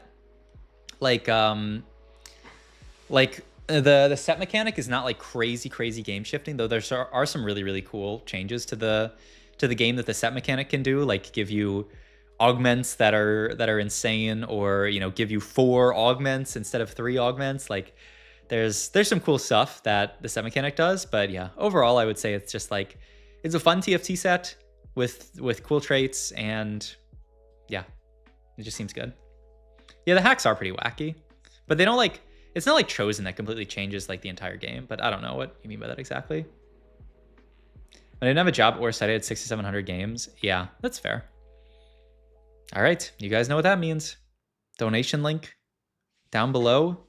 First Saudi oil billionaire to donate $500,000, I will quit my job. GG's, guaranteed. It's just a small, like for some of those people, or maybe like the heir to the Kraft Heinz Corporation, because that probably has less, ethical issues with that. I mean, it's still a corporation, but I mean, Kraft Heinz, everybody loves them. But yeah, the heir to that fortune, like that's a drop in the bucket for them. So it's kind of chill. But like it'd be fun. It'd be fun to play TFT full time. I've thought about that. I mean, my just like where I'm at right now is I kind of want to just see how the next year goes with my content and like everything, and also just how the next year goes with my job. Like if they give me more money, or if they don't give me more money, like, or if they give me like a lot of more money, who knows? And like basically after a year, I feel like I'll have a good understanding of where I'm at. Was about to drop 500K, but then you said Kraft was more ethical. No, I mean, but it's true. I can't. If I have to destroy my values to become a 500,000 heir, then I won't do it. I will stand up for my values. But I mean, Kraft Heinz, go for it. Why not? But yeah, I'm really just gonna kind of like see how the next year plays out, and then because it would be really fun to do this stuff full time, but I also don't want to like destroy all sense of stability I have. And he also fucking this like America thing, like we blew it, man. Like I would have to buy health insurance if I was like a streamer, like blah, like paying, or you could just be uninsured, Pog. Yeah, that's a good idea. So like, oh my God. You jumped to trying to get a Nestle exec to donate? Yeah, I don't know. What's the most ethical billionaire that you can think of? Oh, I just take the 10 here. Would you swap your Vi with your Violet if someone give you 500K? Oh man. See, this is why I always split, because I see these splitters get 15 gold, man. I think this is what radicalized me into becoming a splitter. 15 gold? Like there's no way. There's no way. Soju is the most ethical one, true. I guess the most ethical one is for like to just have like the YouTube channel like blow up, or like my Twitch to blow up, and then like just like run ads on like, thousands of viewers, and then like, everybody just doesn't even pay money. You just get it. It's cheaper to have no insurance. They give you bigger discount on medical bills. I know there are people who do that, but like, couldn't then you just like go to the hospital, and then like if they need to do like, what if you have to go like the ER for something? Like, can't you just get hit by like a bill that's like $20,000 or more of something? Like that sounds kind of bad. Like I think I'd rather pay insurance so that doesn't happen, because then like, isn't it just Jover? Like or to actually just like go in 8th IRL. Oh, maybe this game's Divinicorp. I guess this game is kind of like Divinicorp-y. But also, yeah, I don't know the you also have to qualify for those discounts. Yeah, like, because isn't it worst case scenario where you like, if you make too much, you can't have them? Yeah. So like, isn't it worst case where like you make too much to qualify, like you make a decent amount from content, so you don't get the super discounts, and then you just have no insurance, and like, boom. I pay it through taxes. I have free healthcare. Yeah, that's what I need. Worst case. Yeah, so I'm pretty sure it's still a good thing to have insurance. I mean, but like, everything is money if you think about it. TFT streamers never leave home, so where's the injury coming from? I mean, that's true. That is true. But that also means like for a long time, when I just like stayed in, when I like post pandemic, when I worked from home and like did not leave the house that much because I was just full-time work from home and I was just chilling at my house, I was like, man, is my immune system goated? Am I just the best? Like, I never get sick. And then I started going outside again, and then I got sick like a bunch of times. I just got like so many colds in a row, and I was like, oh, I never got sick because I never went outside. You know what? That makes sense. And now, you know what? Maybe my immune system isn't goated. Maybe I was just, yeah. So yeah. What's up, Kaibom? There's a new set on PBE. It's going to be on PBE on Tuesday. It is not right now. I am watching my games from the playtest. So, yeah. I only go to the gym. Yeah, me too. But you still get sick from the gym. Oh, maybe I'll go to the gym later today. I love going to the gym. It's so fun. But yeah. But what I realized also is that like everything is money, you know? Like a job gives you a lot of cool stuff. It gives you, well, you know, if it's a good job, it gives you healthcare, it gives you like retirement, it gives you vacation. But like, if you just make more money, you can pay for all of those things. Really makes you think, right? Also, I got 40 refreshes here. Oh, I think I full pivot into Oxforce here. Holy. Yeah, I think I'd do that. Am I a genius? Maybe. It's kind of hard. Yeah, I got a little sneak peek for being an influencer, basically. I just wipe down all the equipment? Yeah. Okay, am I stupid? Like, I always wipe down the equipment after I use it, but I never wipe it down before I use it. Because, like, I think I have, like, faith in humanity that other people do that, but I don't think other people do that. So, like, I guess I should probably wipe it down before and after I use it. Yeah. Does Oxford actually drop Trees amount of gold? It drops okay, yeah. So it looks kind of wonky. Didn't stick to the lore of Cyber City. Okay, what does that mean, really, though? Like, how are you going to stick to the lore? Also, yeah, Annie is a backliner. It's so weird. Like, I feel like this is one of the first times in a long time we have had Annie backliner. But if she casts 4 times, she, like, summon... Like, are we going to get Tibbers? Yeah, we get Tibbers now. And then she summons Tibbers up there. Oh, she's so cool. Oh, this version of Annie is actually so sick, actually. Half listening. What are you wiping? The equipment. Wiping down the equipment when you go to the gym, you know? I'm going to watch your new YouTube videos. Thanks for the stream and chat. Bye, Twinkle Sparkles. Any name's Form Swapper. Wait, that'd be cool. Oh, yeah. One cost any set 10, true. You can't have the entire set have the cybernetic trait. Yeah, like what, is every single unit going to be like project skins? Like, it doesn't make sense. Like, you have to have some stuff. Can there be multiple Tibbers? That's a good question. I don't know, actually. I wish Kane was in this set. I mean, yeah, they have the other dude. They have Rast. I mean, I think it's cool that they have Ross instead of Kane. Like, we've never had that, right? So it's like kind of a cool way to include him. But yeah, like you see, like they actually, this is only 4 gold knocks. They do drop a decent amount of gold. Mort said you can? Oh, that's pretty sick. I'm hyped for that. Oh yeah, also I realized like I need to get this Golden Ox value. You can just pre-pump XP to get Golden Ox. So if you guys aren't familiar with Golden Ox, you see that 12 out of 12. So if you spend 12 gold on either rolls or XP in a round, you kind of like upgraded it. You upgrade Golden Ox and it gives you a little bit more damage amp. The trait just inherently gives you like a decent amount of damage amp and then it goes up a little bit. So yeah. There's a Kane hero og. Oh yeah, that's true actually. That's actually sick. What did Mort say about the win trading? I don't know. All I know is he made a video about it. I never watched it. Did somebody else watch it? I know Kai added me this morning and he was like, look at 2 minutes in the video. And Mort was like, I watched the videos from everybody. I watched the Sub-Zero Arc videos. I watched the videos that Kai made. And I was like, oh shit. I kind of need to like I just kind of make videos, and I never really realized that people like watch them, especially like rioters and people. So it's kind of like, I mean, I didn't like say anything in that video that I didn't mean, but I was kind of like, oh, like I should be like careful with what I'm saying. But like, I mean, I meant everything that I said in the video, so yeah. He agrees with the decision. Yeah, I mean,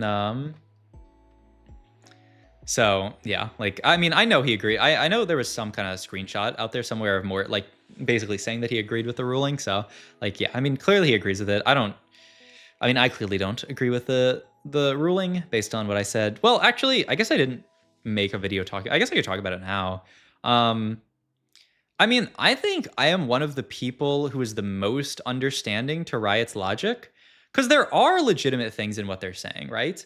Like him slamming the Hodge late, like he is playing on 200 ping and he's a mobile player. Like slamming the Hodge late, I think is not that egregious. Like there are tons of players who will slam items late, especially if they're playing on that much ping and they're doing other stuff. So like, I think that's actually like pretty reasonable to say that he's like playing on high ping. So like he will make some APM mistakes. So like people using the Hodge mistake as like a source of saying like this is him like intentionally doing this, I can actually like reasonably see that wasn't that wasn't the case, that he did actually like make that mistake legitimately, not win trading.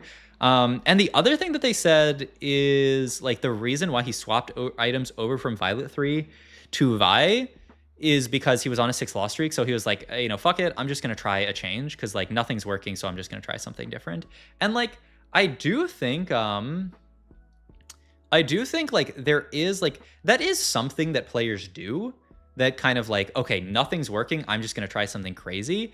I don't really understand, like, I don't really see how you can justify that when like you have one, if you follow that path of logic, the only way to follow that path of logic would be to say, is his board didn't get any better since the last time he fought that player, but he added like a Victor to his board and found some upgrades. Like he found like a Vi2 or something like that. So like his board got significantly better from when he fought that player the last time. So like one, I don't think that really holds weight, because like he could probably just say like, I mean, my board's gotten better, maybe I can beat them now.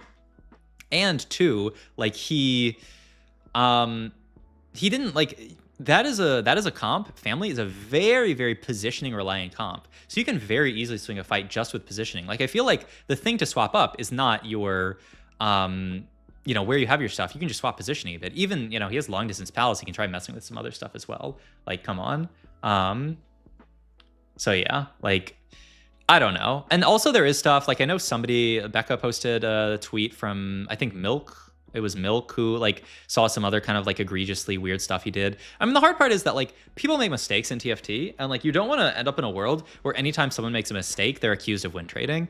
Like that would be a really bad world where like, you know, anytime somebody, like what if somebody's rolling down and they miss a unit on a roll down? Like, is that like win trading? Like you don't want to go too far. And so like that's the hesitation from Riot. But I do think you also can't go the opposite way and not go far enough when somebody does something that seems really, really egregious, because like, if you don't do that, then it just rewards people who do win trade. Like, I think the moral of the story for a lot of people will be, I can win trade now, as long as I don't make it too obvious, which is like really, really bad for TFT. So yeah, I hope that honestly they look into more evidence. Like, I really think the bare minimum is punishing Shituren. Like, I don't think, obviously, I mean, at this point it's too late to put Preston in the final lobby, but I never really expected them to do that.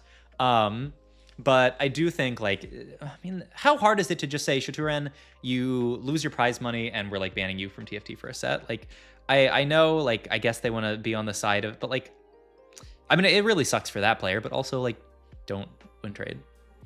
So, yeah. They should punish Setsuko. That I agree with. I think we can do another set ban for Setsuko. I think why not? It's like, let's, I mean, it'd be kind of fun. I think, like, he probably did something to deserve it. I'm down. Okay, but also, like, I know everybody out there is like, you know, this is egregious, but I will say 2 things can be true. Setsuko should not be incredibly toxic to people, to tournament admins, and to other players, and Riot can be bad at punishing win traders. Both of those things can exist at the same time. And this is like, I know people love doing the thing where they're like, well, you know, Setsuko just like said words, whereas these players did stuff. Yes, the person who win traded should be punished, and Setsuko should also not like be incredibly toxic to, you know, other people from other regions and other stuff. So yeah. Is Vehicle getting bulky buddies? It's probably not, because it's, I think it counts as like a fake unit. I think you have to put it next to like 2. Like I think I'd probably have to put it next to like 2 units. Like I'd have to put it like here to get it, I think. I'm not sure though. But yeah. Didn't Setsuko mullet on Warthog on Draven Path? I mean, he's mulleted on a lot of people. Like it's also not like Setsuko is somebody who's like, oh man, Setsuko said like one thing, you know, and then like they punished him. Like Setsuko has a history of being very, very toxic. So like that is the other thing. And he's like very much like, it's not like Setsuko was toxic once and then was like, you know what, my bad. Like I really shouldn't have said that. He's like toxic and he's like gleeful about it. So yeah. But Setsuko was punished and Wind Traders wanted, but the Wind Trader should have been punished. I can agree with Setsuko being punished and disagree with the Wind Trader not being punished. I think they should both be punished. Like that's how it works, I would say. But yeah. Everyone who calls you bald should have a set ban. Agreed. Especially Kai. Actually, I mean, who cares about banning Kai? Like, it's not like he's competing in any tournaments. Wait, don't ban me for being toxic. Last 2 times I clicked on his stream, he was going into the same bit about how he should be allowed to make fun of people. Yeah, exactly. Like, it's not, yeah. He's not a great ambassador for TFT, which, like, you know, you don't have to be. Like, yeah, you don't have to be a great ambassador, but, like, you're also, like, if you're a really bad ambassador for TFT, then Riot can, like, do what they want. I think that's perfectly reasonable. Setsuko was toxic before TFT as a challenger jungler. Wait, really? I mean, I completely believe that. Was it a Watch Was Wind Train that happened? I have a video about it. It's like, it's kind of too much to bring up the entire thing again. But, oh, did somebody just link my video? This better be my video, not somebody else's video summarizing it. Okay, yeah, this is my video. I was like, if you post somebody else's recap, don't post Kai. I mean, Kai's video is really good, actually. But yeah, just, it's too much to talk about in the stream, and we've already talked about it. Like, there's really not much else to say. But yeah, it's pretty crazy. Bebe for TFT ambassador. Oh, I hope Bebe's doing okay. Guy had the biggest crash out of all time, man. Oh my god. What do I take here? I have no clue what I take here. Do I just take Starry Night and play some reroll garbage? I mean, it's gold. Oh, what do I even take here? Oh, I take category 5. Oh, I try some different category 5 units out this game because I have double Renown Slam category 5. So yeah. Poppy solos 1-4 with Shojin tier. Thank you for the information. I don't know how much I'm going to use that, but yes, thank you. Bebe was so wrong about the TFT luck thing. That's so true. Bebe being like, TFT like can't be a competitive game because there's too much RNG, and then you just have like, you know, you have Title winning multiple sets, you have Dish Soap winning multiple sets. Yeah. Can you get the encounter where sometimes units are 2-star shot with Starry Night? You can, yeah. I don't really know if it's good or not, honestly. Because like you're kind of already getting Starry Night, so you really need double, but yeah.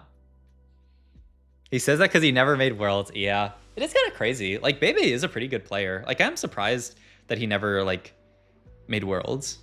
Cause like, I don't know, he would be very, very consistently like rank 1, maybe not consistently rank 1, but he would often hit like very, very high low Korea. So I'm kind of surprised that he like, when I found out, like I had just assumed that he had like made Worlds in like previous sets and that like I was just like a TFT zoomer when like, but no, he didn't. So I don't know what the deal with that is. Cause like, it seemed like he was good enough. It might be a mental thing. Like definitely seemed like he, I mean, yeah, maybe had some, not the best mental. Is Korea a competitive region like League? Yes and no. Definitely not like League. TFT is actually the game with like the best balance between the regions and the region where like NA is the best. Like NA is, I would say, the best region in TFT. And other people might say that it's like other stuff. But like Korea falls under APAC in TFT, and APAC is actually really solid. Like Korea's done pretty good. There are a few good players from Korea, a few good really Japanese players. really good Japanese players, a lot of really good Vietnamese players. So like APAC does really well. Like when I did my set rankings for this set, for like the pick'ems, I put APAC #1, but they kind of ran it down this set. Jinx is AD Heimer. Wait, does Jinx gain more rockets when she casts? I did not. I didn't think that was the case. I guess I could just pull up this. Jinx. Oh yeah, each cast fires an additional rocket. Oh, you're right. So yeah, she fires 5 rockets at the start. Yeah, that's pretty sick actually. I didn't even realize that when I was playing with it. I just played her. She fires 5 rockets and every other rocket procs Renan. So she actually procs Renan's a decent bit. So yeah. Oh yeah, OCE, really solid as well. Like, yeah. Like, I don't know. I feel like TFT is one of the games that actually has like a lot of like parity between the regions. Like, it's not like, you know, X region is winning every single Worlds, which is, I mean, it's great. It's great for viewership and everything. Because, you know, like we can go in, and it's also great to be from NA because we actually get to win tournaments. Oh man, did anybody watch? I watched a few games of that like First Strike tournament, the League of Legends one, but I don't know. I thought, didn't the NA team win like early in the tournaments? Like, didn't they beat EU? But then somehow they lost enough that they didn't make it through. Like, what happened? Did we troll? Like, come on. OC has 8 players in it, true, and they're all challenger. Yeah, it's a pretty even playing field. Like the regions feel relatively balanced, which is great. I mean, I love that. TL Airport speedrun, Sag. But didn't they win their first game? How did they lose? Oh man. I thought I was actually gonna have like a cool tourney that I could watch and root for NA. But I've tuned out of League. I used to watch a lot of League, but it's just like not. Yeah, it's just not fun to watch when NA loses every single time. Is Jinx the new Ezreal? Not really, unless there's a version of Ezreal that I'm... Oh, I mean like a solid Renan's unit? Well, spoiler alert, I don't actually play Renan's Jinx the entire game. I think she's like fine with it. Is this PvE? No, these are VODs from my playtest, the special influencer playtest. PvE is going to come out on Tuesday. So yeah, these... I'm the only one with these... Well, all the other playtesters have VODs as well. But yeah, you can't play it right now. Do you think Riot should come out and say win trading is fine? No. Okay, win trading is definitely not fine. Like, it is clear that win trading is not fine to Riot. The question is what raises to the level of win trading, I guess, you know?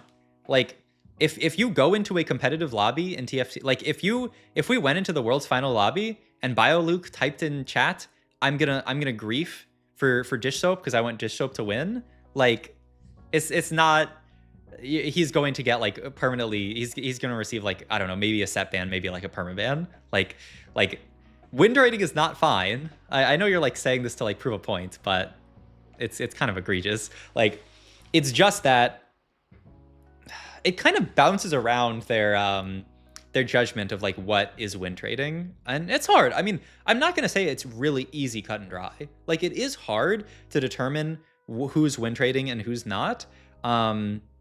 Sometimes in this situation, I think it's more cut and dry, but you know, you cannot punish every single instance of somebody who like looks like they're win trading, because like good players do stupid stuff sometimes. So like that will happen. And if every single time a player plays suboptimally, you ban them or, you know, you give them a punishment, then like everyone will receive a punishment because everybody plays suboptimally sometimes. But the question is it like reasonable suboptimalness, or is it like egregiously bad play? And you know, that is the question with these things.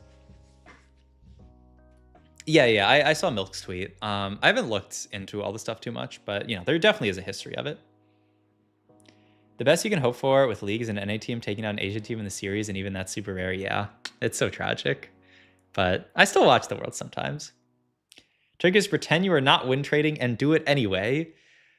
Yes, but like, obviously really egregious examples will be punished. But I mean, I guess in this case, this was a relatively egregious example, I will say. So, yeah.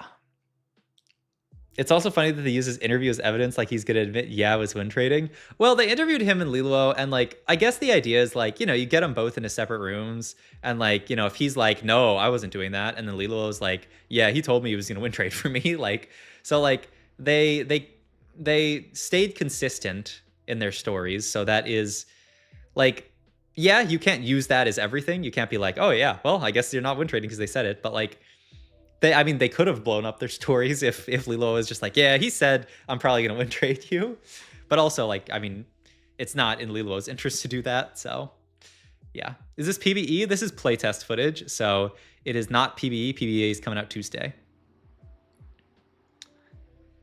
The fact that it was so calm and had no reaction sort of leaned towards him win trading would have made a surprise Pikachu face. Yeah, I don't know. If they don't enforce it in the cut and dry situation, no one's gonna come out and type it. If you need to have them type it, then you might as well not have a rule. Yeah, I mean, it doesn't have to be like obviously them typing it out is like the most egregious example, but like, you know, it shouldn't be that they have to like type it out for it to be the case. But I still think like, yeah, I mean, it's hard. It's definitely hard. Do I sell Jinx here? Okay, I'm pretty sure I'm griefing by selling Jinx. I mean, I guess I can throw some stuff onto this Varus for now. I guess it's not that bad actually. Oh wait, no, I do this shit. Okay, I'm pretty sure I griefed this game a bit, but that's okay. I mean, it's literally playtest. Chinese read the argument argument of win trading, just saying that win trading was smart because you get more spots next year. And if you didn't win trade, fans would have been flaming on stream. That is what somebody said. I saw somebody say that in a Discord that like Chinese fans support you win trading, and like if he had not win traded, he would have gotten flamed by the Chinese community, which is, I mean, that's, if that is true, and I don't know, you know, what the culture is like exactly. If that's true, that's really, really tough because like, yeah, like if basically like that's the way that you know, region's culture works, then like we just kind of have an issue. Like, yeah, we either have to, I mean, you just have to kind of like pick, right? Like you either have to, it's the top post on their Reddit. Yeah, I know some people kind of like posted something. Yeah. Let's not go like, we can criticize you know, people win trading without, you know, devolving into, yeah. But yeah, like if that's the case, that like the Chinese community is like, okay, actually, no, I didn't. I don't know why I took Techie here. I think because I was like a noob at using God of the Net, but I don't have Techie in here, so I'm not getting Techie onto her. But yeah. Oh yeah, the Sedge cast is huge. Yeah, I mean, she hits like the whole board basically. They're also mad they had to play on 200 ping. Yeah, I mean, it is annoying that China has to play on 200 ping like every single Worlds. Like that is not good. But like also, like I mean, somebody's gonna have to play on 200 ping. They can't make Worlds LAN because, I mean, they're already doing 1 LAN per set. They're not gonna be able to do a LAN every 4 months. Like that's impossible. And they'd have to like fly people in with like visas and stuff like this. So like Worlds has to not, yeah, look at that Sedge cast, man. It's so big. But yeah, like you can't make Worlds LAN. So therefore you have to do it online. And if you have people from China who are playing and people from, you know, California who are playing, or I guess like what's the furthest point from China on the map? Like Idaho or something? I don't know. But like someone's gonna have to be 200 ping. Like the best thing they could do is probably like swap it around a bit. Like just have, you know, like certain people, like, you know, one World's the servers in China, and like NA has to play on 200 ping, and then like the next one it's in EU, and then like NA is 100 and China's like 100. You know, it's like yeah, it's really hard to make Worlds LAN in TFT. Like they would have to change it so that people have time. I don't know what's the turnaround in like Valorant Worlds. And well, the thing about Valorant is like there's all these like pro teams, and so like and like League and stuff like that, does everybody get a visa? Is that how it works in like League and Valorant, where it's like if you're on a team that like could maybe go to Worlds, you just get a visa? Like I guess that, or how does that work? Or is there enough turnaround? Yeah, you know, it's a pretty big it's a huge stun. It's kind of crazy. I don't know how it works in League, but yeah, it's just for whatever reason seems like it's impractical to do that in TFT, which, you know, it makes sense. Yeah, and then there's like everybody has a pro team basically. Why don't make Worlds like once every 3 sets and make it a LAN? I mean, they have that. It's called the LANs. I mean, it's not Worlds, but it kind of is Worlds. Like, I think where people kind of get upset about it is that, like, yeah, like the open tournaments are like higher variance. But I don't know. I mean, that's life. I don't mind it that much. I came to terms with it. Like, when I went to Vegas, I was kind of like, dude, like, what is this? Like, I have to play in these things, and like, I can get I can just kind of like randomly. Oh yeah, I drop out of Exotech here because I realized it's like not even doing that much for me. But yeah, like I think the solution that they've fallen on here is pretty good. You do the opens; those are LANs. You know, whoever can go for those are once a year, and then you do Worlds for every set, and it's on it's online, and I think that's fine. So yeah. Yeah, it's fine. It's the tactician's crown, but it's Worlds. Like, well, I can't not call it Worlds. Yeah, exactly. Like, Worlds is so close. And so, like, the only thing they could do is, like make it take longer between regionals and Worlds and stuff like that. But, I mean, how long does it take to get a visa?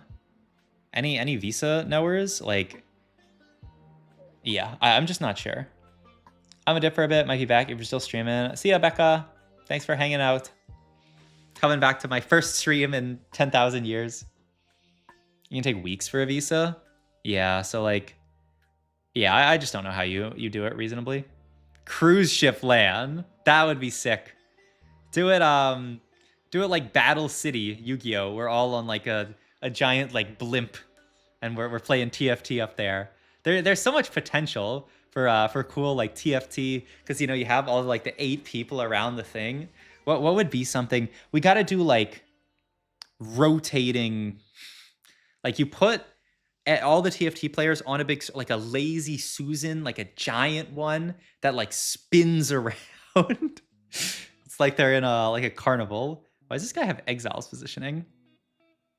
Now that I look at it, I don't know. I think it was just doing that for fun. I don't think it actually does anything. Star chips and all. Oh yeah. Oh, that'd be so good. Send them to the ISS. True. Oh my God. Yeah. They could be like different. They could be. Oh, this is the Lucky Shop one. Hear me out. World's finals on the international. Yeah. Wait, you and this person both said the ISS. Yeah. Just send everybody up there. Who can fund this? Who can fund putting a rocket with 40 players? But imagine you're one of the 40 people who goes to space to play in Worlds, and then you just get day 1'd. What are you doing? You just now I have to spend the whole weekend in space, and like what? I'm just sitting around watching people play in space. Oh, I got mortogged in space, man. Soju? Yeah, probably Soju. I think day 1 get ejected. Oh my God. That's good. Launched out of the hatch. Oh man.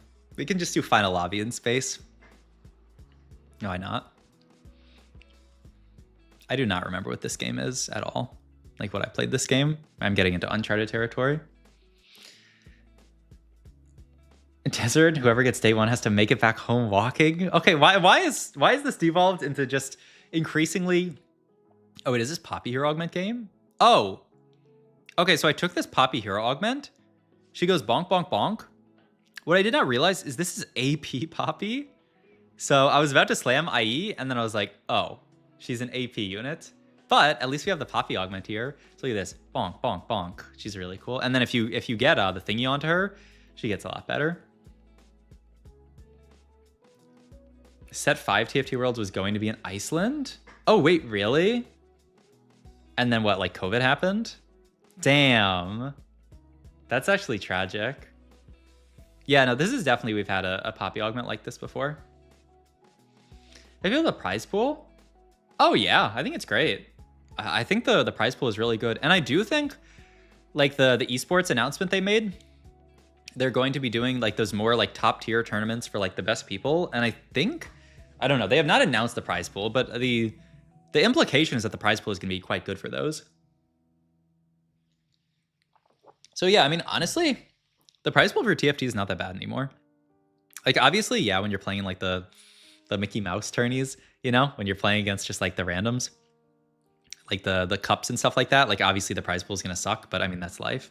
I just want it to be that like if you're at the top level, like if you're at the regionals level, I think you should get a decent prize pool. And I do think like, you know, I think it's nice for like a random, like the sub regionals have okay prize pools. Like if you win out the sub regional, you get like $1,000 or $2,000 or something. Like I think that's pretty good for just like any random person can like play in a sub regional. But like I don't know if they're still gonna have sub regionals. We'll see. We'll see. I still remember in TFT prize pool greater than LOL. Greater than LOR prize pool? Or less than? Was LOR prize pool?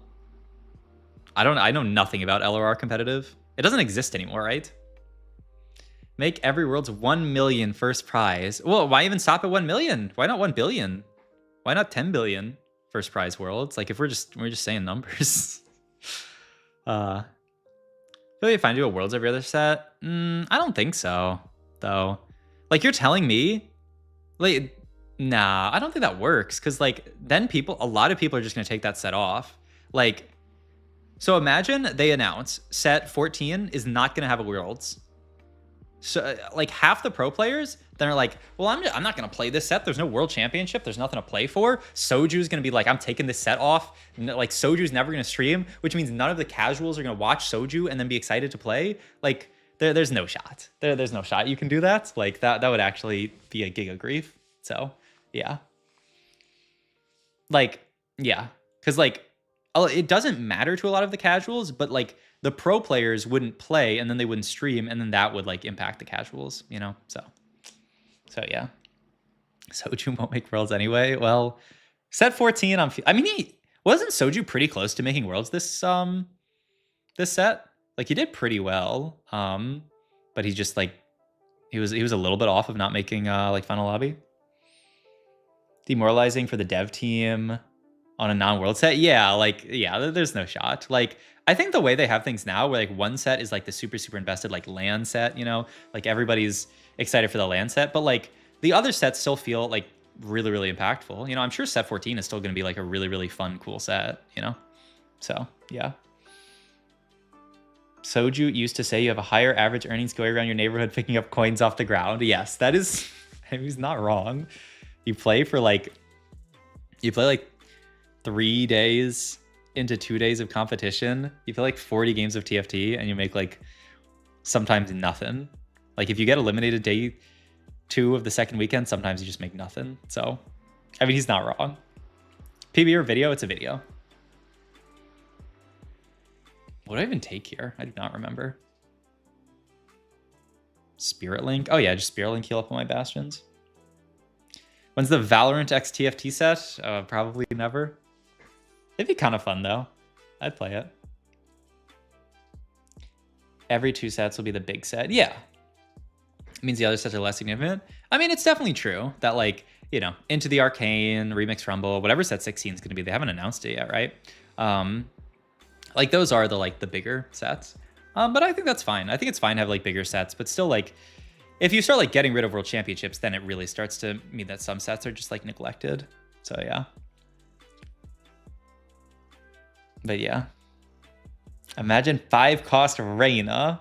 Bruh. That's so wild. Oh, what's up, Hungbug?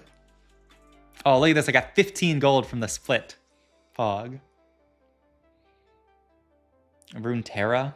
Did you play the new set LAN, or did they send you secret files? I did not do it LAN. I know some people get like LAN. I think for like last set, I think there were some people that got like a LAN playtest that like went to Riot's offices. But no, we just do it online. I'm not that big of a big shot.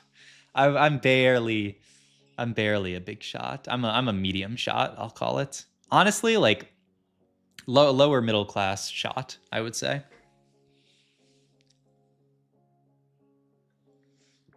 What if you announce in chat, I'm taking split, thus less people are incentivized to take it? You could do that. But what if you lie, you know?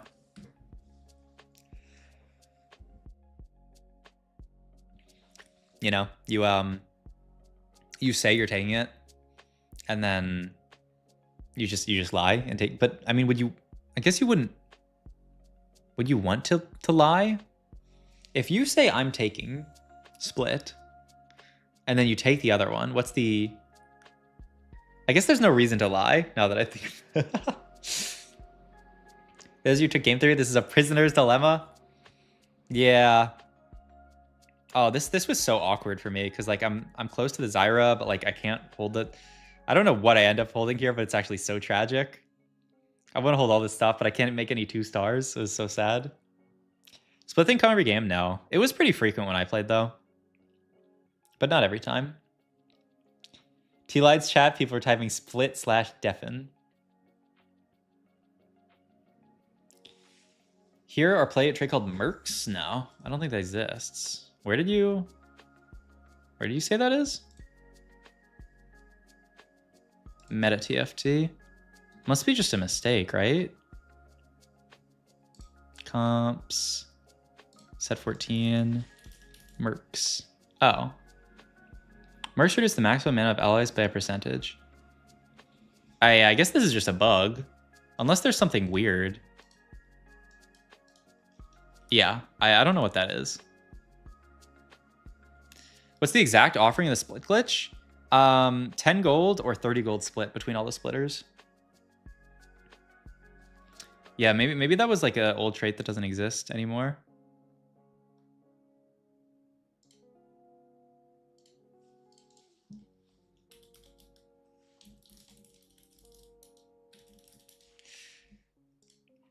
Realism comes after PBE. Yeah. I'm 10 gold. Is this set 12 Seraphine? Yes, I believe. What did I take here? Oh, yeah, I took Scavenger because, like, I have a 0 item. I have a 1 item Seraphine 3. Like, this Jackson of items. I was kind of like, I'm going to hit everything here. Like, I might as well just, like, take Scavenger and try to get everybody itemized, was the hope. But, yeah. Never heard of game theory? I, like, took some economics classes. I mean, I took a lot of economics classes. Like, how's a prisoner's demo work? Oh, yeah, you're supposed to, like, ideally you want to take something and then have other people not take the other thing. But, like, what's the, like, how do you do that? Well, because isn't, like, the idea of the prisoner's dilemma that the people don't get to communicate? Wait, but also, isn't in prisoner's dilemma there a thing where, like, in an ideal world, you cooperate? But there's no, like, cooperation in this, right? Like, I mean, I guess you could maximize the gold everybody gets by just everybody taking 10. Yeah, I don't know. I don't get it. New Morgana, same. She's basically the same, except she hits 2 units. And she doesn't do the shield reduction thingy. So she's, like, kind of similar. So you're picking your brain about everything. How do you feel about public stats? Kind of miss them, but I get why they removed them. Yeah, I see, like, I mean, I do think they did bad, like, having augment stats did bad stuff for the game. Like, it did make it so that people would just, like, check augment stats and then take whatever the best one is. But, like I don't know. I hesitate to use that as, like, a negative, like, a reason to get rid of it. Because, like, I mean, if you're bad and you do that, and you just do that, like, it's fine. You know? Like if you just take the highest highest win rate augment every time, like, you were playing incorrectly, and, like, that's fine. Like, you know, you can just play incorrectly. So, like, but I do also think, like, I think Riot did realize that, like, you know, like, if an augment's a 4.4 versus an augment that's a 4.6, the pick rate of the 4.4 augment was, like, disgustingly higher, which is kind of, like, bad for the game. You know, it does just make it so that it's, like, really, really hard to. Like, it means these are really sensitive talents and means that, like, a lot of augments don't see the light of day because people just don't pick them. But there are also downsides to it. Like, I do think it is nice as, like, a noob to be able to just go in and, like, see stats and, like, get that sense instead of having to play hundreds of games, you know? Like, because sometimes you'll take an augment that just kind of sucks. And, like, the only way to know that it sucks is to either play a lot or watch other people play a lot, which is not, you know, some people don't have all that time. I do think, though, overall, at the end of the day, like, it's either been, like, a net neutral or, like, maybe slight net positive for TFT. So I don't really mind it that much at the end of the day. Yeah. I just want to know if something's terrible or super broken. Yeah. I take combat when I need money. Yeah. Because, like, you know, the stats told me to. GG's. That's how it happens. But yeah, we get all our items signed, but like we have 0 item like oh yeah, I moved the items to Vhagar, and then I was like, you know what? If this guy's not Cyber Boss, I think he kind of sucks. Which I kind of stand by. Like the Seraphine's actually like, look at this. Seraphine's doing like way more damage than Vhagar, and like Seraphine dealt almost the same damage as Vhagar before. So yeah. Yeah, find your center where it was bugged to give double. Like, yeah, bugs are a tough one as well. Yeah. Because like you can't really like you can't know an augment is bugged before you take it. Like that is one of the tough cases where augment stats are nice. And like the hope is that Riot is really clear about like communicating bugs and fixing them, and they did pretty good this last set, I would say. Prisoners Llama cooperate is better than rat, but it's better to rat if the other person cooperates. That's true, yeah. Better convince everybody to take 10 gold so you can take the 30. Yeah.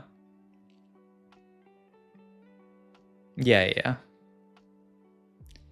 Basically, my first set, I have to say no augment stats. Feels like I was able to learn the game much better and learn to actually analyze how good things are rather than clicking highest number. Yeah, I think that's relatively reasonable. Hope they released set 13 stats at the end just for fun. I think somebody asked Mort about that, and he said that it would be cool, but then I feel like he said for some reason they wouldn't do that. I forget what he said, though. Great example in World Today, this person took share your energy was a great anomaly, but they put a 1-star in the anomaly, which is ass. Oh. Yeah, I mean, and the other piece of it is like we never had anomaly stats, which like, well, most people never had anomaly stats. But yeah. Oh yeah, I think this is the game. Like, look at this. 3 Cyber Boss is so depressing. Like, I think at one point I compare my Poppy's HP. I think 3 Cyber Boss is giving her like 90 HP. So yeah, just don't play anything over 3 Cyber Boss is the moral of the story. But you know, I mean, if it's the only thing you can play it, I guess. Yeah, the silver traits though, they look nice. I'm anti-stats, it makes the game more interesting. Yeah, I think that's a reasonable take. Oh yeah, I think I covered it here. 2604, 2692. Yeah, so I was just like, you know what? I think I just end up playing Anima Squad here. Because like it's actually doing nothing. 90 HP onto my Poppy. Like, who actually asked? Yeah. I'm pro stats, pro unbalanced metas. Oh, yeah, well, I don't think most people agree with you. I will say, I said this in my other video though, it's great for viewership. When a new broken comp comes out and I can make a video about it, people love that kind of stuff. They eat that up. So, I mean, it's not bad. It is pretty good for viewership, but it's not the only thing out there. People say they want balance. They usually want to play the busted comp. Yeah. Well, that's the other thing that I talked about a bit in one of those videos. Nice. Oh, and then I get this in as a Bastion. I can eat the... Oh, yeah. Oh, the only thing I realized when I did this is the positioning is so awkward because I'm basically like losing a frontliner. Like, low-key, I should have eaten something else, but I don't know what I was supposed to eat. But like, this positioning is so bad because now Poppy is just like in the middle of the board taking full aggro. But I don't know how else I was supposed to position, but I mean, this is... Do I die here? Yeah, I think I die here. Yeah, I think this positioning then was kind of grief. I mean... It's a 1-cost reroll augment, so it's meant to play for top 4, so I didn't feel that bad about it. Oh yeah, and I go yap to more talk about this. I'm like, is this right? Is it right that this augment basically does nothing? And this trait basically does nothing? And he was basically like, yeah, it's supposed to do nothing. Stat removal is a net neutral. It does give more freedom in early days and patches. I also miss knowing smaller optimizations and such. Yeah. Yeah, I was gonna say, people said the game was like too balanced this set, which is so funny to like get to a point in TFT where people are complaining that it's too balanced. Cause like for so long the issue was balance, and now they've gotten past that issue. But now people are like, oh, thanks for the sub, Vulcanus. Thank you, I appreciate it. But yeah, like because it's too balanced, then people are like, oh, it's so boring. I need broken stuff to make me, you know, more excited, which is just, it's wild. Yeah. One thing I didn't like about set 12, everyone would play Kalista Arcane. It was so fun. Yeah. So, I mean, I think if you really think back to it, like having a balanced meta like this is so much better for the game. but I know that you know, there are some things that come with it that are kind of wild. So, but I don't know. Oh yeah, I'm reading. I never played around AMP that much, but it's a really cool trait where like the more units you put in, the more your abilities kind of like do. Oh yeah, I really want to take Anima Squad Crest here. Oh, I remember this game. I wanted to take Anima here, but I took this and got Street Demon Emblem, which for a long time I was kind of upset that I got. But it ends up being, yeah, I mean, you'll see. You'll see later. The game is too balanced, too many lines. I don't know what to play. What a horrible issue. Syndra set 12 wasn't even close to where worst meta TFT has ever had. Oh yeah, I mean, for sure. But I mean, it was also pretty bad. Ooh woo blasters. Yeah, they kind of cooked with these. But yeah, I thought, I mean, I've said before, I thought last set's balance was fantastic, and I'm really, really happy that we got to a state. They got to a pretty balanced state like relatively quickly. Like I think they really nailed the balance last set, and like I think they've been getting better at balancing like set after set, you know. Like set 10 was the first set where things felt quite balanced through most of the set. And then like 11, you know, definitely had some issues. But you know, not terrible. And 12 definitely had some issues as well. But like, you know, I really feel like 13 knocked it out of the park, and I feel like every set they are actually like improving at their ability to balance the game. Yeah, the Anima Squad items are so cool. Yeah, this is the one I'm kind of sad that I didn't get to play around that much. Like this is the most I played around Anima Squad, and I got a freaking Street Demon +1. Yeah, last patch on set 11 was so good. There are a lot of really good set 11 patches. Like people remember the fact that like, you know, it was optimal to play, what is it, 4 Warden, 4 Sniper, Ash Ward, which was kind of egregious. But there were, like, do you guys remember the patch where you could play, like, all those different versions of the Lilia comp? Like, you could play, like, the Snipers with Lilia. You could play, like, the vertical, what was it, Mythic Lilia. You could play, like, there were so many, yeah. But, yeah, like, honestly, pretty good. Pretty good. But yeah, like I was so sad. I'm like, I should have taken Anima Squad +1. This would have been like, I would have Yumi too. But like, I actually like don't end up even building this because I'm just like, I'm losing. Like, I'm gonna be so broke. Wait, actually, do I make this? I think I don't end up making it. Yeah, because I'm just like, it's too much gold. I'm not gonna take this. Imbalance is kind of fun. Oh yeah, like I always say like the most memorable TFT patches of all time are always the Giga Imbalance ones. The ones where it's just like, you know, the Dragonmancer Nunu patches, or like Dark Flight when you had all those items that were like, you know, there's just Astral, I mean, hopefully Astral toggling memorable, but in like a really bad way. But yeah, like the most memorable comps are always when they're like super broken, because they leave an impression on you. You're seeing it every game. They're super, and like it is really fun. Like it is fun just straight up to play the broken thing. Like when it's my turn and I get to play the Syndra reroll game. Like I remember that tournaments where I just got like a bunch of Syndra reroll games in a row, and I was just like having a blast, just smurfing on people with Syndra. I was like, wow, you know what? I understand why people like Syndra so much. You're on PBE. This is playtest footage. PBE comes out Tuesday, so I was in an influencer playtest. So these are games from the playtest, but yeah, it's not out yet. I feel like I prefer trait whip flexibility rather than every comp is playable flexibility. Yeah, I mean, I think they want both of those things to be. A lot of people talk about that. Like, what is flex in TFT? Is flex playing a lot of different lines, or is flex like changing your game plan throughout the game? And like they both kind of are. They're both different definitions. But I do think, yeah, a lot of people really like that version of flex, where like you can like change what line you're going throughout the game, which I think is quite fair. I mean, I agree. I think that's really fun. First time I got challengers, I was just playing Riven Sork every game back in the day. I don't even know. That's too old for my my blood. I don't even know what that is. Draven patch, yeah. The 7 out of people playing Syndra. Oh man. But it's so funny. Because like that'll happen. And then like for the first week, everyone plays Syndra. And then like the second week, people try to get too cute with it. And then people stop playing Syndra. Like it always happens with like a broken comp. Like everyone will abuse it for like a week or something, and like another comp will come out, and then people stop playing the really broken thing, and then like sometimes you just get that broken thing for free, and then you're like, well, why did they let me just have this thing for free? And the answer is because they're trolling. But yeah, 3.5. Yeah, Street Demons is KDA, but you see the little hexes that are like even more highlighted? Those get even more stats. But yeah, like the one that Vayne is on, the one that Rengar's on, you know, these hexes gain even more. But aside from that, yeah, it's just KDA. So yeah, it's like basically all the same like hex patterns as KDA. I mean, to be fair, there are only so many hex patterns you can go. Like you can't do some like really weird hex patterns, but yeah, it's kind of, yeah. I mean, there's a decent, people have said there's a decent amount of reprints this set. Like I think that will be, well, we'll see what people complain about. If I am the TFT complaints whisperer. If I have to predict the things that people will complain about most this set, hacks leading to like really weird things happening that are insane.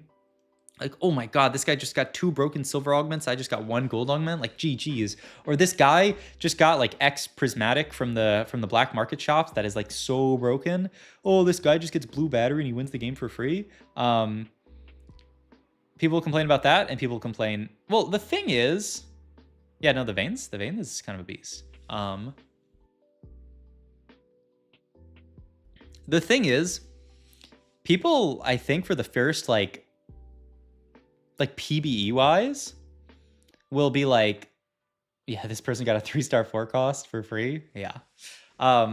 People might complain about whatchamacallits, like reprints right now, but I guarantee you, a month into the set, is anyone gonna be like, oh man, this Rengar is a reprint of Rengar from set 1? Like, no, nobody's gonna care about that. So like, I think at the end of the day, what matters is if it's a fun set to play, and like, who cares if there's reprints really? But that's where I'm at personally. I think that's how it goes. But yeah, this is a good spot. I'm down for set 1 reprints. I mean, I don't know. I barely played set 1, so I don't really remember. People are saying maybe this Rengar is from set 1, or maybe it's a different set where he jumps all around and slashes people. Yeah, I have no clue. I'm not a TFT zoomer anymore. I'm becoming a TFT boomer because I really got into the game in 5.5. I played some in 1, but like I do not remember any units in 1. And like the other sets, like everything before, like 1 I played some, and then I like barely played it all, like 2, 3, 4. And then like 5.5 is when I actually got into like, 6. Set 1 is disgusting. Someone's the only one I didn't play. That's funny, Kana, that you like played set 2 but not 1. Because I feel like 1, like when I remember all the people like streaming, and you had to like watch someone stream TFT to like get a beta key, right? That's how it worked. Like I remember like watching like Scara and like leaving Scara's stream on my computer so I could like try to get a key to get into TFT. Like I was like, oh man, I need to play this TFT game. And yeah, it was, I mean, just the fact that it was like, I do just remember like it was such a, just like playing an auto battler type game. I was like, whoa, what is this? This is crazy. Renekton doesn't really fit on this. Like I think I hold Renekton pair here, and then I'm like, what am I doing? Like why am I holding Renekton pair, honestly? And yeah, I just make this Street Demon set up here. Zeke's is like a little bit oh yeah, and then I end up playing the Kobu Ko because I realized I can get all this stuff in. Wasn't this a nice pivot? I am playing Street Demon Ziggs, which is kind of weird, but yeah. Oh, you needed 103? I bought an account on eBay for the PvE, bruh. Is that how Valorant? Oh, maybe it was Valorant. You need a PvE account, which you need a League account for because of Karma. Oh. What am I thinking of? Maybe I'm thinking of Valorant. I don't know. I'm more worried about how so many hacks being augment based because they're famously the least balanced aspect of the game. I mean, you're not wrong. Oh, by the way, check this out. I really love Ziggs's his cyber boss buff. You see when he casts, he throws the bomb, and then it goes in like all the vertical and all the horizontal of what it hits. We can watch another fight. It's like Bomber Man. I feel like it's such a cool little like ability. Like, ooh, it's like a throwback to, yeah. Magic damage within 1 hex, or actually maybe it doesn't say there, but whatever. This is also a crazy shot, by the way. Just get everything here. Yeah, I have 7 Street Demons, so like honestly, my thought is like I'm just chilling. But yeah, this Ziggs is so cool, honestly. I mean, a lot of the units, like, yeah, watch the Ziggs cast here on the unit frontline. That's gonna hit all these frontliners. Like, yeah, it's just like a all vertical and all horizontal. It's so sick. Yeah, he's so good. May wind up balance so many lovely crazy moments. That's what I'm saying. That is, I've said it. Do I fit Garen in here? I think I really wanted to fit Garen, but my thought is like, how do I actually do it? I'd have to like drop Bruiser or something. I tried, yeah, I think I do this. Yeah, this is pretty reasonable, right? I lose out on Bruiser for Koboko, but like, it's not the end of the world, and I get Zac and God of the Net in. Yeah, I'm pretty sure this is correct. I mean, this is cool, right? Like, this is what, I mean, speaking of like to some of the things people were saying in chat, like you like in TFT, is like, I dropped down from 7 Street Demon to 5 because I found 2 cool 5 costs to play, you know? And these are super splashable 5 costs. I found 3 cool 5 costs to play, honestly, because like Koboko doesn't even have Bruiser in here, but I'm playing him. So, so yeah, like, I feel like it's gonna be a nice set for this like 5 cost capping stuff. I'm so happy they fit in Aurora now. Yeah, Aurora is so cool.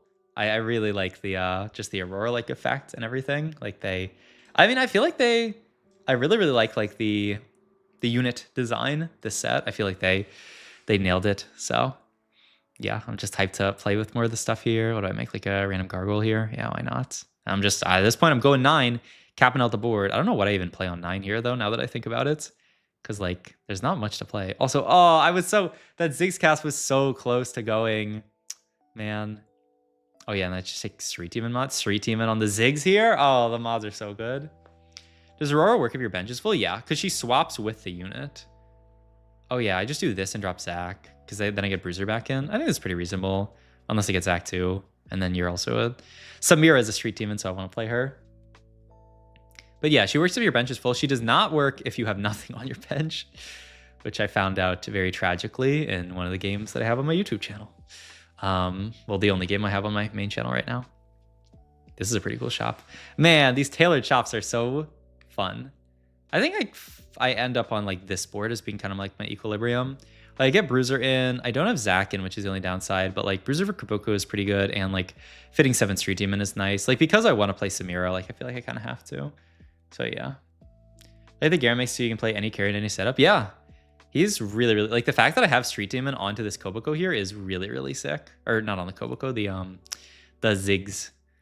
But yeah, I'm also hoping every round to see a Street Demon +1, obviously, because Street Demon is one of those traits where there are 8 Street Demons, so you just need 2 spats to find a 2-star. So yeah, also I took this because my thought is reforge in a Street Demon, boom. And honestly, I got so excited because I saw like the teal of the Street Demon, and I thought I had it for a second. I was so excited, but yeah. So they created waves with tailored shops, just this portal that we're in, this encounter, but kind of, yeah. Everybody loves the waves meme, honestly. Like so many people want there to be waves in TFT. I think I just take Strategist here.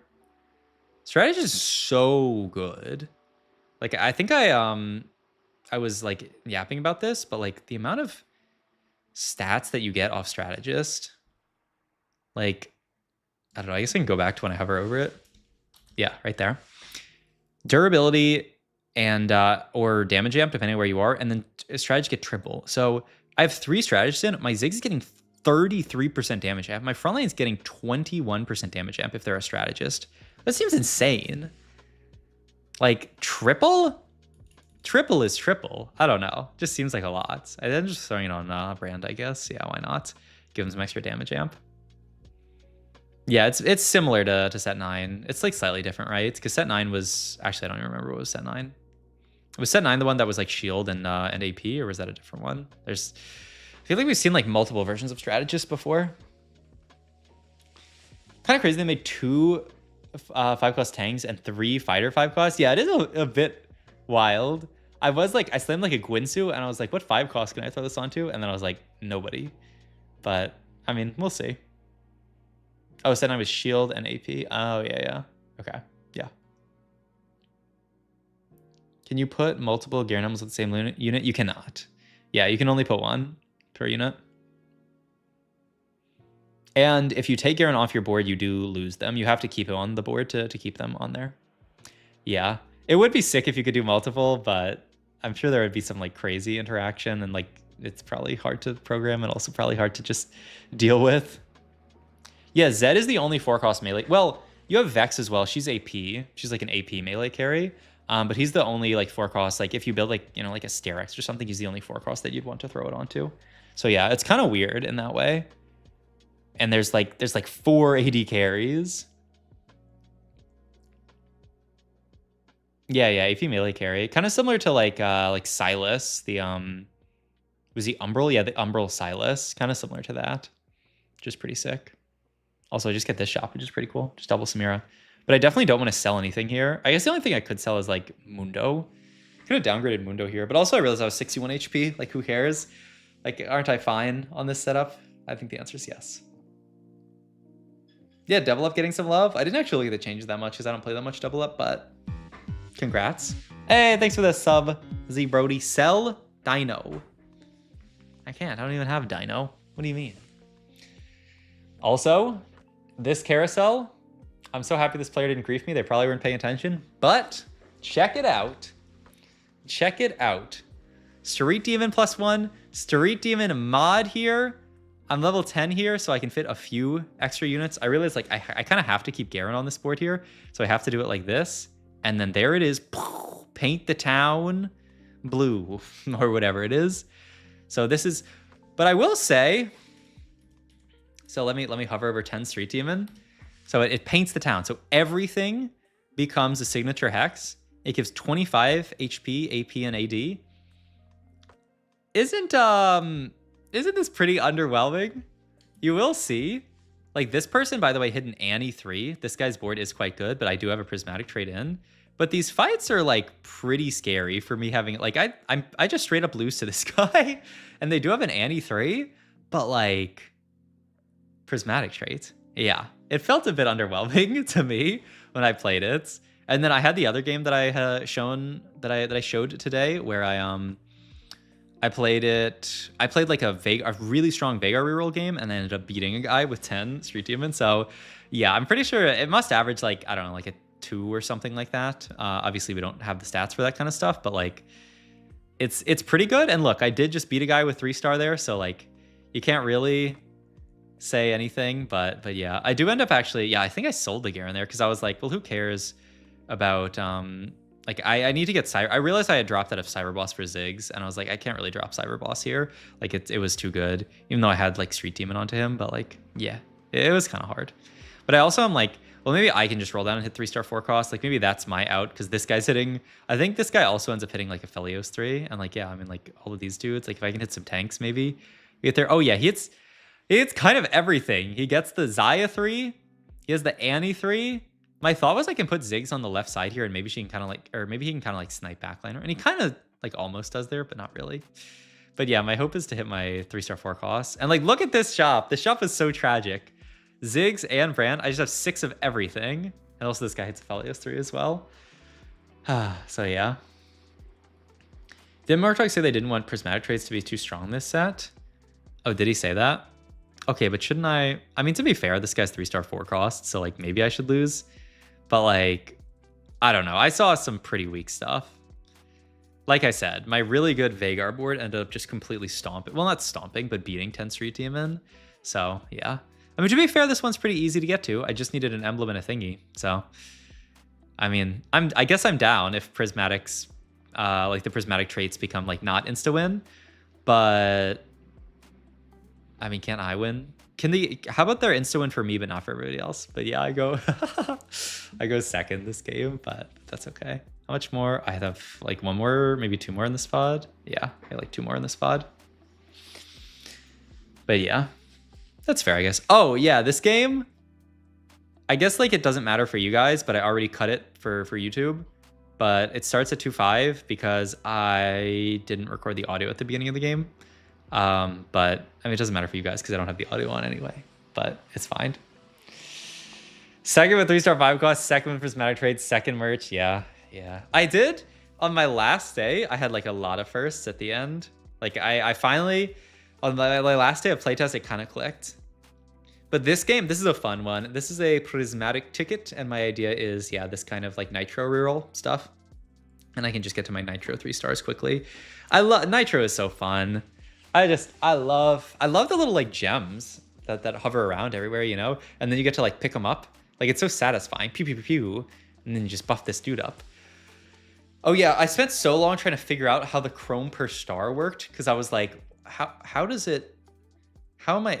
Because it says 2, 3, 5, 7, and I was like, is that stage? Even though like I'm just being dumb and not reading like chrome per. It says chrome per star level. Like I don't know. Yeah. Seem to be a lot of splashable traits and high cost units this set. Yeah, I would say I agree with that, especially on like the 5 costs. So yeah, I would agree with that.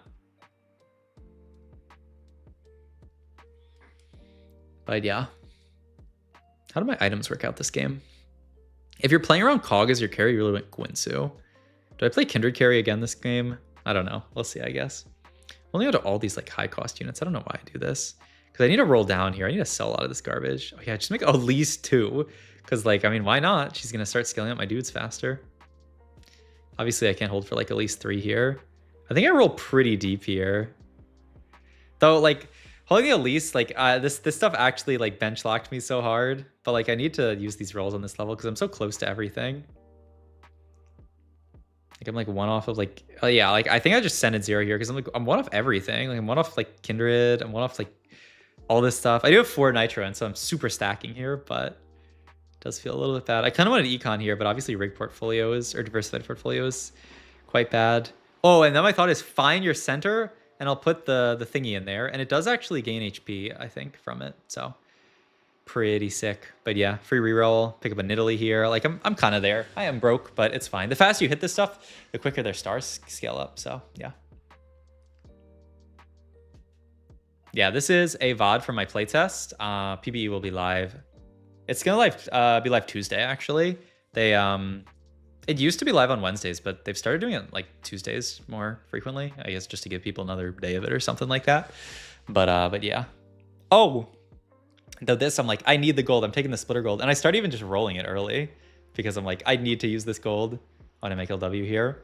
I feel like this one I get. Oh no, this one I get more dogged. I only get 6 gold. Because 5 people split it. Yeah, that was kind of... It's always been Tuesday? Oh, really? I'm crazy. I guess I'm thinking of just like patch days being Wednesday. That's fair. But yeah, PB Tuesday. What's the thing with 4 legs? That is the Nitro summon. So when you put 3 Nitro in, it summons this little robot. And then for each star level of your units, it gives them these little like gems that scale it up. It gives it HP and AP. If you get 4 Nitro in, it shoots out a laser beam. And if you get 200 stacks, it turns into a T-Rex. So pretty sick, honestly. Just an absolute beast. Take another bow here, just because like what am I supposed to take, man? I need my Kog'Maw items. I need my Gwinsus and stuff. But yeah. They would say Wednesday release Tuesday. Oh yeah, that's right. But yeah, I'm getting like really good stack. Like I'm already 50 stacks on this dude.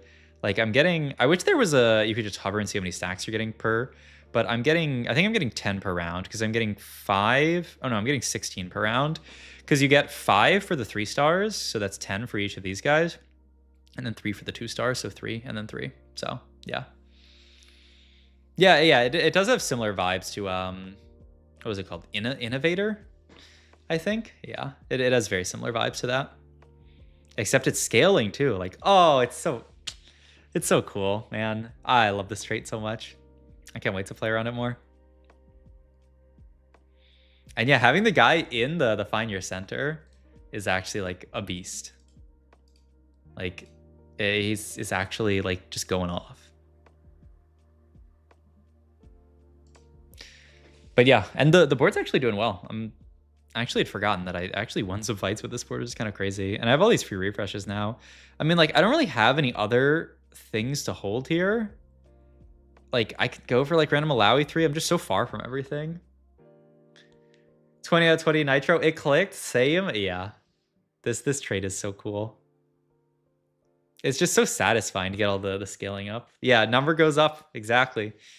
They cooked. They cooked with number goes up. But yeah, now I actually have a decent amount of shivs, so I'm like, yeah, maybe.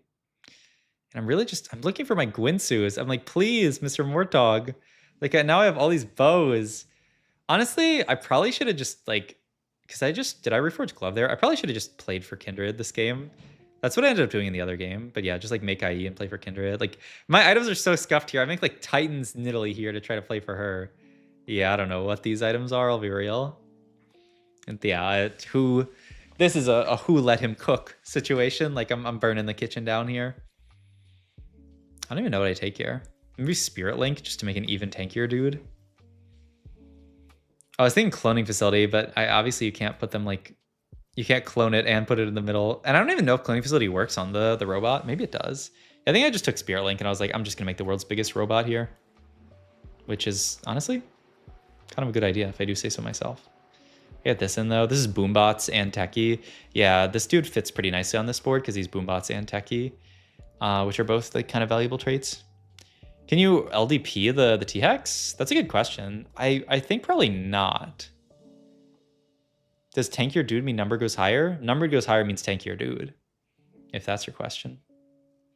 But yeah, I kind of need to roll down here because I have this dupe. Like, I really want to just find this Shiv 3 and be done with it.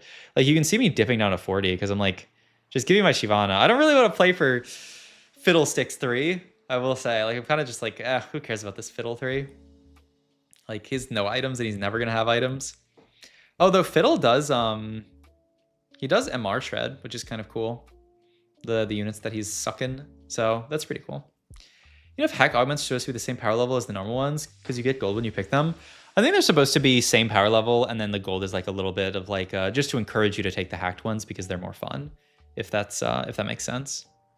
So yeah, like I think they are supposed to be basically the same power level. Oh, and I finally get my Gwynsu's here, which yeah, like I said, maybe I could have been itemizing Cog the whole time. I also get Zac off Carousel, which is really nice. Oh, this is the game now that I think about it. Do I level here or what do I do here? Oh, I just play you over you. Honestly, oh no, I do level here. Yeah, I think this makes sense. Loki, I could have maybe like rolled on 6 before, but I think this is fine. This is the other crazy thing. Zac with Prismatic Ticket. I get all these free shops, which can allow me to get the Zac Bloblets, which scale up his HP and AP. This was the dream, getting the Giga Zac here.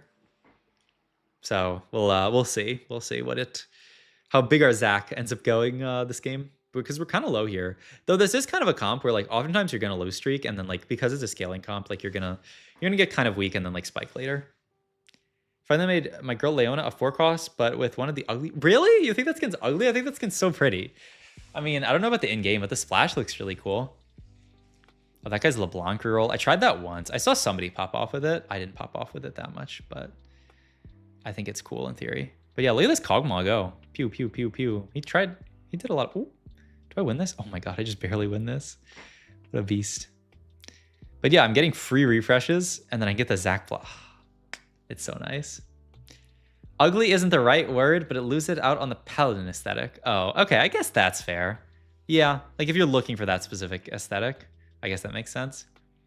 I don't really care. Yeah, wait, that skin looks so nice in game. Yeah, okay, I get that it's not for you, I guess.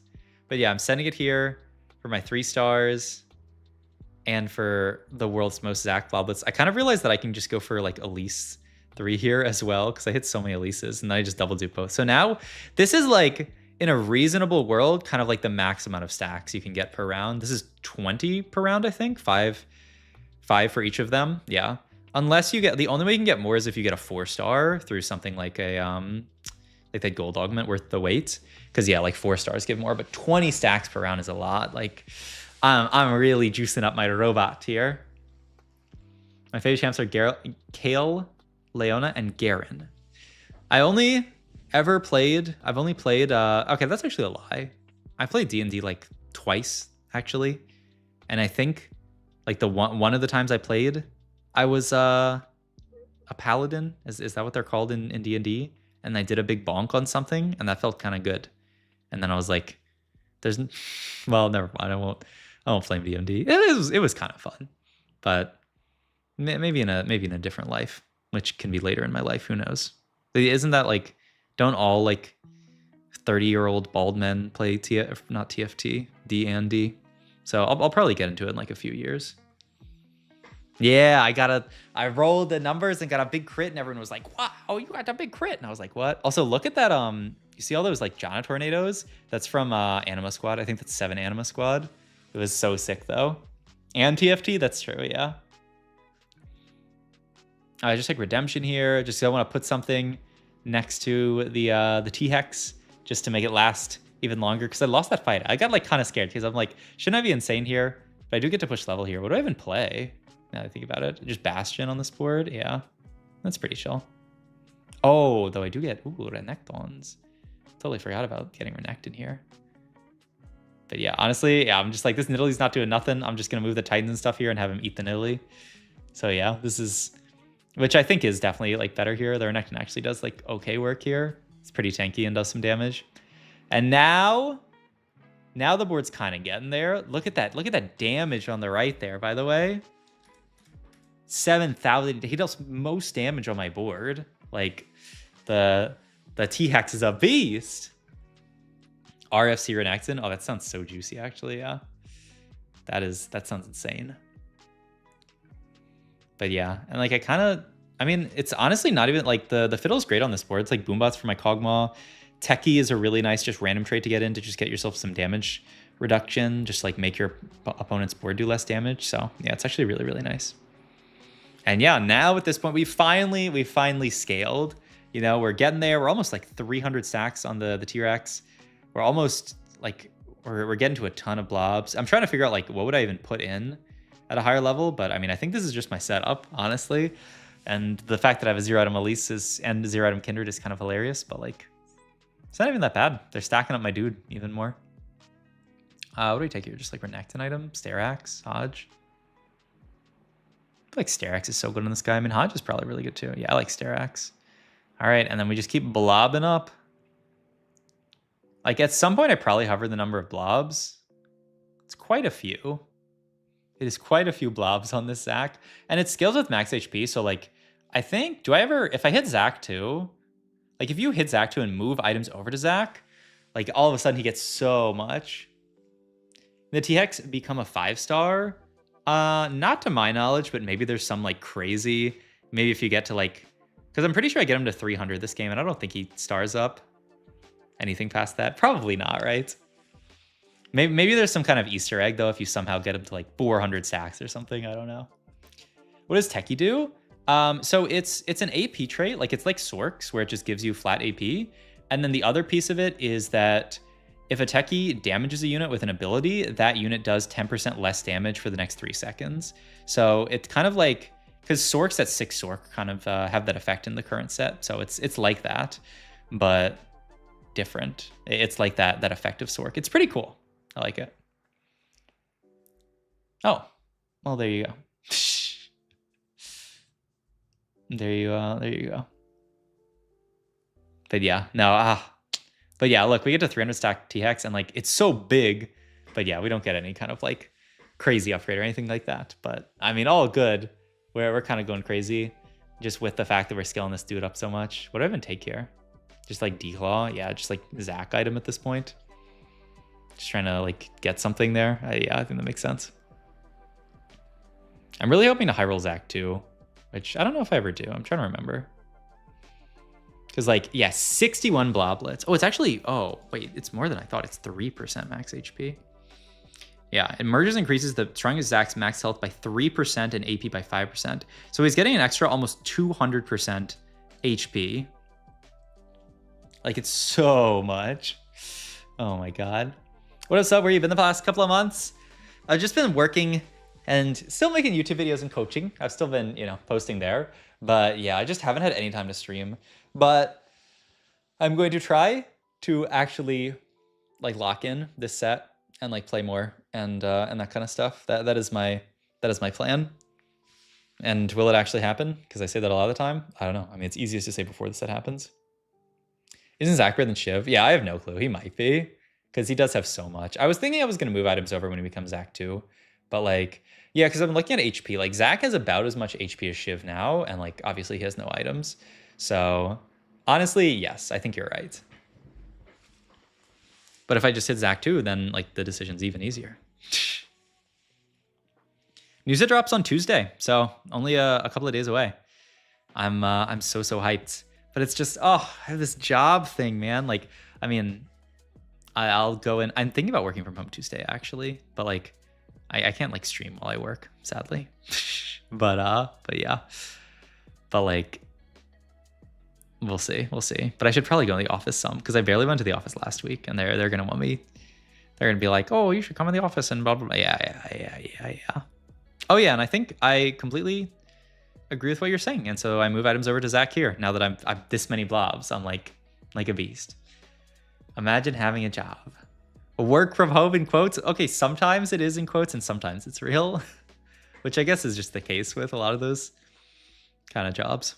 You know, like sometimes I'll have infinite to do and sometimes I'll have not that much to do. But look, I'm exact 2 here. Hover HP. Look at that Zach, man. 7,000 HP.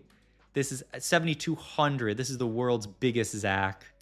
I hovered his ability there when I look at the ability as well. Why not? Like, my God. Bounce 3 times the nearby enemies. Each bounce deals 1,700 magic damage. Stuns for 1 second. Heals Zach for 580 HP just because he has 580 AP.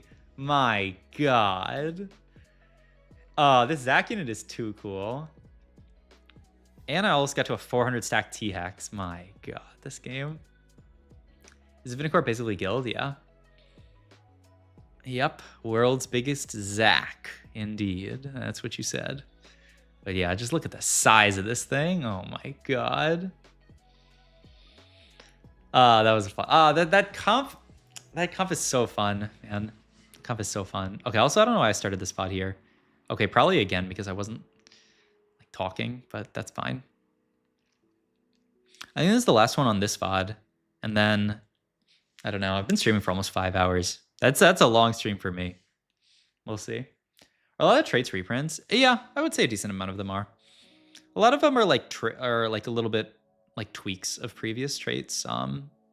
So yeah, like not like necessarily like full reprints, but like, you know, it's a trait you've seen before.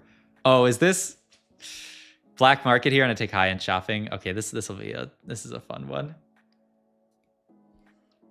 Yeah. High-end shopping.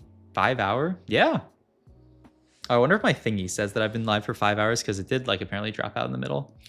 But yeah, we take high-end shopping here. And the dream is a fast 8 with a lot of gold, and then we roll like we're basically level 9. That is the plan here. But we'll see. We will see how it goes. Yeah, it's just you get higher level yeah, you get shops as if you're 1 level higher. 3 hours 19. Yeah. I think it's because I streamed for a bit and then it dropped for like a second. I don't know why exactly. Only 3? Guess we gotta go 2 more? Oh my God. Oh my God. Dude, I have not streamed in so long. I'm not used to it. Like, you gotta, yeah. It takes some getting used to. But yeah, no, this was a fun game.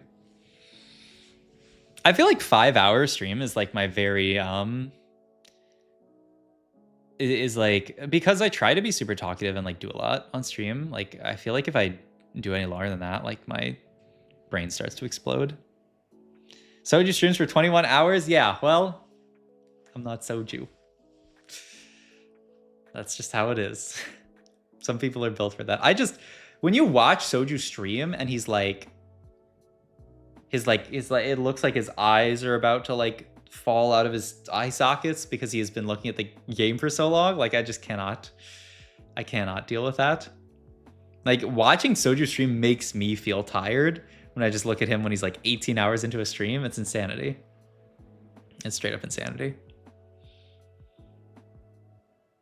You gotta lean back in your chair more to stream longer. I mean, what I need to do is like speak like 1/3. Like I've been talking so much.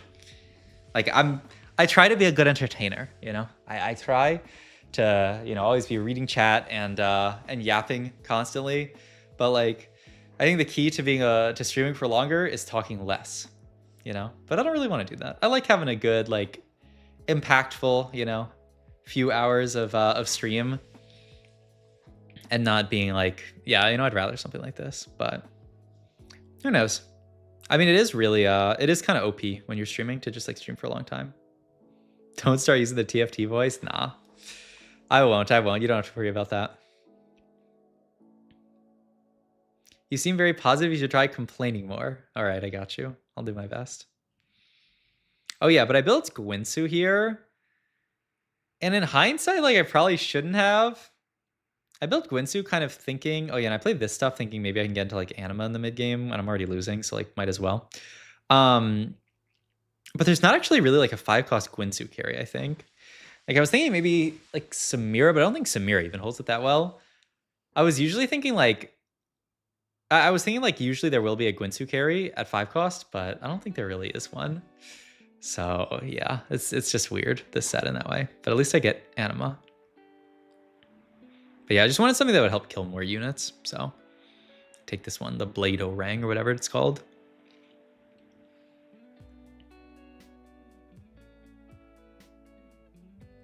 All right.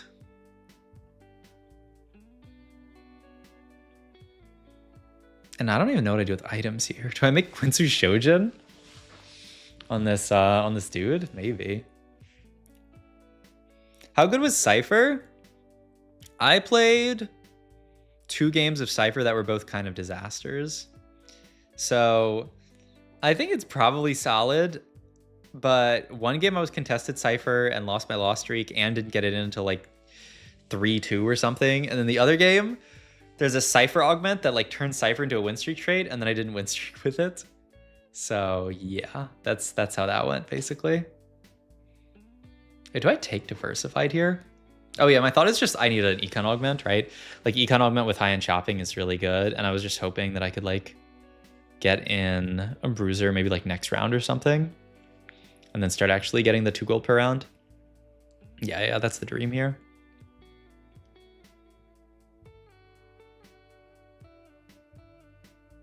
But yeah, I mean, the spot, honestly, look back at the spot, doesn't look that bad. Yeah, no, the win streak one is like probably insane if you can get there. I mean, the only thing is like your win streak's gonna drop at some point because like you're still playing around Cypher that's just doing like, I mean, I guess it's giving you the stats. Yeah, it's probably broken. GG's, if you can make it. Oh yeah, but I just level here because I'm like, oh, I can get this in. But then I think I mess up because I'm like, I can't actually make gold here unless I win. Yeah, and then I'm pretty sure I lose this fight to a really strong board, and I'm like, oh, I'm griefing. But at least I didn't lose that much. Like I still gained +1 gold doing, like I gained a gold doing this level because I got extra traits in. So like that's kind of something. But I also lost like a bunch of gold from losing interest. So was it correct? Probably not. Yeah. But yeah, I think the biggest issue is obviously like when you take high-end chopping, you are down and augment. So I am a lot weaker than the rest of the lobby, especially because it's not like I've gotten anything. I got a Leona's, the kind of nice thing that I've gotten from high-end shopping so far, but obviously it's not the best. The upside is these are level 8 shops here I have now. So like, I don't know, maybe I'm supposed to roll on 8 here. I always wasn't sure about how high-end shopping works. Like I remember in the past, sometimes people would like roll on 8 and stabilize and use that to push 9. Sometimes people would just go fast 9. Like there are a lot of different kind of like takes on it, like what the best way to play it is. I was trying to figure out, okay, like how do I go fast 9 here? Like I feel like Shyvana fits really nicely because she's Bastion and Techie. And then just I put like every other 5 cost on my board. And I'm like, what do I play? I want like Executioner in or Bruiser or something. Yeah. You can tell I'm a bit lost this game. I was a bit lost in the fast 9 sauce, but that's okay. We'll figure it out this game, surely. Oh man, I can't wait to play PvE. It's gonna be so hyped. We can do PvE viewer lobbies. Oh, that'll be so fun. And then, okay, I signed up for Project PvE. I just did not play that much like ladder last set, so I might need to get Kai to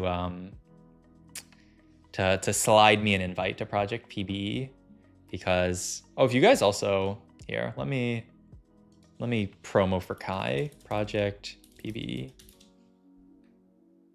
Okay, actually, let me go to just Kai's Twitter account because that's probably the easiest thing to do. Watanabe. Because, yeah, oh, yeah, he just posted a thingy. Wait a minute. Here, I'll post it in my Twitch chat. Mid LP for Project PvE is 900. Did he say that in here? 150 players who signed up so far, 900 LP minimum, and we're currently waiting on confirmation. But like, how many people are there? Like, he said a bunch of people are 900 LP, but how many? I forget. Like how many slots he has. He's doing top 325, so he said 150 or 900 LP, so not necessarily. You know. Yeah. So like, you can get in if you're like these, but I need to get an influencer ticket to Project PB, I think. Okay. But we go 8 here. I mean, the idea is we just go 8 here and roll down, and we try to like, you know, have our board be fast 9'd and like find like Zac 2 or something like that. But honestly, I realized most of the way through my roll down, like, wait. Like, I'm not hitting anything, you know? Like, I didn't find any 2-star 5 costs. I have to sell my Leonas and stuff to buy more stuff. Yeah. And it's kind of a disaster, I will say. Like, looking at this board, I'm like, I took a Prismatic to get here. Yeah.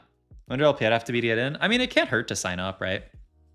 There's no reason, there's no downside to signing up. So yeah. But actually, I should probably DM Kai soon about that, because I would really like to play.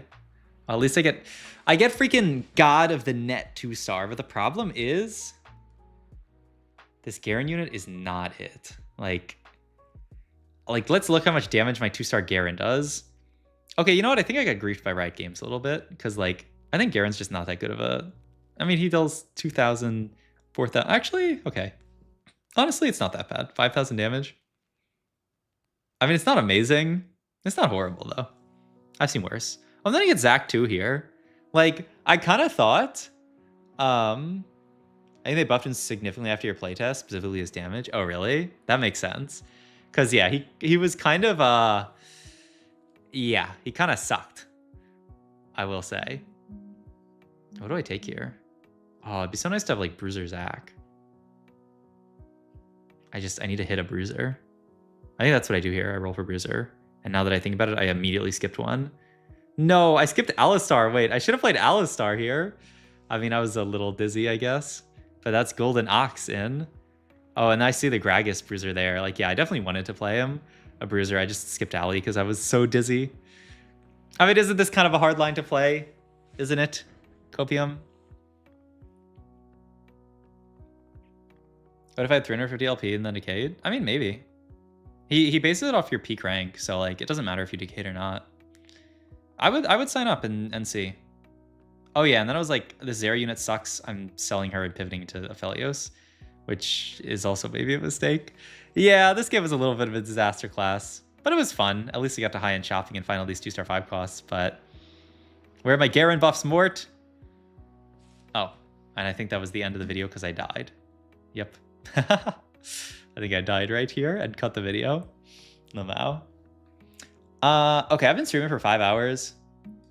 I think I'm gonna go, because like this has been pretty long, and I got some other videos and stuff to prep. Look, a 5-hour stream, that's a 10-hour stream for me.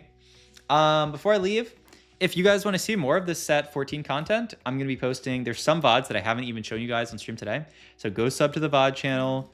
Go sub to my YouTube channel, and you guys can get that content there. Let's raid somebody. I raid this Gooba guy all the time, but I mean, but he's streaming more, and he's bald. Like it's kind of illegal for me not to raid my fellow. Oh my god, wait, he's been live for 9 hours. Okay, I mean that's the dedication. I gotta go raid Gooba. All right, see you guys later.